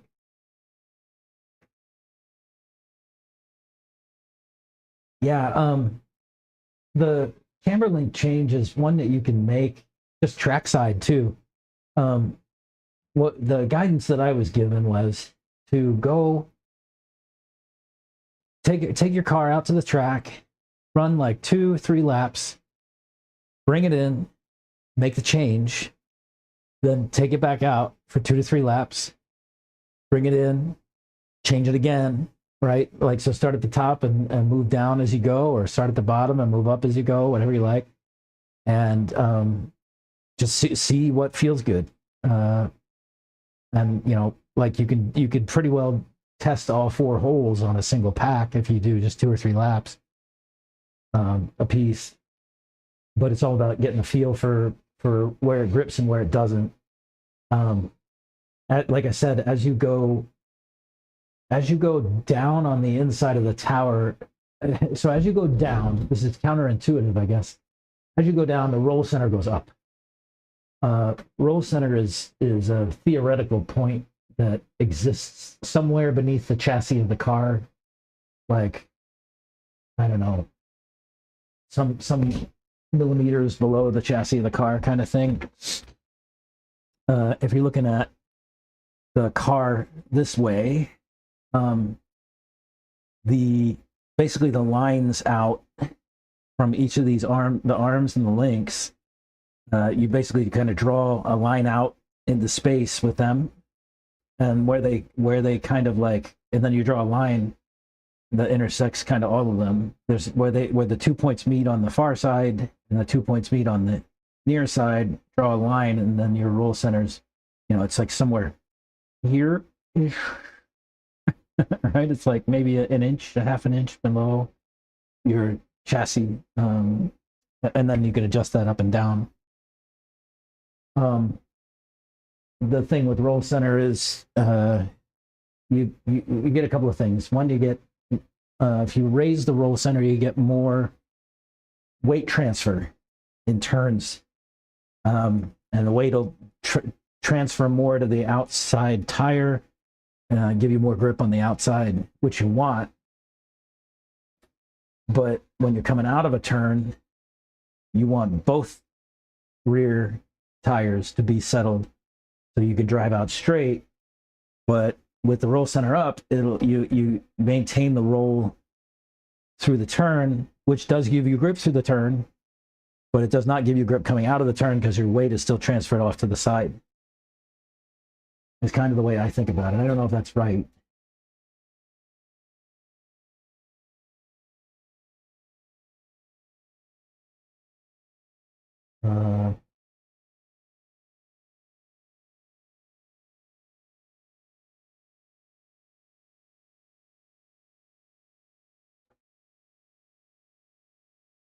That's just the way I think about it.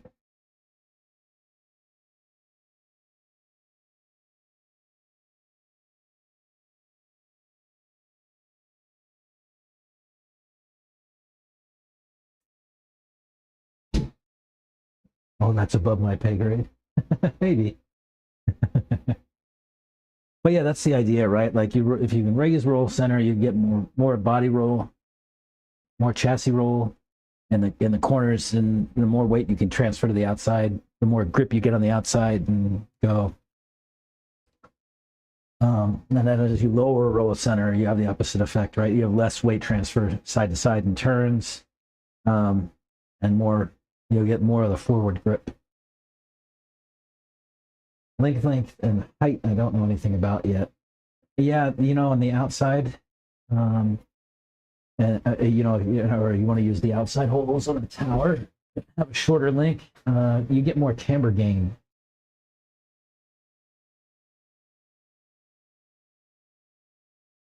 More or less camber gain? Which one is it? Inside you get more or less camber gain.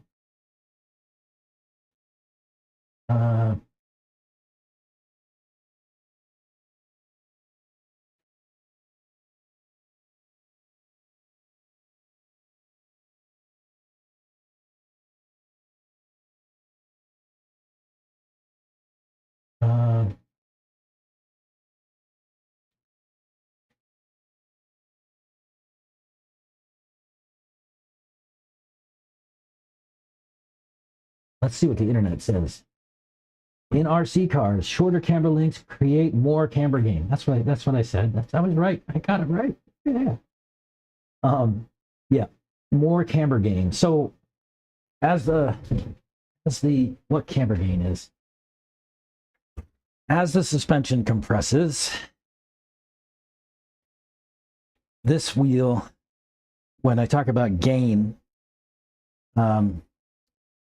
says it's going to press out more, right? Whenever the arm compresses, so you get a change in the camber of your tire as your arm compresses through the stroke, right? And you get more or less gain depending on which of these holes you use. Does that make sense? It's all about camber gain on the rear with the short and long links. I don't run short links in any case.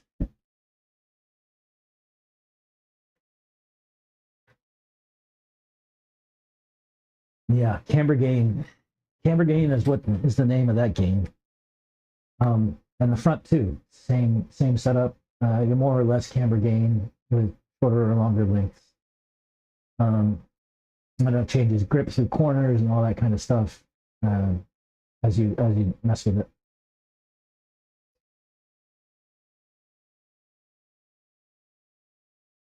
The other setting that's similar to that is bump steer, and that is adjusted by raising and lowering your steering link, and basically that will add steering or detract steering when the arm compresses. So it's like if you had a turn this way and then you compressed, it should turn harder, right? Actually, you can see a little bit of gain on this. Maybe I don't know if that shows up on camera. I turn it, a little bit of bump steer gain there. I don't know if that comes through on the video. Maybe if I tip it a little bit. That's the idea, though. It's all about dynamic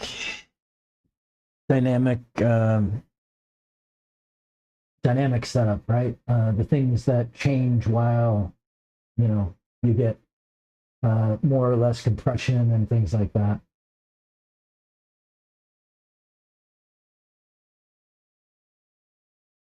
For us on these high grip tracks, like this one, like Thornhill and some others, the high grip tracks, you really don't need a lot of any camber gain, right? You want your wheels to stay pretty flat.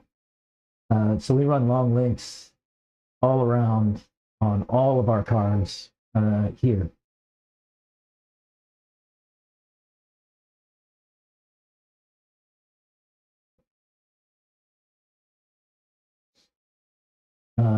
And bump steer, I leave stock pretty much.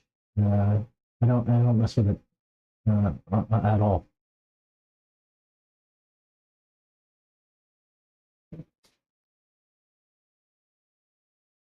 When would you? Yeah, so grip, right? If grip is high,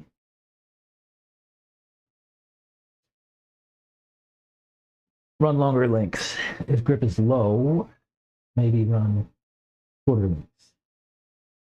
Let me see what Will's setup guide shows. If say,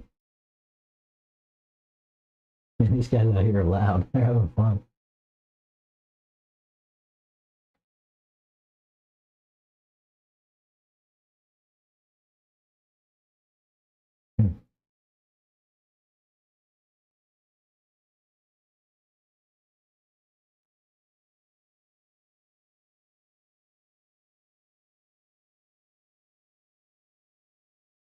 So high camber gain, they actually say is ideal for high grip surfaces and keeps the tires flatter on the road during intense body roll. It generally results in better mid-corner stability and more lateral cornering grip, but may reduce forward traction and, if excessive, can reduce braking. Low camber gain is more suitable for lower grip conditions or scenarios requiring maximum forward traction, such as accelerating out of a corner. Yeah, maximum forward traction, right? There you go. Low camber gain. It helps keep more of the tire surface on the ground, preventing skidding sensation of too much negative camber. I say high grip is high camber gain, quarter length, but low grip is for low camber gain. I don't agree with that. We run all long lengths everywhere. All of us do. Out here, anyway.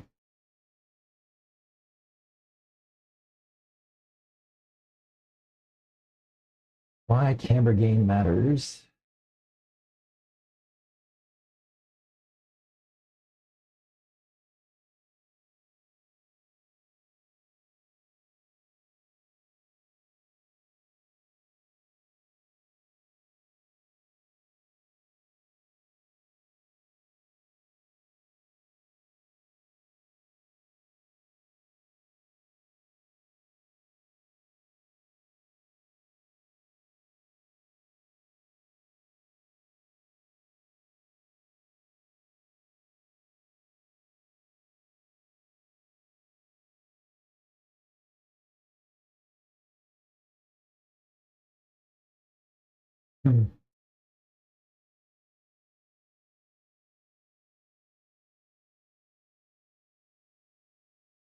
High grip, run high camber gain.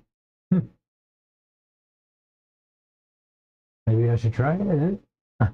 We used to run short lengths a long time ago. It's been I haven't put a short length on a car in years.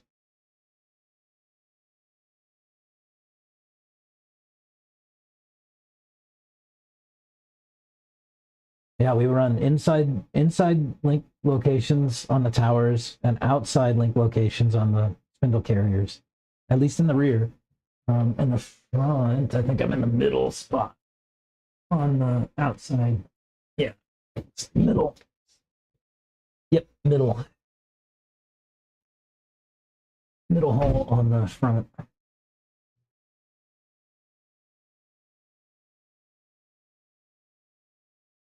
The front link, if you change the outside, it can add or decrease steering.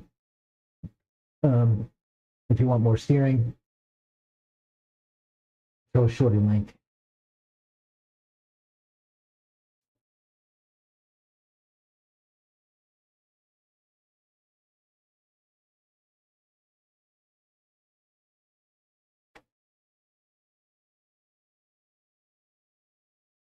How's my toe looking today? It doesn't look so bad as it was yesterday. I took about 2 degrees out of it.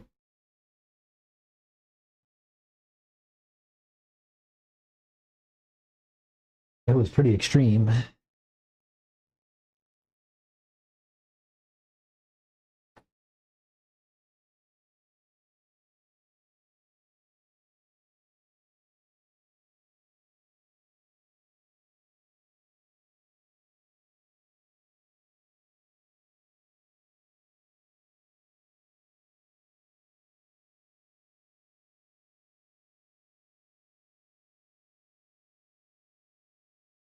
That's what, maybe I should do that thing we talked about, changing link locations mid-pack kind of thing. Harder to do on the front, but in the rear is nice and easy.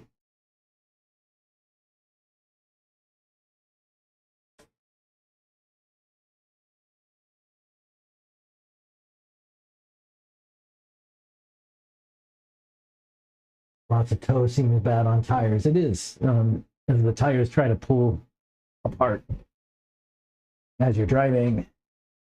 You got toe out, your tires are always want to pull apart. So you're like constantly dealing with that. Like they want to pull apart. And so you have just the forward grip plus the side grip where it wants to pull apart. And then, yeah, it'll chew up tires pretty fast. Like we said, these I glued yesterday, and they're already bald. There's 2 little stripes of tread on the back, and I just really have outside tread on the front.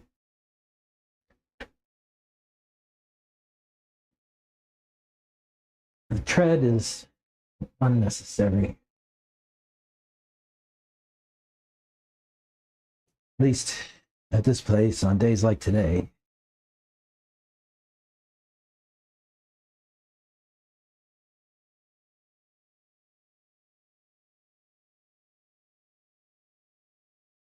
Constant tire scrub. Yeah, pretty much, right? The tires want to run away. And then the rear is the same, right? Because we tow in the rear and the rears want to run together. It's all about stability.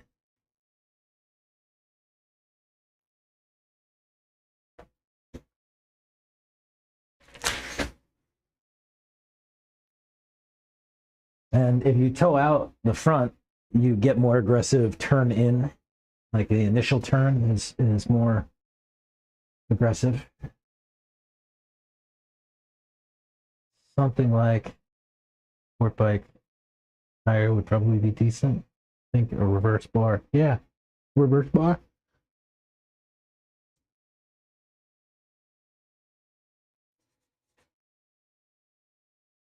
That would probably be good. What's up, Skilo?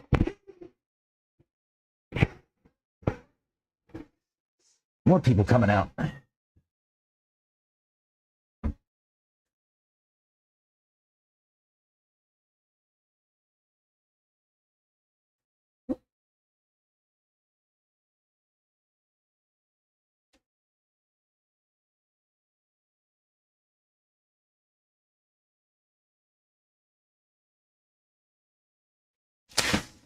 up, man? Hey, do you by any chance have a and either do you have a spare top of a receiver case for Techno?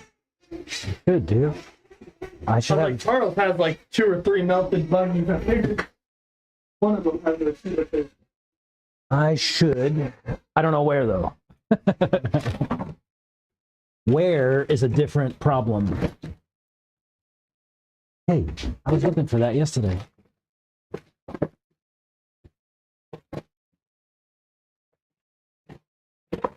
Just the top, huh? Yeah, just I definitely have one. I just have to find it.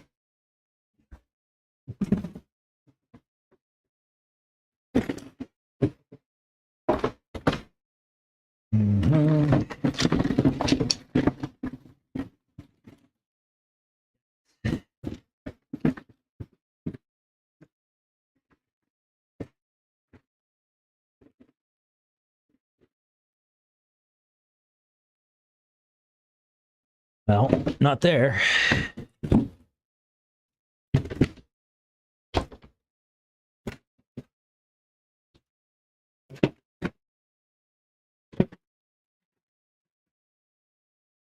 You're looking for electric, right? yeah. Dude, I definitely have like 2 or 3 of those things. I just don't know where they landed after the move. Right. It's like shit disappears.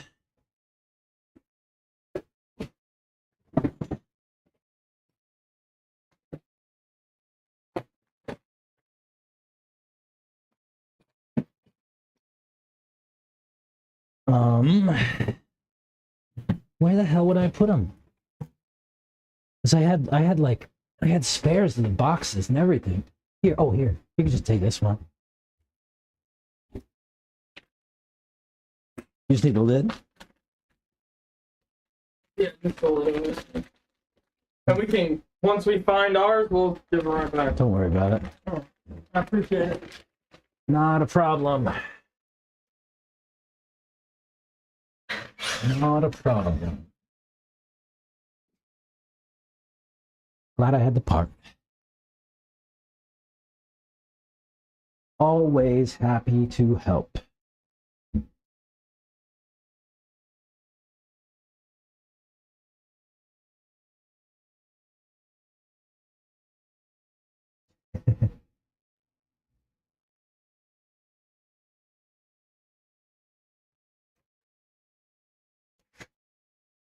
All right, give me a sec. I'll be right back.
All right.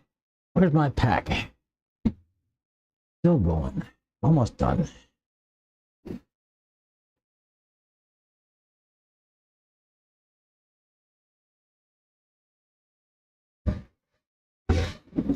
Those nitro cars are loud. Santos was talking about they were going to move the bleachers and move the nitro warm-up spot to the other side of the track where the bleachers are now. I think that's a horrible idea. It's going to be so loud under that cover. The nitro warm-up spot where it is now is loud, but it's on the other side of the track from the RD booth. I think that if we move the nitro warm-up spot to the left side, it's going to be too close to the D booth, and we might have trouble. I don't know. It would be very loud for me. Yeah, it would be very loud for me because it's like 25 feet away. I'll talk to him. I don't think that's a good idea. I don't think it should be under the cover because the cover is, it's just all corrugated tin. It's just going to reflect the noise and it's going to be loud. So I'd rather they not do that.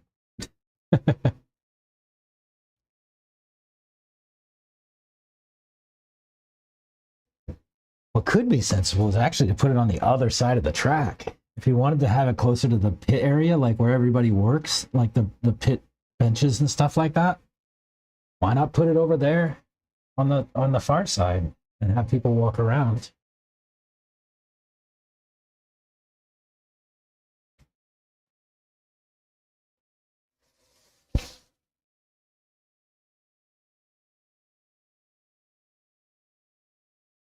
Yeah, I think it was going to be too close to the RD booth if it's on the left-hand side. Definitely too close to me, but I know that's not really important.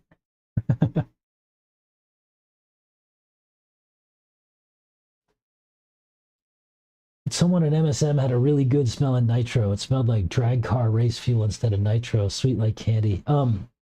There is so if you ever met Peaches down in Oats, he runs this stuff. It's called Wild Willie's Fuel Fragrance. Wild Willie's Fuel Fragrance you can put in your car, you can put in your nitro fuel, you can put it anywhere. He has stuff that tastes. I hope it doesn't taste. It smells like Fruity Pebbles. It smells amazing. But some guys get different smelling stuff and run them. Sometimes it's really obnoxious smells, grape or shit like that. I don't know. I don't know why you'd run it. And to me, I'd be afraid to even put something other than nitro through my nitro.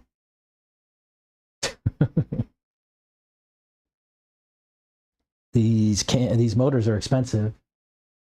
I'm not putting some fuel fragrance through it just because I want it to smell nice. But lots of people do it. I mean, it's just it's like some fragrance added to castor oil or something like that. It shouldn't hurt anything.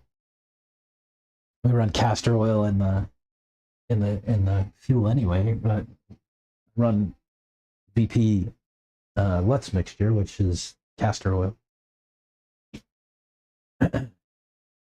What's the mix? Let's see. It's 30% nitro and 9% castor. Yeah. This Lutz mix on nitro. Got a softer bottom end. Not as spicy.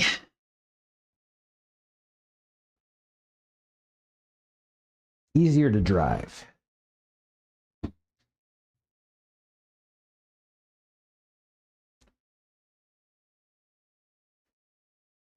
And some guy called Lutz drives it, so it's I think it's probably pretty good.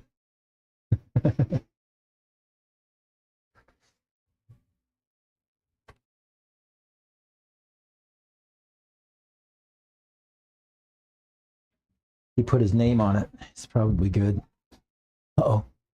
Somebody yelling. Why are we yelling? Oh, they're just having fun.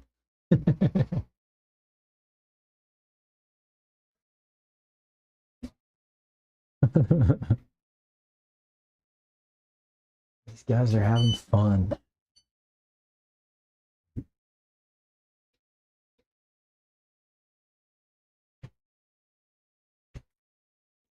There's my pack. Just tell Reggie go up there. I'm gonna go see if I can keep up with him.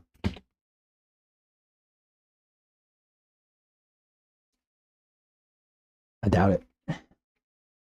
But if he's running the nitro, I have a chance.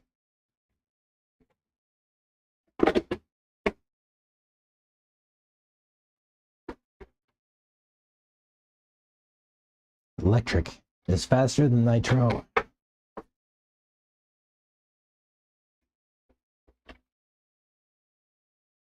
I'll be back. See what I can do.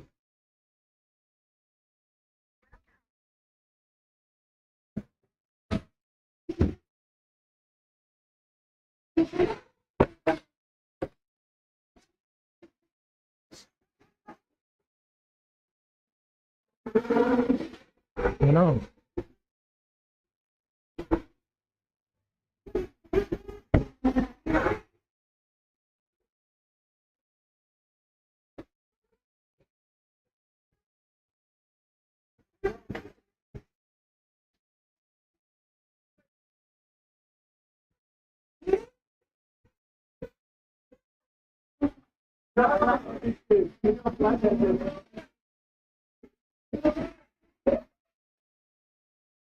Well, I'm gonna wait and get on there too.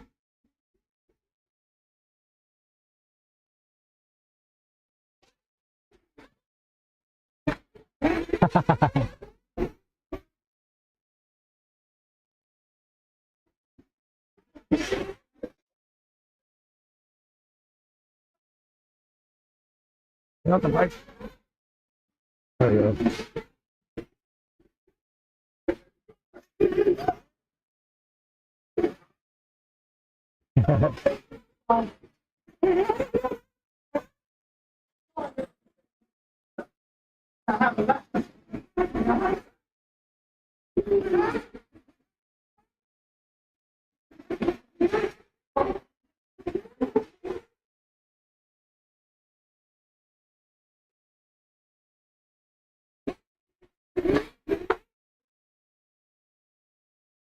Whoa, sorry.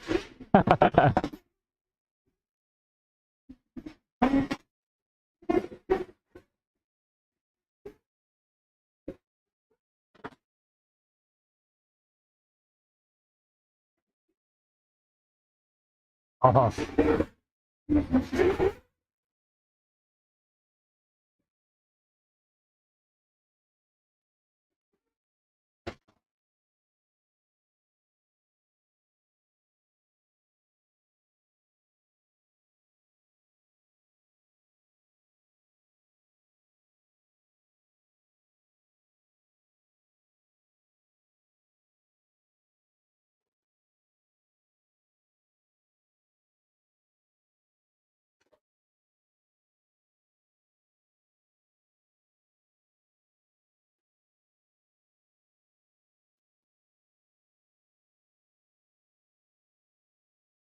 No.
Oh.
Bye-bye.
One 125.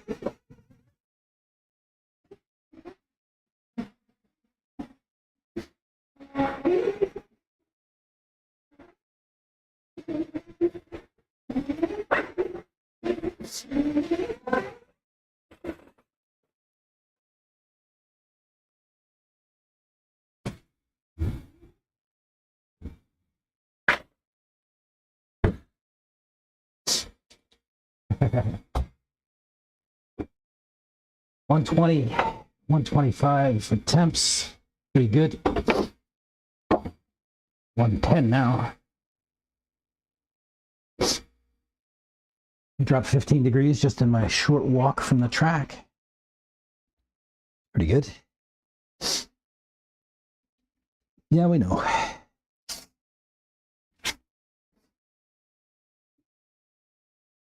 All right.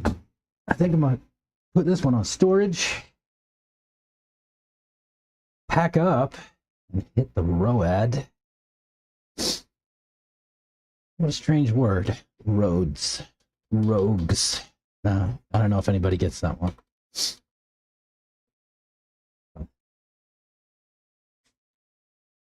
Chris Farley movie reference, huh?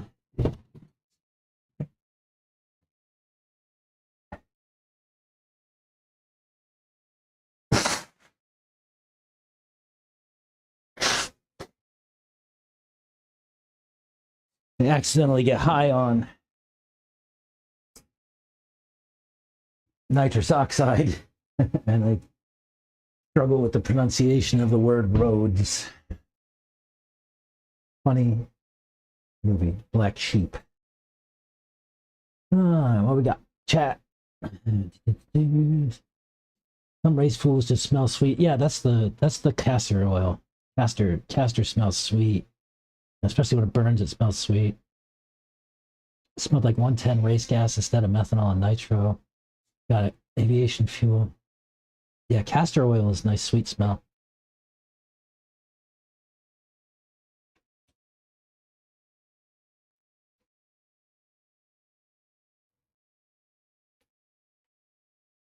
I think it also makes you vomit or have diarrhea. I can't remember which one of those things. It does something gastrointestinal. if you ingest it.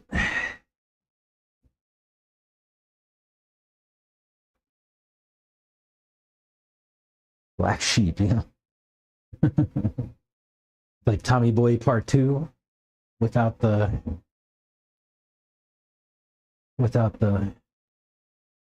auto shop manufacturing, whatever. Auto parts manufacturing.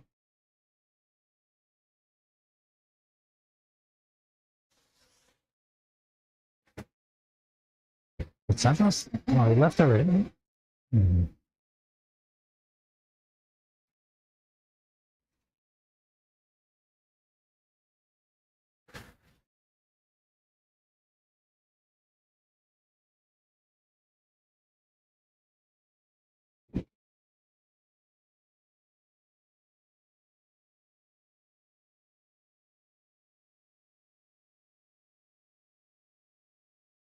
Admitted to benzene and toluene.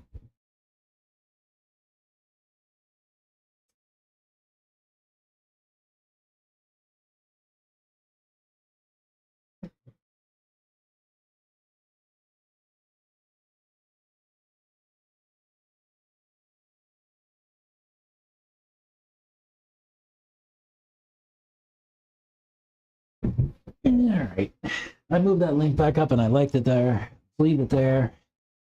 Gives me lots of corner speed. Gives me lots of exit speed. Traction is all good. Leave it right where it is. Second dot from the top. Second hole from the top.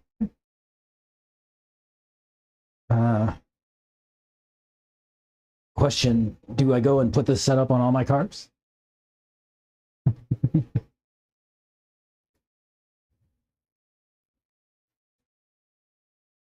I don't know what the weather's going to be like tomorrow.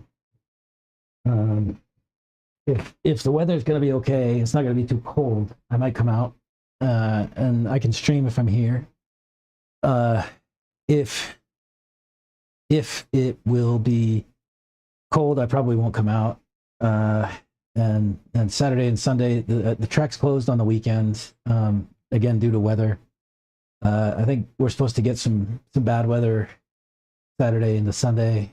I don't know what it looks like yet. Sleet, freezing rain. I don't know. So I don't know what I'll do for tomorrow and the weekend yet. But we'll definitely be back next week. I'll definitely see if I can get some kind of camera set up so I can actually like stream going to the track, because I hate this model that we're in where I walk off and I leave the bench empty and, you know, it's boring. I'd prefer to have a nice show the whole time, right? So I'll see about that. Would all the cars react the same if I put the same setup on them? It's a good question that I don't know the answer to yet. My understanding is that all the changes should translate. But I don't know. I've never really tried it. I'll say the one thing I know for sure, right, from the test I did the other day with the shocks, is that the weight of the Truggy is a big difference in the suspension, right? So all I did was change springs and ride height and move from my truck to my buggy, and I had to soften the bottom pills because the buggy didn't have enough weight to drive through that first initial pack in the shocks. And so certainly that's a consideration. I don't know about the rest of it though, and I don't know about the dynamics of the car, the like driving, if it's going to feel the same or not. There's one way to find out. I could, go and just copy all the setup, soup to nuts. I mean, I can't do the shocks obviously because I only have one set of those, but yeah, it's worth a shot. And if weight is a really big factor, there are chassis weights I could put in the buggy too. I have one in the front. I don't have one in the back. I could put one in the back, and that would maybe bring the weight up a little bit. But I don't know if it's relative to buggy weight, truggy weight rather. I don't know. I don't know. Maybe next time I stream, that'll be the trick. I'll take my setup from this truck and put it right on my buggy, and like drive 2 packs back to back, right? 1 truck, 1 bug, and see. Yeah. I mean, all the like the diff should be pretty much the same, so I shouldn't have to mess with too much there. It's mostly just pills and suspension stuff. I think. I mean, it's a solid, half hour worth of work or so, or 45 minutes worth of work. So it's there's that's some consideration, but pretty easy to do, just time consuming. It would be good for a stream.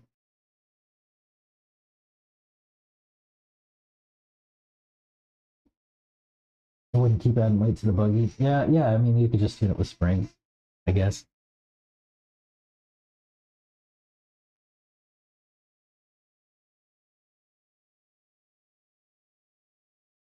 One of the things that's massively different between them, not just the weight and the size, but the ride height. I wonder if the buggy being closer in would have to make it have different characteristics, closer to the ground. I don't know. We'll try it.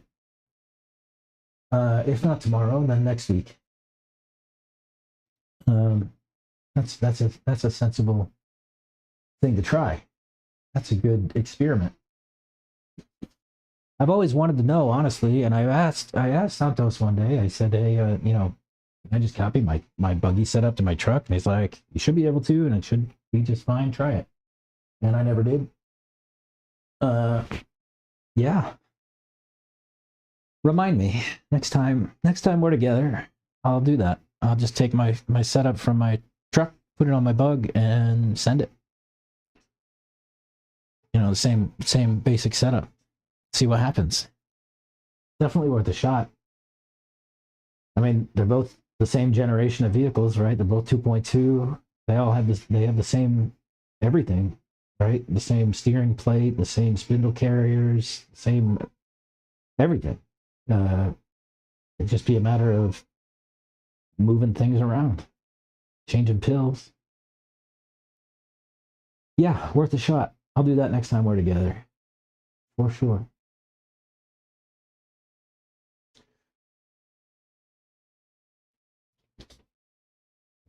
That sounds like a great experiment. And I'll see if I can sort this camera thing out. I'm kind of mad about the fact that I got the wrong one. I got to return it now and all that other crap. Order another one. What a pain. Spend more money.